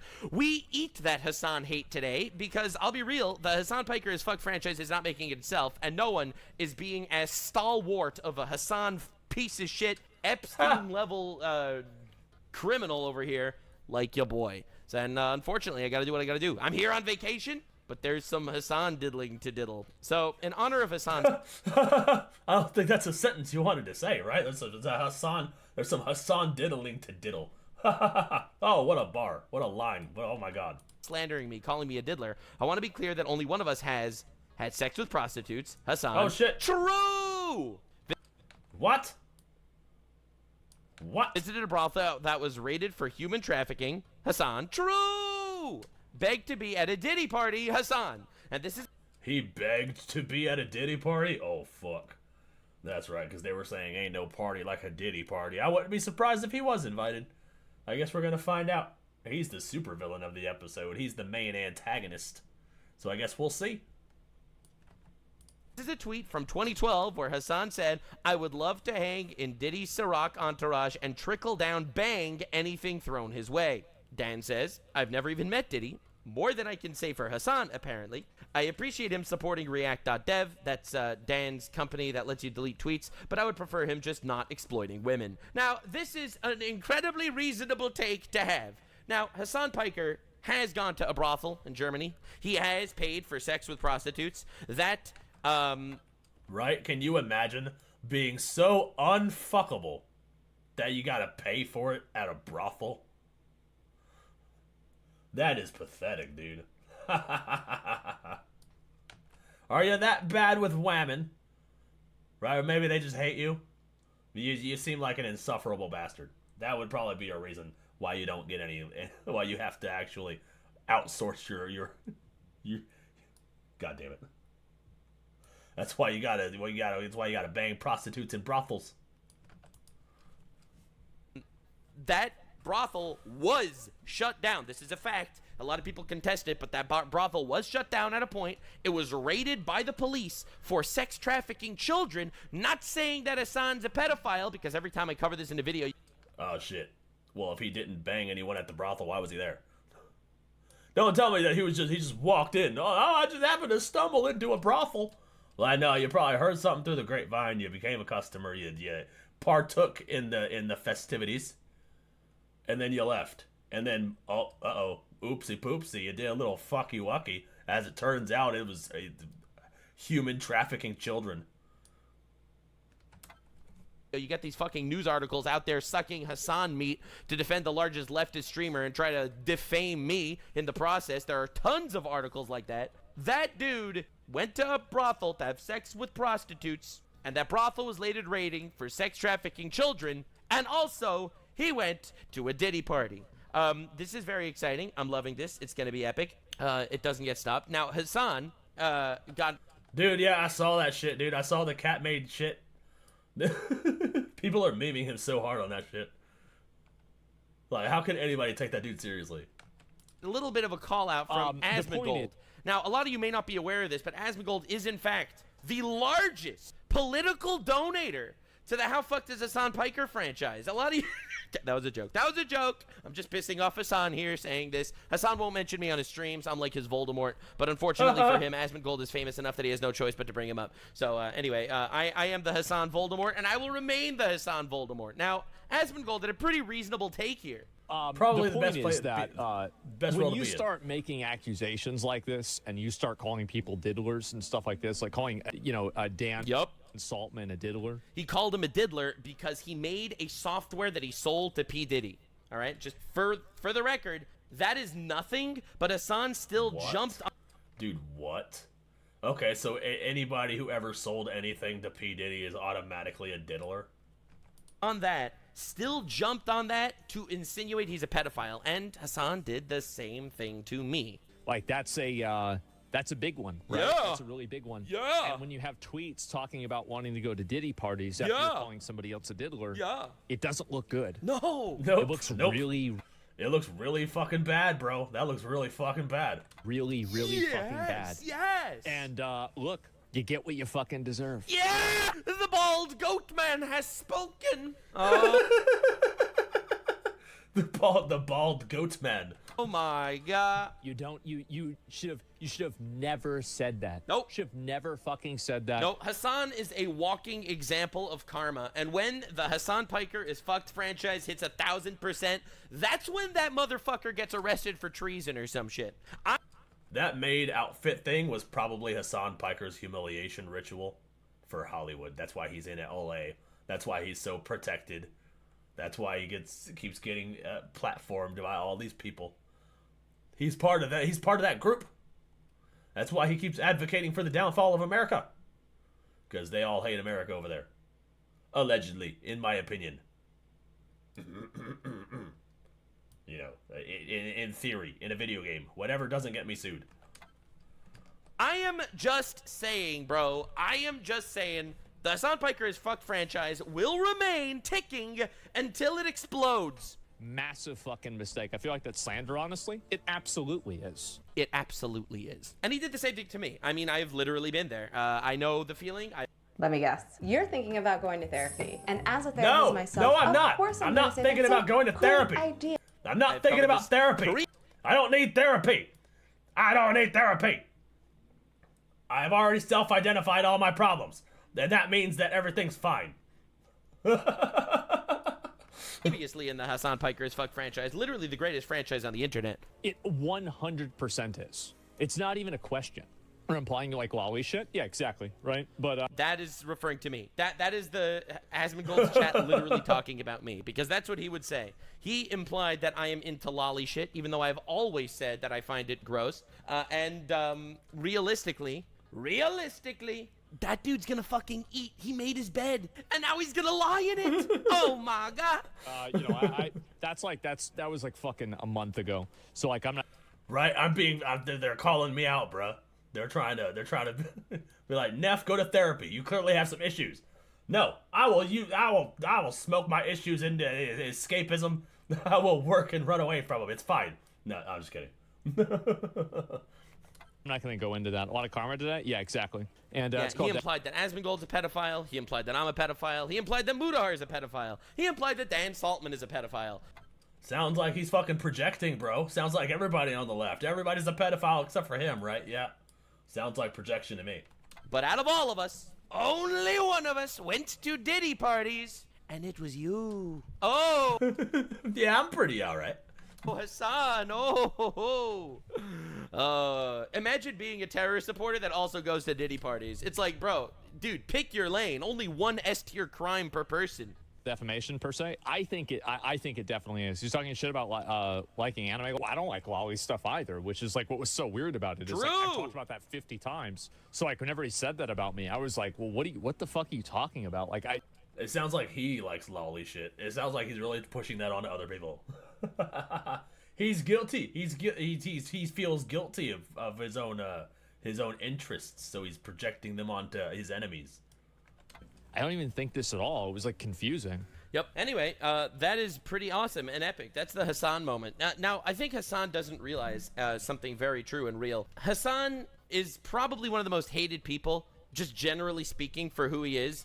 Like, when he thinks Hamas terrorists, he supports Hamas terrorists. Does he really think that the Hamas terrorists are going to support him back? Fuck no. They execute gay people, and Hassan is like a super wokey. And you know what? That's why he has to pay prostitutes and brothels. Nothing dries a woman up more than, advocating for terrorism. It's just a fact. Really think that shit's happening? He's a communist with a Gucci bag. Got his Prada kicks, gotta have his swag. Bro is Nux Taku busting out the pipes. Oh my god. Unbelievable hypocrite. And as Asmongold Gold said, he deserves what he's getting. This motherfucker calls everyone a pedophile, and it was all fucking projection. We're going to go through the timeline here. Exactly. Hassan's Twitch chatters, having a normal one, said that Dan Saltman has probably fucked children repeatedly. That is a Hassan. This is in Hassan Piker's chat. This is defamation, and the guy is not banned, at least not to my knowledge, in Hassan's chat. Now, Hassan had an absolute meltdown because he was exposed for going to Diddy Party. Bro is having an absolute meltdown. Oh shit, we get to see his melty melt? Let's go, dude. I was gonna say something else, but I forgot, so we're just gonna move on. Better watch out, Nux could take your music career. Oh no! We must collab on a song, Nux. Do my hooks.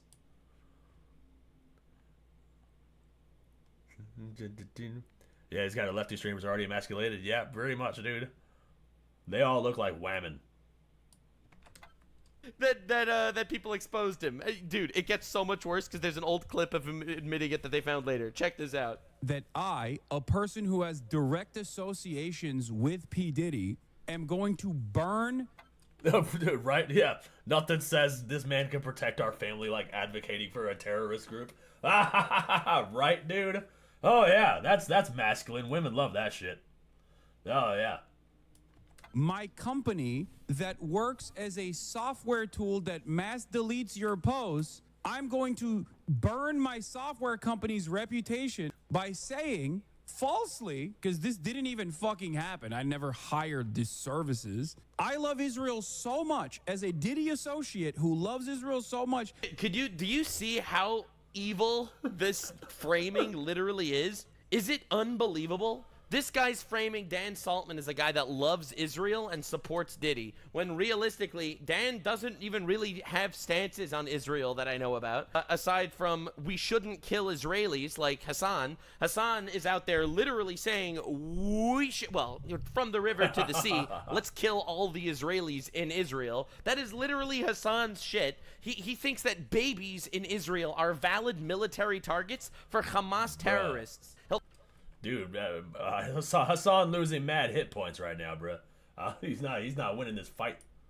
Call out every time Israel commits a quote-unquote war crime, but the fact that Hamas terrorists murdered 1,200 innocent people, took hostages, and murdered babies, including murdering Palestinians that protest against them, Hassan supports those guys. Hassan will support the terrorists every single time. And I'm willing to burn the reputation of my company by faking that I will...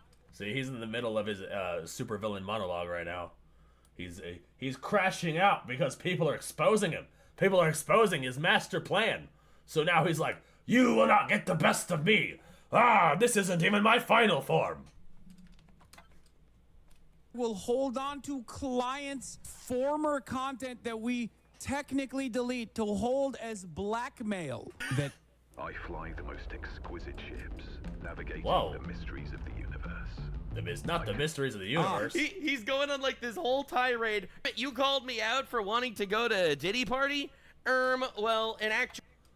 HBR's up there. He said happy 420. So happy 420, everyone. I hope you have your own joint. Hope everybody... It's BYOJs, bruh. Bring your own joint.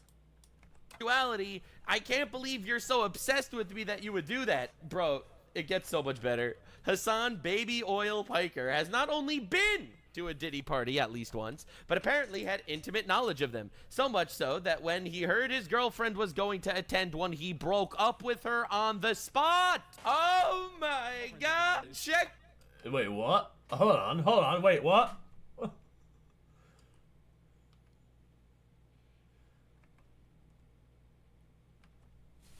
Hassan Piker has not only been to a Diddy party at least once. He apparently had intimate knowledge of them, so much so that when he heard his girlfriend was going to attend one, he broke up with her on the spot. Oh my god, dude. He broke. So he knew what was going on over there, and he still wanted to go. Oh, bro, this is not looking good, dude. Hassan taking mad damage right now, bro. This story is peaking. This story has reached its climactic. Its climax. It is peaking. Up with her on the spot. Oh my god. Check this out, baby. The rabbit hole gets so much better. Oh, I'm loving it, dude. Hassan, fuck, dude. This guy's gonna end up in fucking El Salvador super jail, and it's gonna be a glorious day. Again, I'm not supporting the deportation of American citizens unless, you know, they commit treason, support terrorists, go to Diddy parties. You know, basically the list. Basically, and they're Hassan Piker.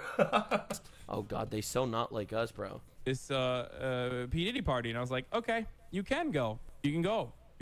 I'm breaking up with you. So I broke up with her over the phone. He broke up with his girlfriend over the phone because she wanted to go to a Diddy party. Then and there. That was probably one of the worst ways I've ever broken up with someone. I was like, no, you can go. Like, have fun. We're no longer dating. I was in fucking traffic, too. Yeah, so he dumped his girlfriend because she was gonna go to a Diddy party. So he knew what was going on in the Diddy parties, right? Like, did he at least try to stop her? Like, did he try to stop her and she was insistent on going? Or was it just because she brought up the idea? But he was like, no, it's over. How dare you even mention that you want to go? Like, we can all be on the same page. That means he knew it. I would too. Realistically, I would too, for sure. But A, I wouldn't go to a Diddy party. Hassan would. He's just a massive misogynist. He hates women and doesn't have any respect for women, which is another Hassan problem. He's a leftist. Facts. He masquerades as a leftist, but when women that get raped and they're Jews, he's like all good with that. That's like a classic Hassan moment. Remember, Hassan still currently to this day denies that terrorists rape innocent people when the terrorists admit they do it. They videotaped believe it. Every terrorist propaganda in the world unless it's literal admitting of guilt from terrorists. And UN reports that say that it happened, he will still say, nah, bro, nah, dude, no, none of that. I don't believe any of that. I only believe women when they're not Jews. Anyway, shout out to Hamas Piker. Oh my. It gets better, though.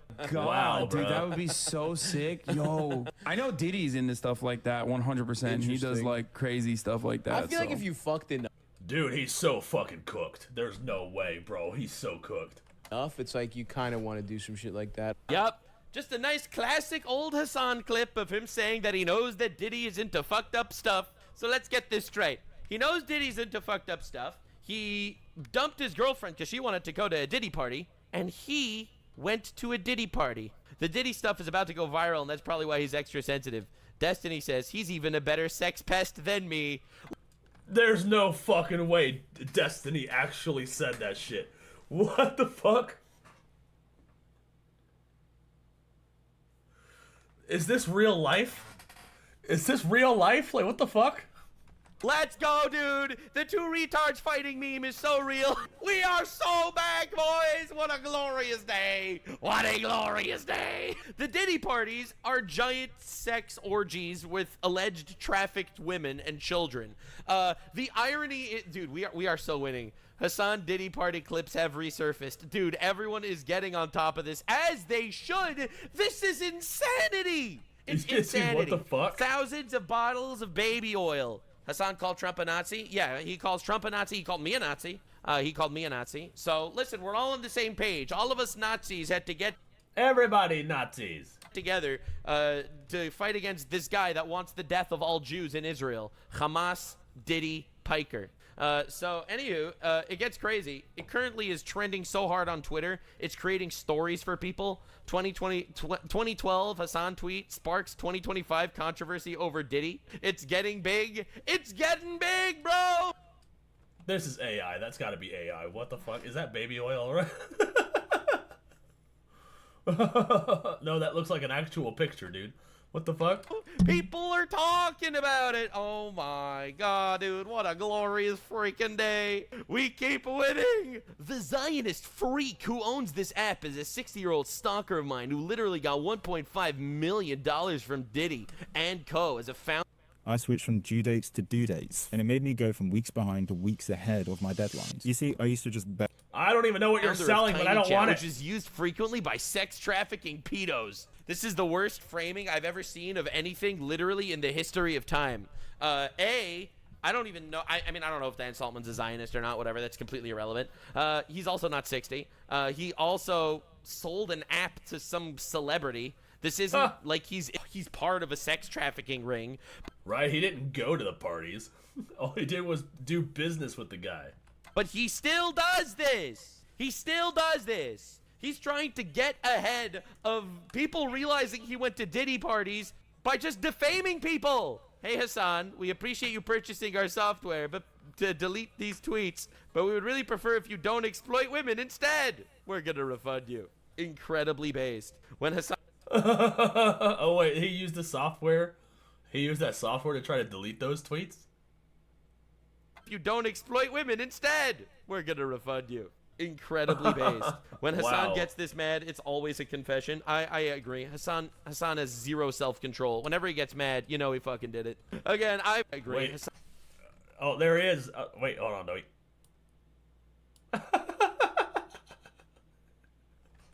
There he is, bro. I had to move the egg. This is Hassan in the fucking maid outfit with the cat ears, dude. He took that picture. That is just too funny.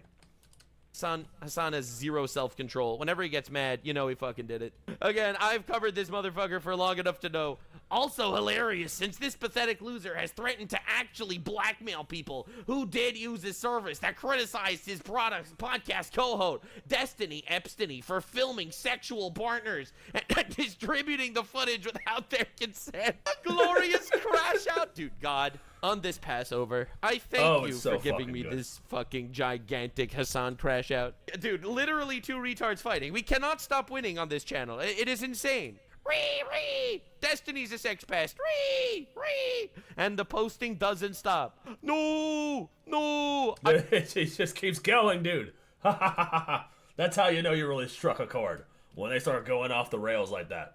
I never ever used this freak services, Lamau. Also, while I was tweeting this as a dumbass 20-year-old, the dude who owns the company was getting money from Diddy for other website, Tiny Chat, that was used for pedophiles. What an unbelievable bitch. Dude, Dan Saltman made a chat site and... He may as well have taken a page out of Mr. Beast's book and ended that with a crying emoji. Sold it to Diddy before anything came out about him. Hassan went to Diddy orgy sex party shits. All right? Are we on the same page? And he's trying to flame the other guy like he's the bad guy. Dude, when I was 20, posting that dumb stuff. Oh my God, he keeps going. The crash out is legendary. Every day is Hanukkah, baby. When I was 20, posting that dumb shit, this guy who owns that app was 40, getting 1.5 mil funding from Diddy and Ashton Kutcher for his previous website. Dude, he is trying so hard to defame this guy. He is trying so hard to imply that his enemies are pedophiles so no one takes them seriously. This is like his classic bullshit defense. First of all, that's how you know it's fucking, dude, it's just projection. It's just projection. The whole pedophile shit. I get you were 20, but if you're 20 and you had sex with a child, wood chipper. We stand a chance. Another one. United in our efforts. What game is this? I don't care. We're watching nuts. Baby, wood chipper. Anyway, that's a little too far. But oh my God. It's over, Hassan. Everyone knows. Hassan doesn't realize the Hassan Piker is fucked franchise is literally still going strong. Despite what they try. He is trying his absolute best to damage control. But unfortunately, Hamas Diddy Piker is not getting away from the allegations on this one. But don't worry, guys. We appreciate your service. Thank you for your service, Nuxanor. You're putting together these epic anime fights, and we enjoy it. I am enjoying every episode of the Hassan Piker is Fucked franchise. Don't worry, guys. Are you ready for a crazy twist and turn? A twist and turn the likes of which none of you have ever seen before in your entire life? Are you ready for a Lord of the Rings level plot twist? Are you ready for some Game of Thrones shit? Hassan admits he went to a Diddy party. Oh shit. Oh, what? Oh, what? He just admits to it? Oh, man, how the plot thickens. Oh, shit. See, speculating would be one thing, but oh, fuck, he admits to it. Oh my God, I did. I went to a Coachella after party. Right. Oh my God. Right. Oh, he remembers. Oh, that's right. Don't worry. Uh-oh, he cooked. He cooked. He totally just, oh yeah, you went to Coachella after party, just happened to be at Diddy's house. Yeah. Guys, because after this, I'm going to pull up the old clip of him talking about how cool and based it was. I just realized, yo. I remember, holy fuck, my mind just unlocked. Right. I thought it was weird as fuck. Bro, I went to so many sex parties. Yeah, that sex party was weird. I don't even remember which sex parties I go to. I just fuck whatever moves. God damn it, Nux. I just fuck whatever moves. Oh my God. Moving and I'm fucking. Sometimes they consent, sometimes they might not. Who knows? We just fuck. Today's Oscar goes to Hamas Piker. Woo! Oh my God! I suddenly remember I did have sex with trafficked women, allegedly. Maybe I don't know if they were trafficked. It might have been consensual, Your Honor. It might have been consensual. Oh my God! I did go to a brothel that's extra. Oh my God! Kaya is literally lowering the TV. Dude. That chatter is not wrong. All right, he's all right. This is, oh my God. Oh, yeah. Oh my God. That's crazy. Why is he so fucking... He's so flabbergasted, bro. The fact that he just completely forgot. He just forgot that he was at a Diddy party. It's like, oh yeah. Oh yeah. Like, what the fuck? Crazy. It's not even me humoring an online schizo. No, this is real. That's right. We went to a fucking after party. It was like, I think it was like me and Will. Right. And we were on legal substances. Sure. And I remember sitting in the back. He was on illegal substances. He was totally doing that cocaine. He was coked up. We were on legal substances. No, if you were smoking pot, you'd say you were smoking pot. You were doing something else. Something that might not have actually been a legal substance, Sir Piker. Back in a tent, and they were beaming footage in the top of the tent, and it was like the first ever. Yeah. It was like the first ever reveal. Right. Of a fucking AI footage, and I was like, what the fuck is this? Because it was like a little girl and a little boy, and they were opening up a Christmas present. And I thought it was strange as fuck. I literally said, yeah, it was so weird with the little children and shit, yeah. Oh. What are these games, dude? Who the fuck is playing these games? Alex Jones might be right, which is ironic because I thought it was the bad vibes then. What do you mean? Then I thought it was weird. Yeah, I thought it was weird back. Oh, I just remembered I'm a pedo, right, dude? Fucking. He's not helping his case at all, dude. He's totally fucking. He's just exposed. Exposed. How's he gonna recover from this one? He's fucking laying in the ground like Yamcha in a crater after Nux Taku's done with him right here. This is crazy. Back then too, guys. I would never have sex with sex-trafficked children, okay?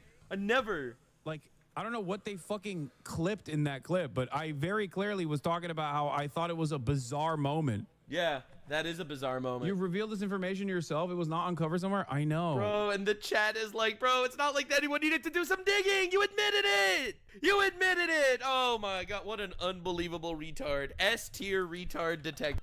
Wood chipper. Put him in the wood chipper. Feet first. Feet first. The Hassan Piker is Fuck franchise is truly getting so much steam. Thank you all for the support. The more hate I get on a daily basis, the more I know the Hassan Piker is Fuck franchise is ruffling feathers. Oh my God, dude. Dude, if I was Hassan, I would have called the cops. I wouldn't have even been there. I've never been to a sex party, all right? Never. I never had any will to do that shit. I'm way too into consensual sex. I know, cringe. Right, Hassan? Ew, cringe. Consent? What? What the fuck, bro? Stop talking or explaining it. Fully dog, no one knows what you're saying. We'll cover this. And the craziest part is his entire chat is basically hearing him admitting he went to a Diddy party, and they're like, no, don't admit it, Dude, they're saying end the stream. What is happening? That's real, bro. Yeah, his whole chat's like trying to get him to shut the fuck up. Admit it. Say that you had sex with children in Minecraft. Say that you had sex with children in Minecraft, Hassan. Say it in Minecraft. Just like how you only support terrorists in Minecraft. It's tomorrow. Yeah, so anyway, it gets funnier and funnier. That definitely explains his giant crash out. The fact that he actually knows it's true, knows this shit is about to get exposed, and know this is insane. Now, the memes are glorious. The memes are some of the best memes to ever have memed.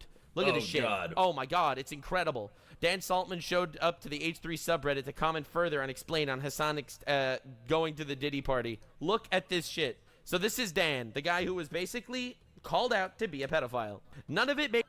Oh, so he went to Hassan's subreddit? Makes sense. He chose to attack me when he has literally gone to a Diddy party. You can't make this up. It's like calling someone a pedo when you have flown to Epstein Island, but then you say, listen, lots of people went there. It was a cool spot. Ah, yes, the Hamas Diddy Piker defense mechanism. I just know I have never met Diddy, gone to a Diddy party, knew what went on at Diddy parties, paid for sex with prostitutes, gone for a brothel that was rated for human trafficking, which resulted in the arrest of a man who went to jail for human trafficking underage girls, called the police on my ex-girlfriend, made a show about how essentially to date rape women and objectify them, bro tips. That is a real thing, by the way. And a lot of... What? Dude, what? Oh, bro, he just keeps on taking damage, dude. What the fuck? You might not know this. This was Hassan was on his uncle's show, Chank, his uncle from the Young Turks. And before he actually made his streaming career go off, he had a show called Bro Tips, where he would basically teach you how to objectify women. He was like gay and lame Andrew Tate before Andrew Tate ever showed up. Yeah, that's another rabbit hole for sure. Oh, fuck. His audience buys it up. He can lie and say I created Tiny Chat for Diddy, even though I never met him and the site existed prior to him in others' investments. He never made the software for Diddy. Selling software to Diddy is not pedophilia. Criticizing hentai is not pedophilia. Reacting to some shit on the internet is not pedophilia. But meeting Diddy, going to Diddy parties, knows what's going on at Diddy parties, dumping your girlfriend because she went to Diddy parties, paying for sex with prostitutes, going to brothels that get shut down for human sex trafficking. Yeah, that's a lot closer to home. What do they say about people in glass houses? Oh my god, bro is getting mega cooked right now. 380% cooked. Holy shit. Now, I mean... Christ, just crank up the heat in the oven, bro, to 380 degrees. He's fucked. He's cooked. He is cooking. Jesus Christ. It's fucking wild. Chunk yogurt. Ah, Chank is a joke, dude. I remember he did this whole thing where he announced he was going to run for president, even though he fucking can't, because he wasn't born here. Yeah, that's the bro show I mentioned last time. Oh, bro tips. I didn't even know that was a thing. Now we're finding out that he basically just it's like, here, this is how you date rape women. Like, what the fuck? This guy's weird. This guy's a walking red flag. No wonder he has to pay for sex in brothels. Listen, he respects women when they're not Jews or sex trafficked, I guess. I guess the list is increasing. Jews are not alone on this one. If you're a Jew or if you're a child that has been sex trafficked, you will not get the Hassan defense. Hell yeah, dude. Incredible shit. There is a banger tweet here. I wanted to show you this this meme because there is an old clip of him straight up admitting that he did that. So check this out. What? Are you denying going to a Diddy party? Of course I'm denying. This didn't happen. What do you... So Hassan knows he's lying, and he's like, of course I'm denying I went to a Diddy party. Of course. We literally just saw him admit to it. Of course I never went to a Diddy party. Of course it never happened. Hooray! Of course I never went to a Diddy party. That would make me a pedophile. Of course not. All right, so he denies it immediately. What are you talking about? Think. Think, Mark. think. Yeah, baby. Hassan goes to a Diddy party. Ah, the Always Sunny in Philadelphia reference. Oh, that was so fucking good. Walked into this like back like sphere looking thing in the back of like the house that P. Diddy was renting for his. If you love binge watching and you hate being interrupted by ads, you need Pi. It's a free Yeah, this is an ad for an browser ad. extension that blocks ads on your favorite sites. This is an ad. It was an ad to block ads. Was throwing after parties at Coachella, and they were playing like these crazy things for people who are high. Not me. He literally just said that this is the house that Diddy was renting out. This is the house that Diddy was renting. He's describing the interior. He definitely went, and he definitely partook in the drugs. He's just denying it. Of course, I had only eaten portobello mushrooms, and one of the images that they were playing was like this little. Oh, I didn't do shrugs. I just did shrooms. Girl, this like supposedly attractive, very young girl.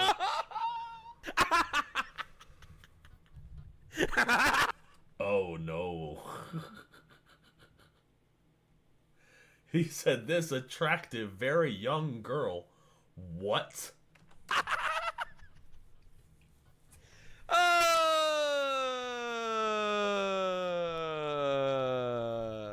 God, it feels good to win. Like opening up a Christmas gift. What's in the box? What's in the fucking box? Oh my god. Oh my god. I did. Whoa. Memory unlocked, bro. My memory was literally unlocked, bro. That's the context. Dan claims, hey, you deleted a tweet saying you wanted to go to Diddy parties. He's like, I never went to a Diddy party. They found an old clip of him saying he went to a Diddy party with supposedly attractive children. And then he said, oh my god. Oh god, dude. Fucking. I can't.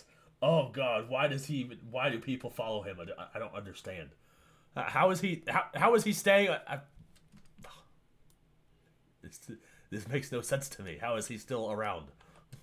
God, he's so right, of course. But no, it wasn't that bad. It was cool. Let's roll the clip one more time for my own personal self-amusement. What? Are you denying going to a Diddy party? Of course I'm denying. That didn't happen. What are you talking about? Think. Get ready. Into this like I fucking can't. Like sphere Epcot looking thing in the back of like the house that P. Diddy was renting for his and was throwing after parties at Coachella, and they were playing like these crazy things for people who are high. Not me, of course. I had only eaten portobello mushrooms. And one of the images that they were playing was like this little girl, this like supposedly attractive.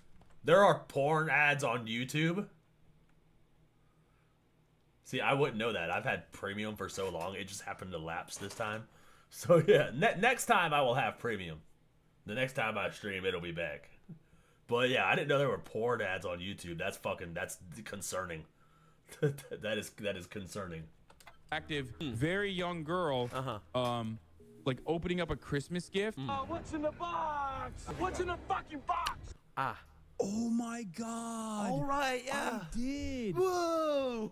What? Yeah, this is easily the greatest arc of all time. Hamas Diddy Piker. Bro, I thought we reached the peak where he was like denying rape and supporting terrorists. But nah, dude, the gift that keeps giving. It turns out if you're a gigantic, amoral piece of shit that will support terrorists raping and torturing women and children, then it turns out you're an amoral piece.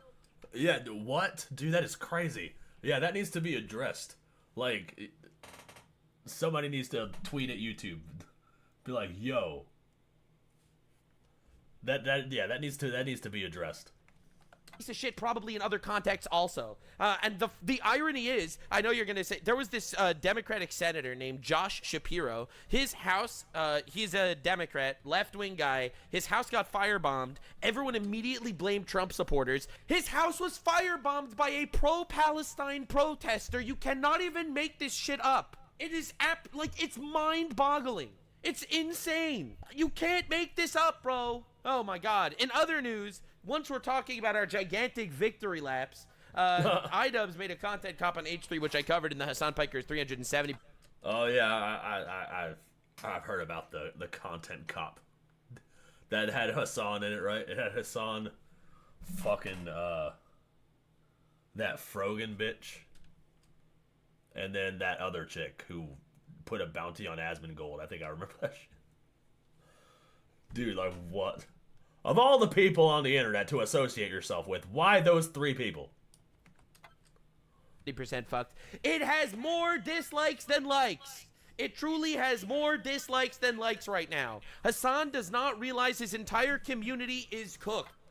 Fucking Elon Musk needs to buy YouTube. It is closed off. Everyone that knows about him hates him. Good. It should get this many dislikes. Absolutely should make this amount of dislikes. Now, the irony is, someone made a pretty epic meme. I just wanted to wrap this up on a pretty great meme of Hassan from the Contact Cop. This one's pretty fire. Wakey, wakey, Ethan. Wake up, Ethan. Wake up. Time to be awake, Ethan. Yep. Wake up, Ethan. This is no longer a dream. This is a nightmare. Even the dumb bitch is telling you to wake up. Wake up. Wake up, Ethan. Ethan, wake up. Wake up. That's so cringe, dude. What the fuck? Wake up. Wake up. No, content yet, chat. I'm a Joker. Solo. Acaba Judah. Wake up. Wake up, Ethan. Yo, this is not nice. I'm so confused.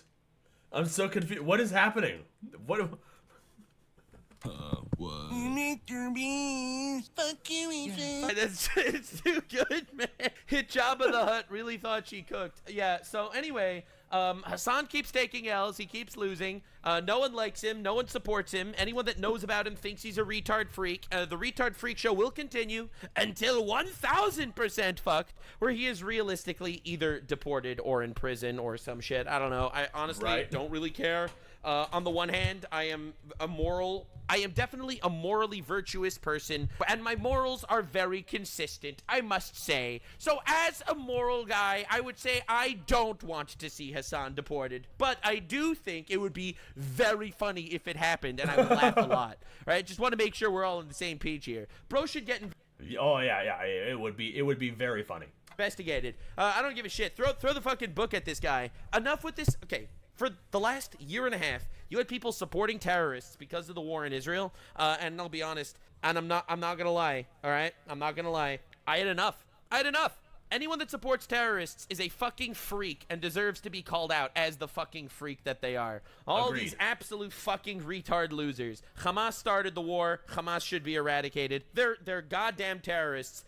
They're monsters. They're vicious. And you could argue about circumstances all you want. They're raping and murdering children. If you support them, you're a freak. Now, I'm not talking about, like, you know, everyone in Palestine, all right? Because I know that's how this is going to get warped out of context. I am talking about Hamas terrorists. If you are supporting a Hamas terrorist, with all due respect, fuck you. You can rot. All right? Facts. And I will continue to make fun of retards as much as it has to happen. Now, I get a lot of hate for this, and I understand that people don't want to cover this as on depth as I do, but that's why we're here. I hope Asmongold enjoyed today's 40-minute roast session. I hope Mo had a good chuckle while he was taking a shit or something.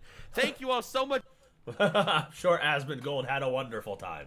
For being here, and remember, if you went to a Diddy party and went to a brothel that was shut down for sex trafficking children and support rapist terrorists, you might not be a very good guy. Stay weird, fam. Oh yeah, that's true. You might not be a very good dude. Nobody go to Diddy parties. Nobody. You're not allowed. It is forbidden.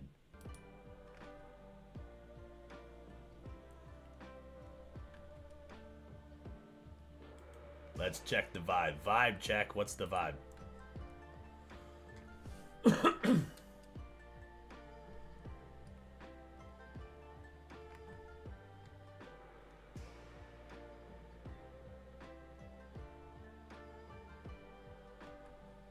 There's still so many good things.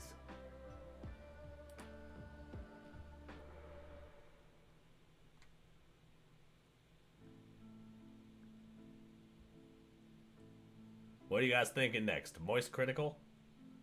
I'd be down to watch some Charlie. Let's have a little palate cleanser after that one. After all the Hassan drama. We need a little palate cleanser. Should we watch Charlie or Hirohei? I'd be down with either one.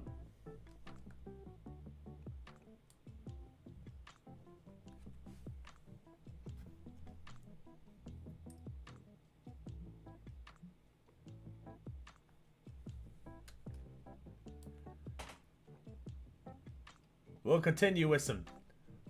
Now I can't decide. Should we watch the Florida Man Road Rage? That looks like body cam footage. Penguin? Alright, sounds good to me. Whoops.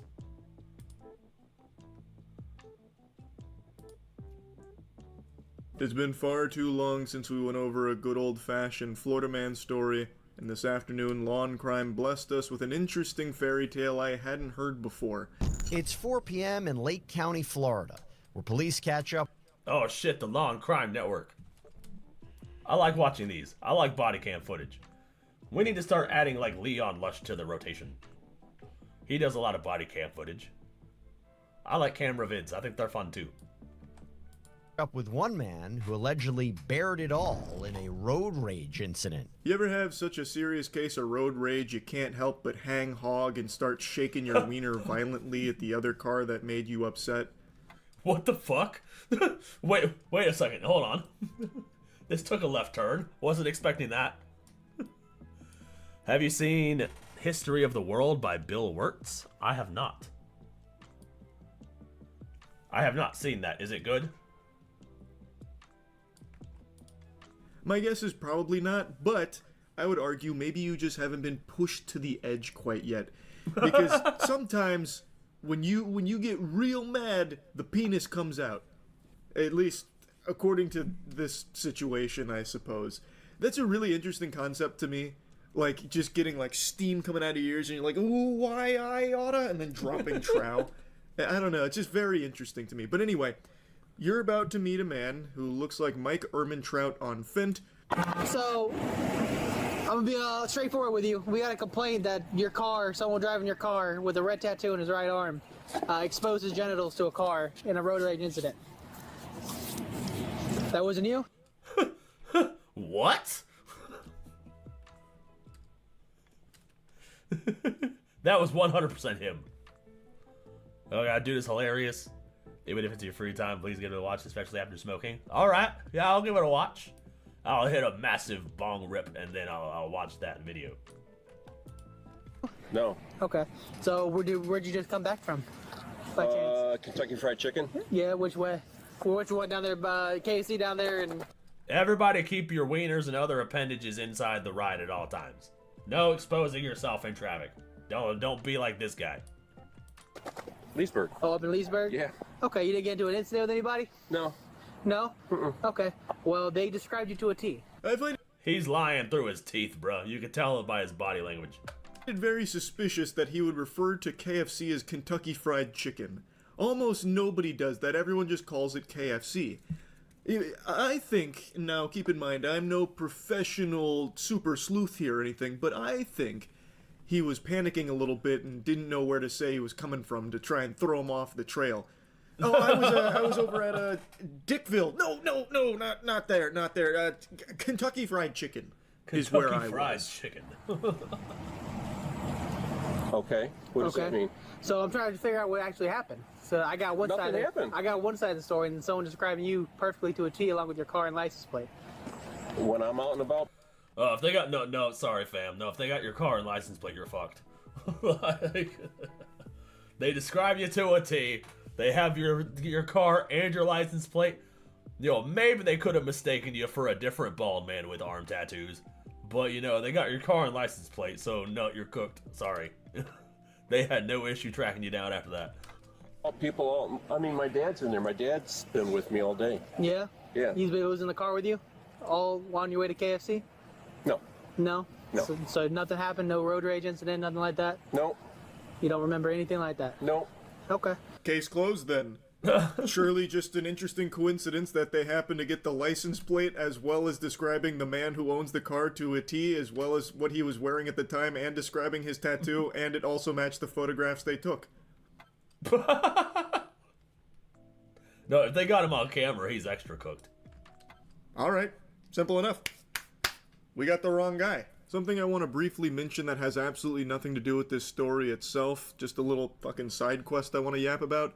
The dog not being on a leash bothers me a lot. I have always said that even if you have the most well-behaved, best-trained dog, it is just a smart, safe idea to keep your dog on a leash when it's out in public. You never know what's going to happen. It's just better for you, your dog, and everyone else around you if it is just on a leash in public. I'm not going to yap about that too long, but I have... The dog could run out in traffic and get hit. It's for the safety of the dog. You gotta be on the leash. Never once had my dogs out without being on a leash, even though they are fucking angels. Alright. Tell them I got the wrong guy. Oh, yeah? You think so? Well, they described you wearing exactly what you're wearing, bald, no beard, and a red tattoo on his forearm. Okay. Police identify the man seen here as 56-year-old James Box. Mr. Box. A fitting name, I suppose. I was about to say that, dude. That tracks, dude. Baseball, huh? Interesting. I love how he's just wearing the exact same shit from the road rage incident as well, like a little cartoon character, which I guess I shouldn't be surprised by because the road rage incident happened moments ago, not like weeks or months in the past. It's not like this has been some kind of grueling case that they've been, you know, chipping away at for a long time, like they're trying to locate the Zodiac killer, you know, deep in the forensics lab trying to find the cranky cock culprit or anything. So, like, I guess it makes sense he'd be in the same clothes, but I just can't help but find it very silly that they'd show up and he's just wearing the same shit, looking exactly the same, like he was fucking frozen in stasis. Like, maybe he should have put some more effort into, like, a disguise, maybe, to throw him off the trail. You know, he comes out in a trench coat and those glasses with the big nose and fake mustache or something. Like, it's not me, officer. I don't look anything like those photos. So that's you. So... Okay. Would you... I'm giving you another opportunity to explain yourself, if you would like. Wait, so they just showed him the pictures? Uh-oh. Uh-oh.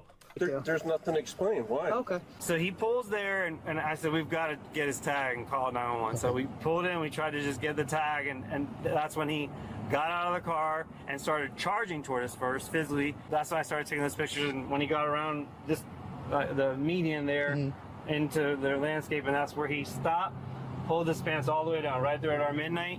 Now, of course, I wasn't... Dude, what the fuck? How do you even... like think to I'm trying to put together his mental process, right? Like how do you arrive there?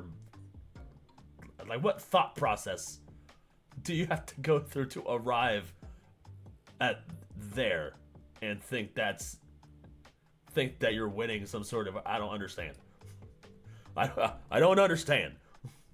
There at the scene, I did not bear witness to this event, but I have a hunch. It's not backed up by any scientific data nor the witness testimonies, but I have to imagine when he pulled his pants down, he didn't just stand there static T-posing with his meat in the wind. I think he was probably trying to helicopter it. Oh god, of course, dude, what the fuck? Of course. That's just a theory. A game theory. Now, I cut a game theory? Oh, I miss Matt Patton. He said it's just a game theory. Or a little bit here, but according to the witnesses, he was deranged. They mentioned that he stuck his head out of the window and started like making faces and sticking his tongue out. Apparently he had thrown some stuff at the vehicle as well, and then it eventually led to him getting into his birthday suit, and then also he had apparently went back to his vehicle, and the family thought he was like trying to retrieve a weapon, according to the father there. That would terrify the shit out of me. That guy is clearly unhinged. He was just making faces with his head out the window, acting like a complete demon. And then he just hops out the car, runs up to the median, and whips out his wiener. That is not okay. That is not good public behavior. So, like, it seemed like he was trying to scare them to the best of his ability, which is why They got his license plate, got his pictures, and reported it with the intent to like press charges against him. Also, their kid is in the car. Officers decide it's time to There were children in the car. Well, that just kind of made it a whole bunch worse, didn't it? confront James again. The camera, but unfortunately I did. The officers feel they have sufficient evidence to link Mr. Box to that crime. I would agree. It's not like this family just pulled this random fucking license plate out of their butt and somehow it landed at a guy that perfectly matched the description they described, as well as matched in the photographs that they apparently took at the scene. Right, dude? I think that's pretty bulletproof, pretty watertight. So now the officers are going to get Mr. Box from his home. Now, I know the body cam footage is a little blurry right now, but he does clean it off. But at the moment, I recognize that the body cam looks like in Schedule 1 when you smoke your own meth. It's all blurry and shit, like you're going through a fog. I've never played Schedule 1, but I keep seeing people play it. Is it good? Does it look good? It looks really low poly. But I keep seeing everybody play it, so it must be good. Hey, Mr. Box, can we have a conversation out here one more time? You can tell me right there. Yeah, come on out. Come on out for it. Oh yeah, they about to arrest you. That's why they want you to come out. If you don't come out, they're gonna go in and get you. Yeah, it's time to come out. It's time to come out. Oh, you're gonna get rough now, right? No. Show me how tough you are. No, we're gonna put you tough. Turn around. Put your hands together like you're praying. I don't pray. Okay. Mr. Box with it. He doesn't pray? Oh, that's surprising. Not surprising, I meant. Oh yeah, he doesn't strike me as a person that prays. He strikes me as a person possessed by a demon. An exquisite move here. A scholar's mate on the board. He puts them in a checkmating position when he says he doesn't pray. An interesting gambit from Mr. Box here, but it doesn't stop him from getting hit. Schedule 1 is fun? Oh, okay, I'll have to play it sometime. Maybe we'll do a Schedule 1 stream. We'll see. It's been a while since I played a game. We've all just been watching stuff, which is fine. You know, I don't mind watching stuff. But, you know, just an idea. Handcuffed. With intent to prosecute. Is it the people in the car? Yeah. Well, if you want to, hey, hold on a second. I'm shutting the door. If you want to ask my dad the question, you can move your leg, or I'm gonna put you in forfeit. For what? Exposing his sexual organs to a woman and her child. Oh, he's about to get. Oh, dude, that's enough to put him on the registry, bro. He might have to register as a sex offender after this one. He might have to register as a sex offender. Yes. I don't know anything about that. Well, no, I got a question for you. it happened out on the road. Did you go to KFC with your son? Did I go to where? KFC with your son? No. No? You might remember at the beginning of the story, Mr. Box said that his dad was with him all day, but then when he was asked if his dad was in the car when he went to KFC, he said no, which then makes it completely useless. His dad was not with him all day in that regard, clearly. And then when he's being put in the back of the police cruiser, he says to ask his dad the question, which, again, is worthless, because he already said his dad wasn't in the car. But they do still ask the father, were you in the car when your son went to KFC? And he just says, no. But he does say that they were together earlier, and he... Oh, dude, for real? Hold on a second. Schedule 1 is by a single dude. Hey, that's cool. You gotta support the indie devs, bro. It looks very good. I was gonna tell you should play it for inspiration for your game. Single dude is number 2 on Steam's most purchased list. Damn. Okay, well shit. Then yeah, maybe I will have to play it. We'll play it on stream. When we come back from out of town, I'll buy Schedule 1. We'll play it on stream, just to see how it is, and for inspiration for my game. He didn't see his son bring out the old 3-inch glory or anything. So like he said 3-inch glory. I don't know why Mr. Box really thinks that his father's in a position to be able to try and bring the heat off of him somehow, when he has already said that his dad wasn't there for when this would have happened. But anyway, they do talk to the father and inform him of what's going on. I feel really bad for the dad in this case because he seems like he is just really upset about it, which makes a lot of sense why he would be. Anyway, though, you hate to be a car on the road when Mr. Box is behind the wheel because he might just snap and you might see a little something more than you bargained for out there in the old, you know, great outdoors. Anyway, yeah, they brought him in on the charges of indecent exposure. That's really about it. See ya. Yeah, be careful on the road, man. Somebody might pull down their pants and show you their pig in a blanket. You don't want to see none of that. Nope. Don't have none of that shit. You gotta be careful. These guys are weird.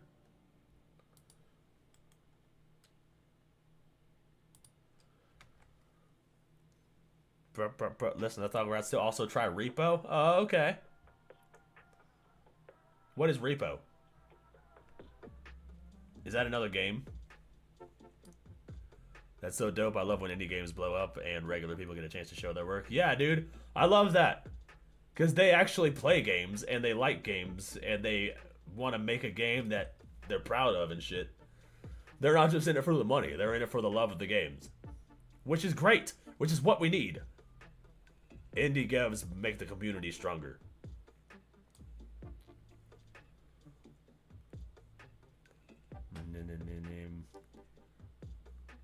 Yeah, we'll see. We'll see. We'll figure it out. It's mad fun and funny.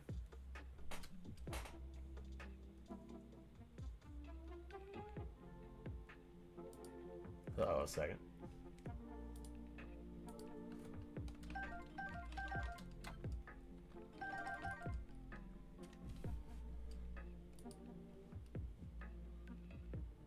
Oh.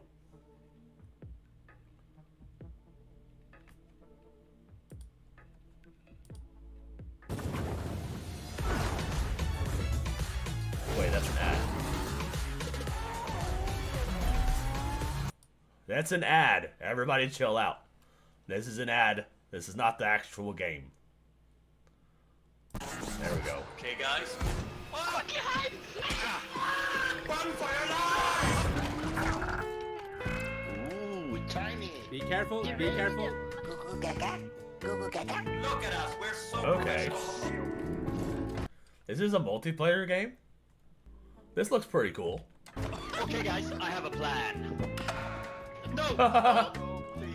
Stop! No, no, Michael, don't get involved in this. Give it to me. No. Okay, let's buy some items. I get you up here for survival. Yeah. Oh. Oh my God! No! Oh, it's evil! No!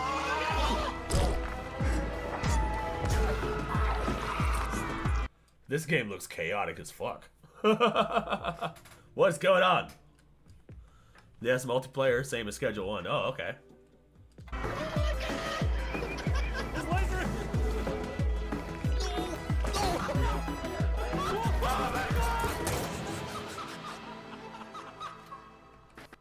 Interesting. Okay.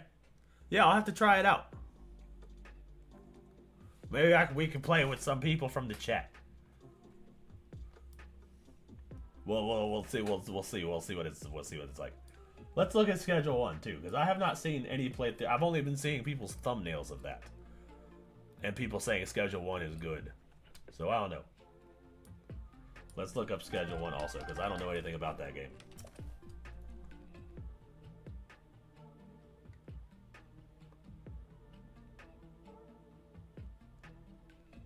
Oh, here's the release trailer.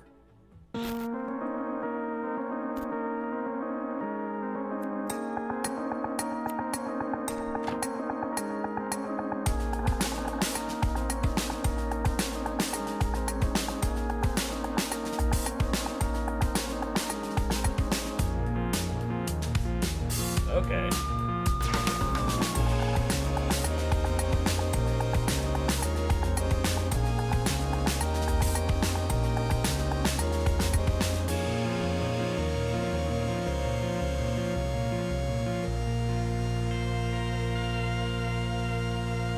Okay, yeah, we'll have to check that out.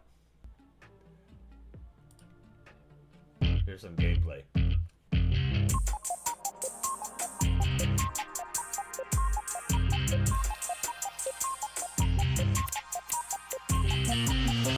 Oh, you're a drug dealer? Oh, okay, I get it. Okay, I see.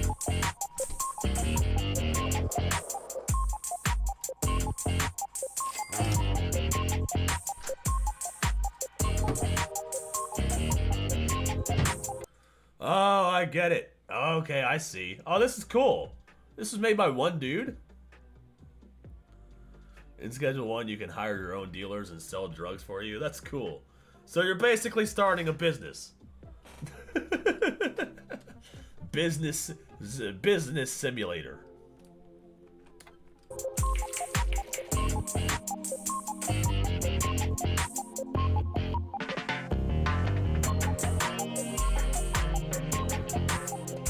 Okay, yeah, this would be really fun.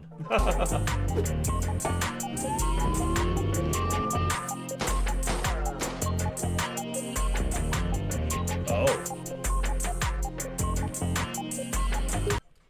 Looks neat. Never heard of this game? Yeah, I've been seeing people play it.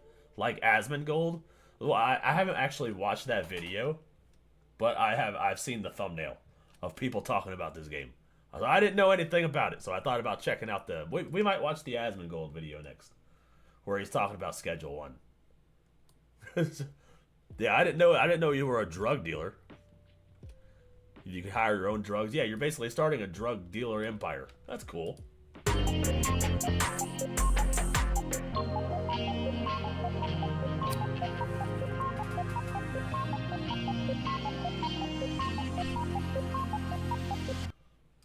That's wild. Yeah, that looks fun. All right, we can't. I don't want to be cursed for generations. So give me a second. Do not put a curse on my family.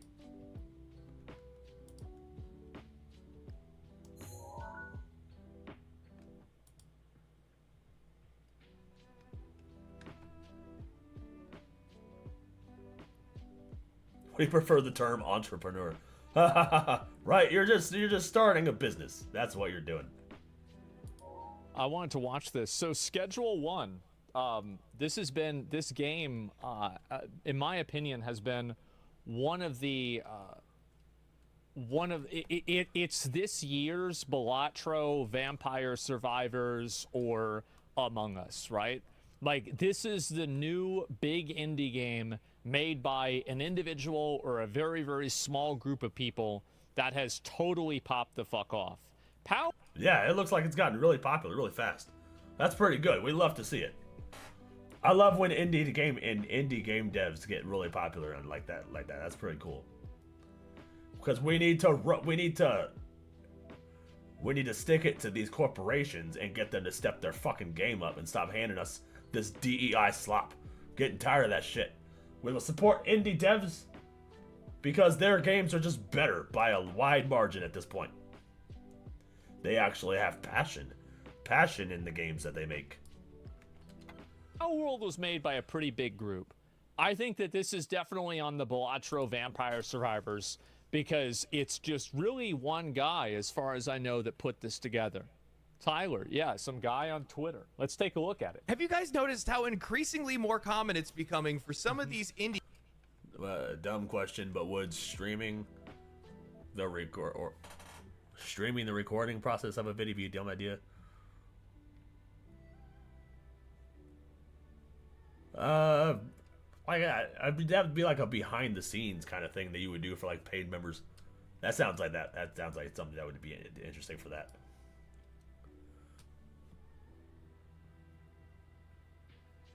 I can see you having a lot of fun with the commentary on Schedule 1. Yeah, dude. I would have a lot of fun playing that game. Nah, bro, live stream Schedule 1 gameplay. It's huge right now. I would love to. that would be cool.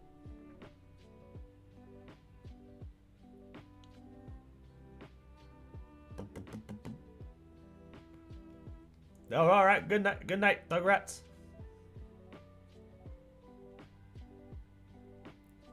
I mean, this tide's blowing up right now again. There's so much room for comedic commentary. Think of all the shorts you can make, right? Yeah, I'll stream it. I'll stream it and then cut it into shorts. I'll do that for the Clips channel.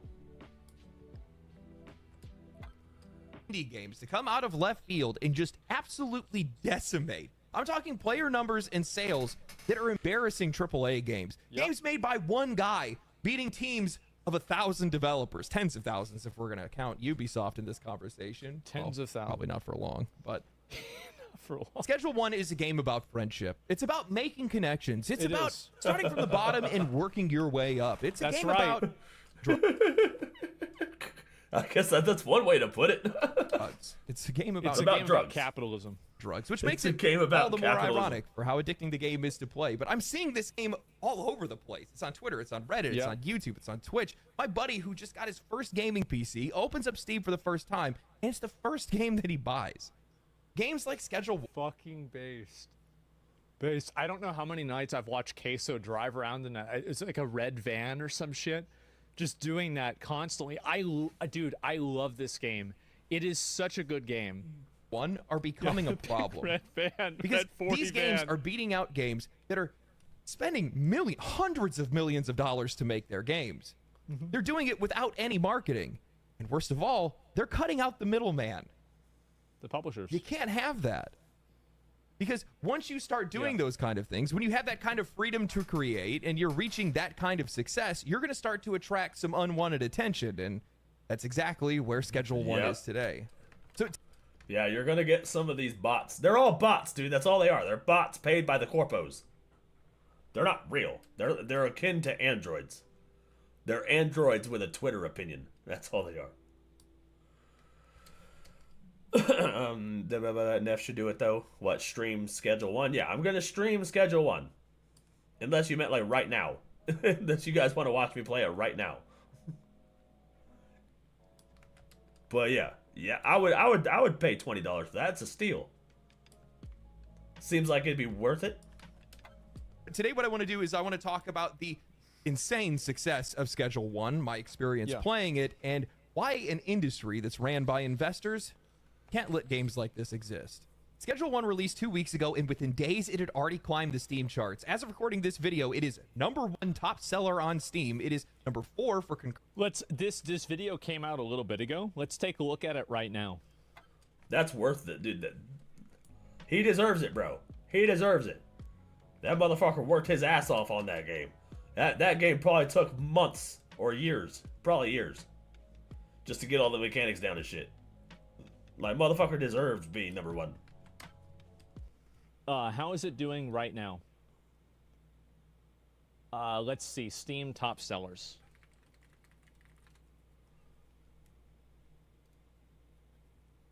#2. Beat out by RuneScape Dragon Wilds, which again I think is a phenomenal game. I just realized I have my model on my laptop, and I have Streamlabs also on my laptop, so I could stream that way, and then just play it through the laptop. I don't have a mic set up though. I'll have to figure that out. I don't know. We'll figure it out. We'll see. Still #2. Current players, and it recently hit a peak of over 450,000 concurrent players, my God. and now averaging 340,000 concurrent players per day. At the same it's currently time. That's outperforming wild. Path of Exile, which just released. And it's a multiplayer game too? Is Schedule 1 a multiplayer game too? New I think I remember you content, saying edging that. out Monster Hunter Wilds after its first title update, and it's completely humiliating the quadruple spectacle that is Assassin's Creed Shadows. Schedule 1 is another entry in what is becoming an increasingly common trend. Indie developers releasing games with little to no marketing and watching them explode across the internet. Think Undertale, Stardew Valley, Vampire Survivors, Valheim, Palworld, Balatro. Games made by a single developer or One a tiny man. team delivering exactly what players have been missing and absolutely dominating the charts. The game was developed by Tyler, an independent developer out of Sydney, Australia, working under the name Tyler's Video Game Studio. I laugh every single time I read that. Tyler W. It's just a guy named Tyler. Just a guy in Australia named Tyler. It's multiplayer too, bro. Handled nearly. Dude, if it's multiplayer too, it probably took them way longer to make this game. Single player games are. God damn it. Single player games are easy to make, right? They take fucking forever, but they're pretty easy to do, depending on the complexity of whatever mechanic you want to make, right? Like, I'm making a game that's currently, it's inspired mainly by Zelda and the Legend of Zelda franchise. But, like, if you want to make a multiplayer game, well, now you got to worry about, like, connection, making sure you have a server and a client, make sure everybody can connect to the client or the server. And depending on whether or not you want to make a dedicated server, then you have to actually outsource the server and pay for that, and then connect all the clients to that server. And then you gotta actually set up, join, and host screens and host all of that shit. It's fucking wild, bro. It's fucking wild.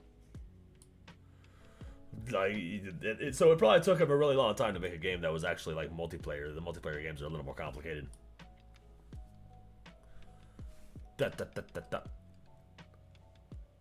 Why are you saying yes to?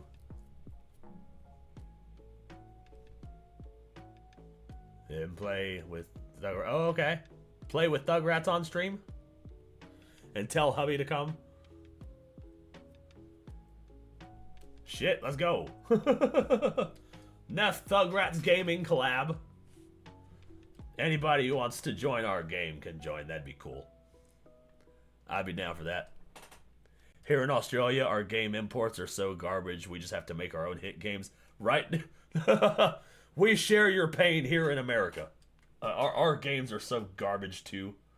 All the corporate games. The indie games are pretty okay. Depending on who's actually developing them and how much passion they actually have in the project. Because there's a lot of like one-hit wonder like video games. A lot of games that, you know, probably took a couple hours to make. But then you have games like this, where it's like, you know, this probably took him a really long time. So he deserves to be hit. You know, he deserves to be in the top spot. All right, good night, Raven. Happy Easter. Really every aspect of the game himself, designing the game, programming it, systems, and the art. But he had some help with collaborators like K Soul, who's the one that composed the game's catchy soundtrack. Yep. Seriously, I've been jamming that music in the background. It's so good. Like, the music for this game hits in the same way that the Rust music hits, where it's like when it happens. Writing Beautiful. now, and Cody too, who created some of the game's graffiti. Now, despite its niche, the game has resonated with an enormous audience, and I think part of that has to do with the genre. Yeah. Schedule 1, at its core, is just a crafting sim. You start with nothing, and you work your way up through progressively more complex crafting systems, increasing your wealth, unlocking more neighborhoods, and... Dude, yeah, this game took him forever. This game took him forever. Dude, if it has that many mechanics, dude, that's crazy. This was made by one guy. Yeah, dude, he fucking deserves that top spot, bro. That's crazy. Just looking at this thumbnail, I'm just going through my head of everything he had to do to make this game. Like, it is just crazy. Expanding your influence. It's a familiar loop, or one that I've definitely hooked myself on quite a lot with games like Terraria, Valheim, Enshrouded, or Minecraft. But Schedule 1's twist is the plot. You're essentially a small-time dealer growing your own product, refining it, selling it, and building out a crew to be able to help you scale out. I've personally sunk over 50 hours into the game now, and I've nearly unlocked everything short of the final neighborhood. Like, look at this shit, by the way. Like, bro, he is cooking. Look at that. 6 effects? Oh my god. Short of the final neighborhood. Yeah, this game took him years to make. Like, that's crazy. And I'm completely sold. I keep playing the game every chance that I get. No, I love games like this. He was with open-ended the crafting cocaine. sims where you That get was to insane. define the pace yourself, $1,000. experiment with systems, and you get to feel like your time that you're investing into the game directly translates to actual growth within that game. You can be methodical, you can squeeze every little bit of value out of all of your resources, or you can brute force your way through, scaling up as fast as possible. Hell, you can even automate the entire process, so the game basically just plays itself. It's up to you. Don't laugh at me for getting technical, but what I think makes this game really special is how seamlessly it transitions between its 2 core gameplay loops, production and social progression. The first loop, growing and crafting, is simple at first. Plant a seed, water it, harvest the flower, but over time you start to get access to additives, fertilizers, environmental controls, and scalable infrastructure. Every plant that has... A gaming stream would make sense next weekend too. Yeah, that's true. We do play video games a lot. So we may as well, dude. I don't mind that shit. I need Yeah, microphones and headphones and stuff. We'll figure it out. We'll talk about it. That's when unique traits, cost, potency, NPC demand. Like, look at that, bro. Like, I've never even... Look at this. Heavenly cocaine. 8 affixes. Oh, bro, this is nuts.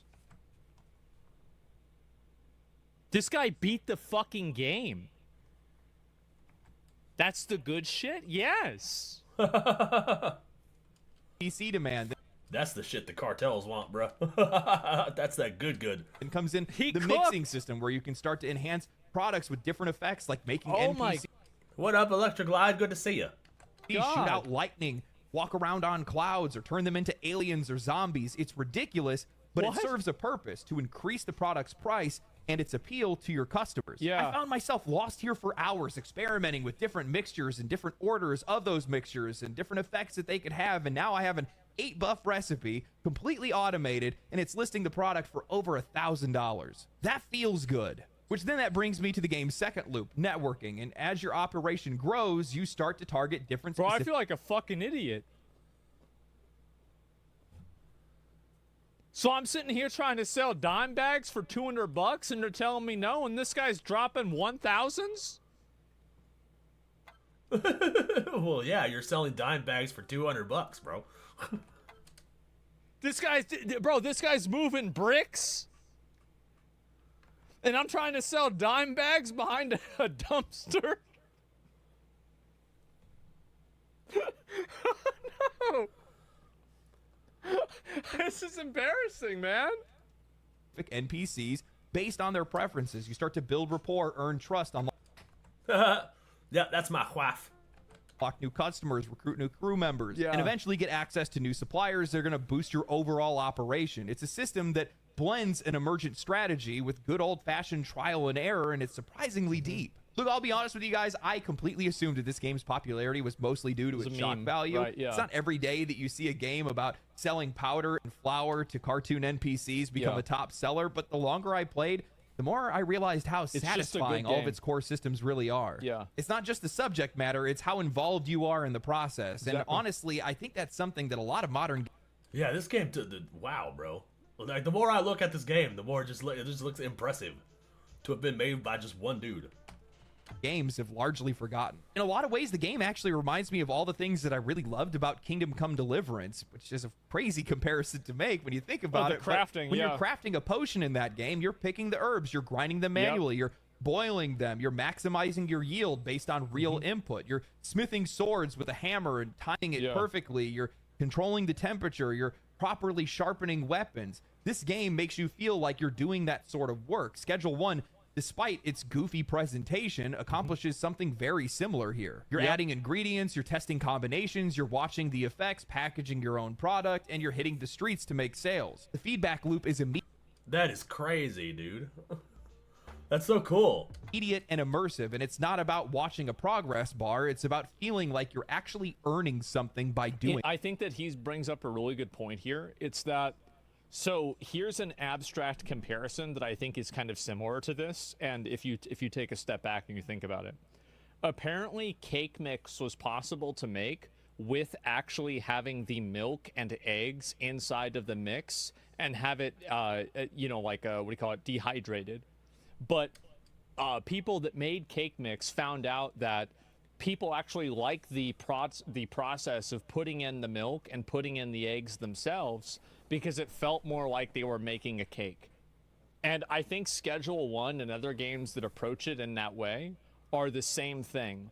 And I think that's why things like Kingdom Come Deliverance 2 are successful, Schedule 1 is successful, and sometimes it's like the example of how, you know how like a bad developer adds friction by introducing time gates, and a good developer introduces friction by creating complexity in systems? Well, that's basically what the difference here is. And it never loses its charm. The art style is crude in a deliberate way, full of absurd and surreal looking NPCs with exaggerated animations. You're hiding in dumpsters. The game's fastest vehicle is a golden skateboard, and you're brewing concoctions that warp the laws of nature itself. But underneath all of that The game's fastest vehicle is a gold skateboard. That's fucking great. Madness is a tight, responsive, and deeply satisfying gameplay loop. That's also a really good point he's bringing up, is that the game plays well.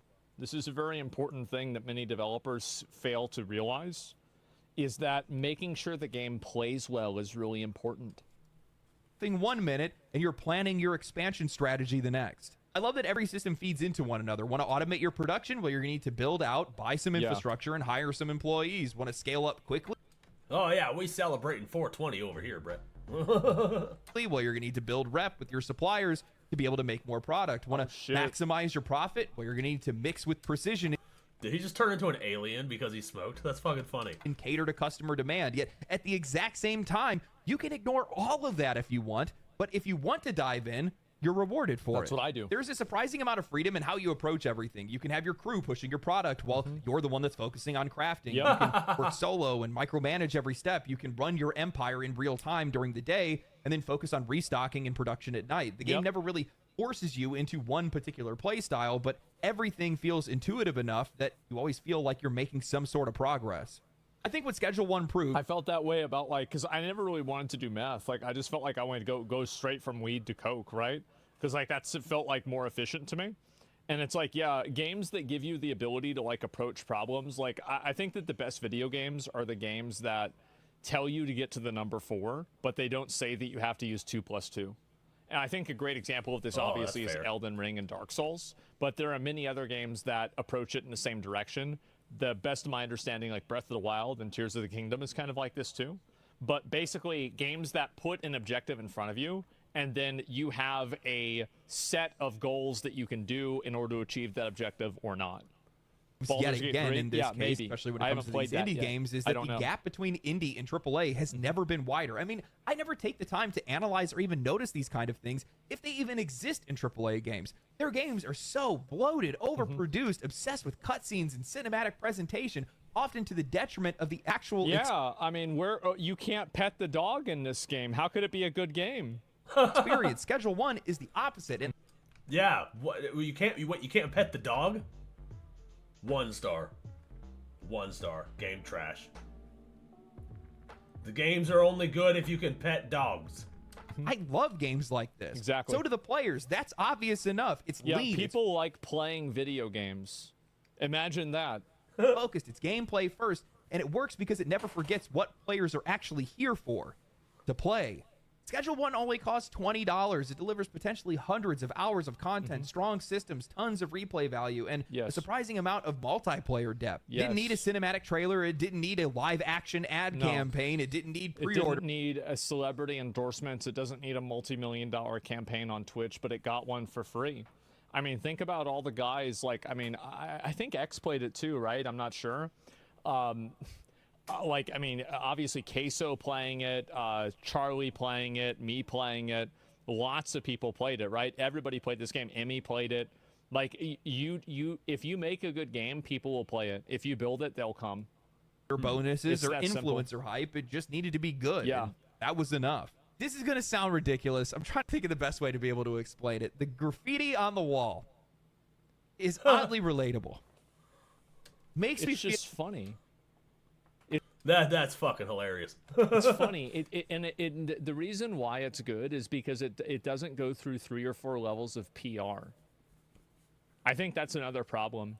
It's like if Ubisoft was going to do graffiti, what they would do is they would hire 2 graffiti experts, and then they would have a person who does graffiti professionally go into a studio and then paint graffiti. And then they would have people that did a bitmap of the graffiti and then try to translate that into images. And then that would have to be filtered through cultural consultants to make sure that it wasn't offensive in any way. And then finally, you'd be able to add it into the game, but there would only be 4 of the ways that you could do the graffiti, and 3 of them were on the store. Like, one of my friends could have made this game. And I think that has something to do with the game's popularity. Because the inside jokes, the naming of the different products that you can put into stuff, the naming of the product that comes out in the end. I got the whole block hooked on Gorilla Smeg. Like, fucking hilarious, dude. Yeah. And it's that's funny. endearing. You want to see that. you see yourself in the game and you feel like you can relate to the person who made it. I don't feel that way with a lot of games, and I haven't for a long time. Of course I think not, that's because they're made by weird freaks. You just That's fair. look at them. an incredibly important connection to be able to make. It's one of the intangibles of game design, where you feel like your humor, imagination, your interests are shared by the people that made it. You feel vindicated in that. Like you have something in common. Yeah, because the game's made by a person. It's not, you know, and you know, the people who actually put themselves into the game, their actual like passion and heart into the game, they eventually come out with a good game.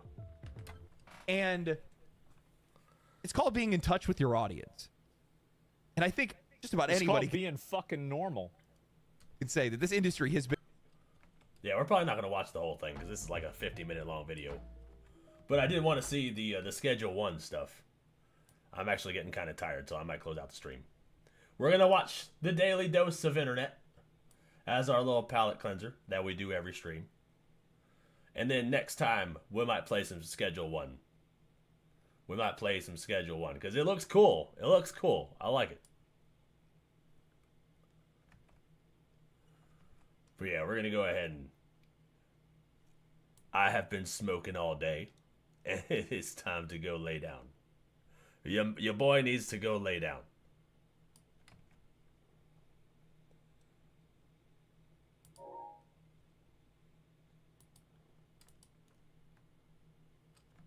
This one's called Creating Water Out of Air. That's interesting. From Marvel Studios. I send you down there to kill each other, and instead you form a team. Hello everyone, this is your Daily Dose of Internet. He somehow created water out of thin air. Nothing. Right. Right. Nothing. I put on this hand. This. What? How'd he do that?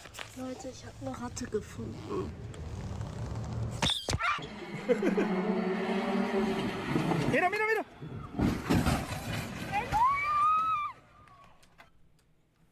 What the fuck? Dude just tore down that house. Otro. Watch this. Praise the Lord. Praise the Lord. Either this car is really light or these people... Even the babies know, bruh. Even the babies know. Man, you gotta praise Jesus. People are really strong. He is risen.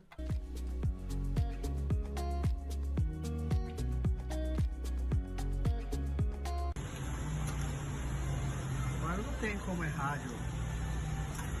Mas não tem como é rádio. What the fuck? What? That elephant plushie turned into a cat.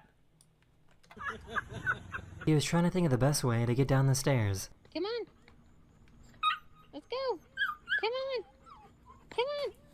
This guy came over to pick up the TV stand that he just bought off of Facebook Marketplace. Hi mate, how are you? Just put it outside already. Mate, thank you very much. No worries. Oh, hey, Fire. Welcome to the stream. We've been smoking all day. We're a little high. Just a little high. Thank you. How is Cheers, mate. No, thank you. Whoa. This is what it looks like when a professional stuntman films for a movie.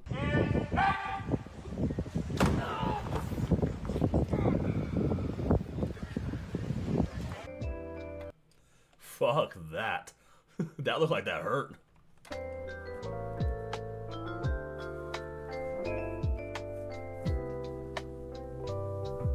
This video footage is a little rough, but this car in front of them flipped a manhole cover right into their windshield.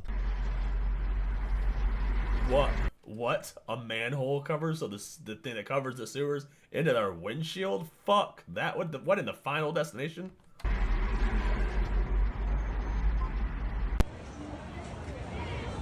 Standing.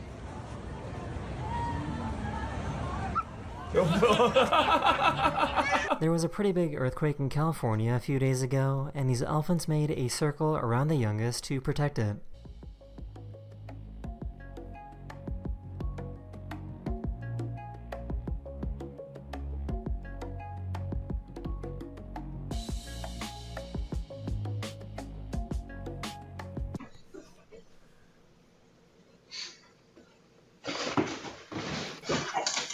What the fuck?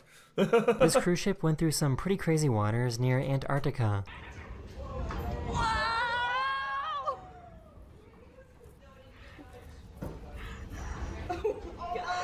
Dude, that's trippy.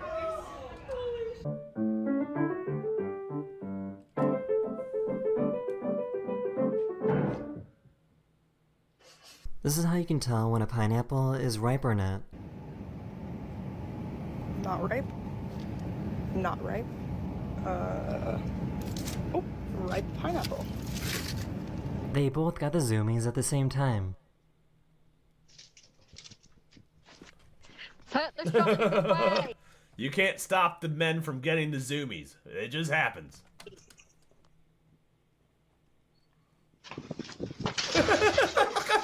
What the fuck?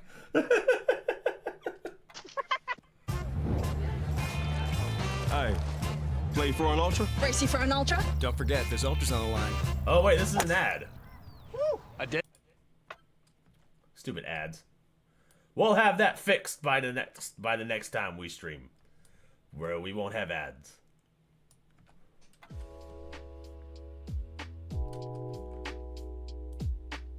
This is how good clams are at cleaning up dirty water.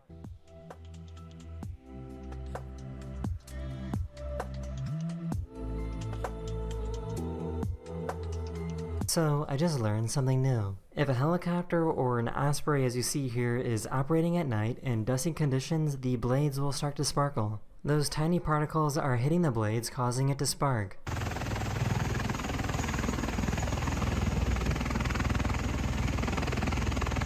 Excuse me, sir. Oh, fuck. Oh, no. Not the dog. He just wandered in the sink. What up, Maria? Good to see you.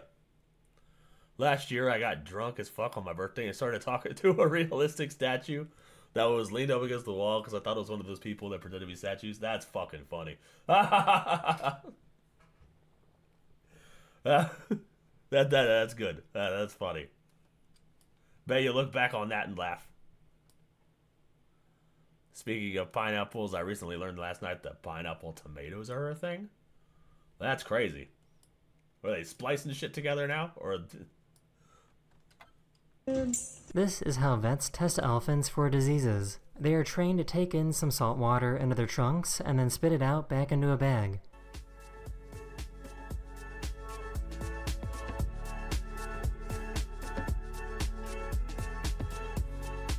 It's kinda crazy how dramatic this was.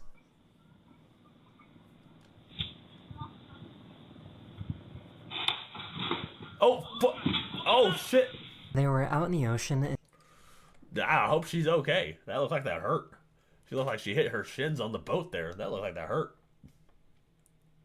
and spotted something huge underwater, so one of them jumped in to get a better look. There's another one coming. There's another one coming. Submarine. What the? Oh, well, you never dive on a submarine, Vic. That's a bad. The student was minding his business in his dorm room at his university when this happened.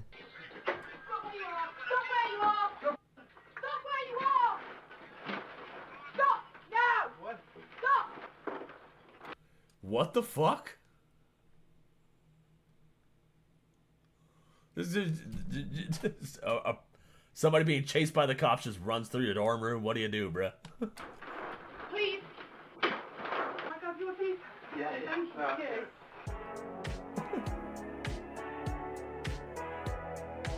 Oh, that's gross. That's gross. Why would you do that? I'm gonna disappear. Okay. Now do it. Ready? 1, 2, 3. I had no idea that a chicken hole was so scary. Island chicken nest. Oh, dude, those fucking ones that jump scare you. I fucking can't stand those. I always jump at them.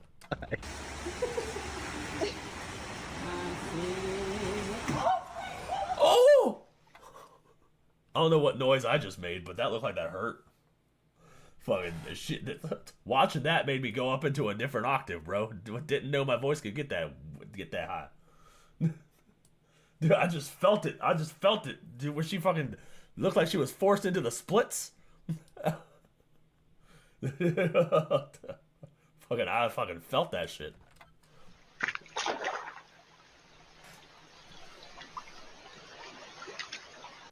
Yo, look what I found. It is a 1, 2, 3, 4, a 6-leaf clover. Isn't that so neat? That is some super good luck. Really risk all of his aura to wake up a dead crowd.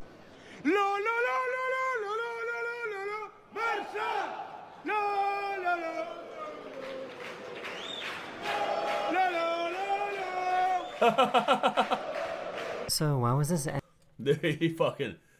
he controlled that crowd like a boss. Actually super impressive? This is our impression of 2 ambulances driving past your house.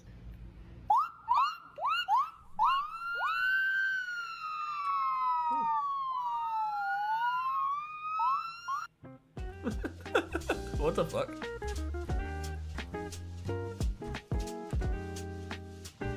For some reason, someone hacked into this crosswalk speaker to have an AI version of Mark Zuckerberg talk to people. Wait. Hi, this is Mark Zuckerberg, but real ones call me the Zuck. You know, it's normal to feel uncomfortable or even violated as we forcefully insert AI into every facet of your conscious experience. I mean, kinda, a little bit.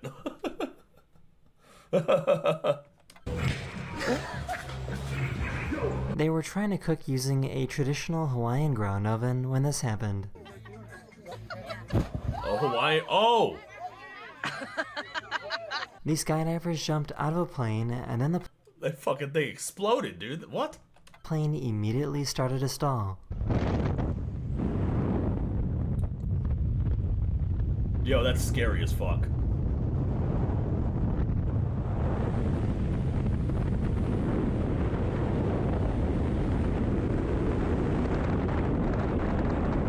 The pilot was able to regain control of the plane after a few scary seconds. That would scare the shit out of me, bro.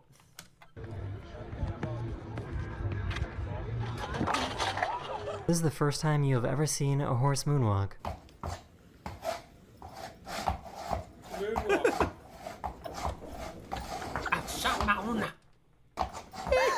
Did this dog just instantly fall asleep?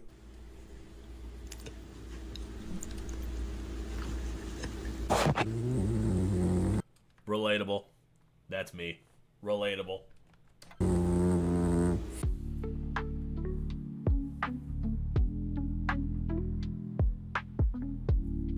That is the end of this video. Hope I made your day just a little bit more sunny, and I'll see you guys again. I see what you did there, bro.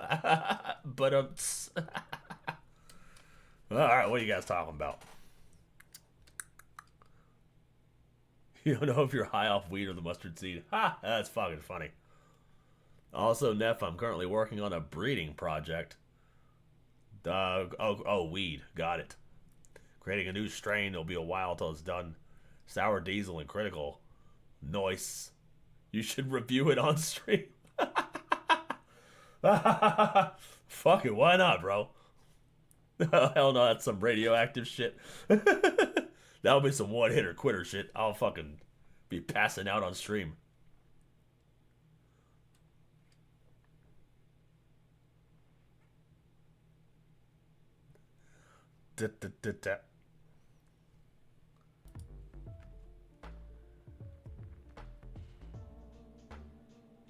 It's because mutation.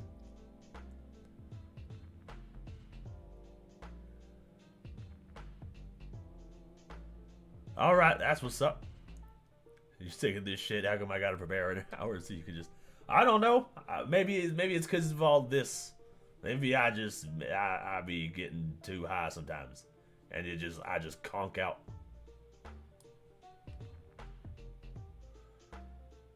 Alien gonna be the stream sponsor. Sponsored by Alien Bros.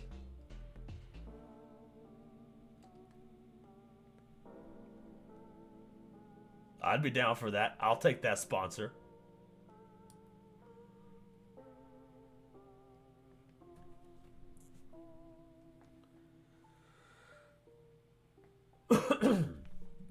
But anyways, it's time to close out the stream, you guys. It's been a fun one.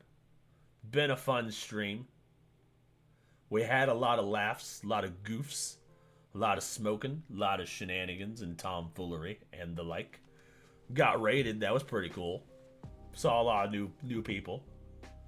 We'll be back next week probably if we can figure out the streaming situation. And we'll do a schedule one stream.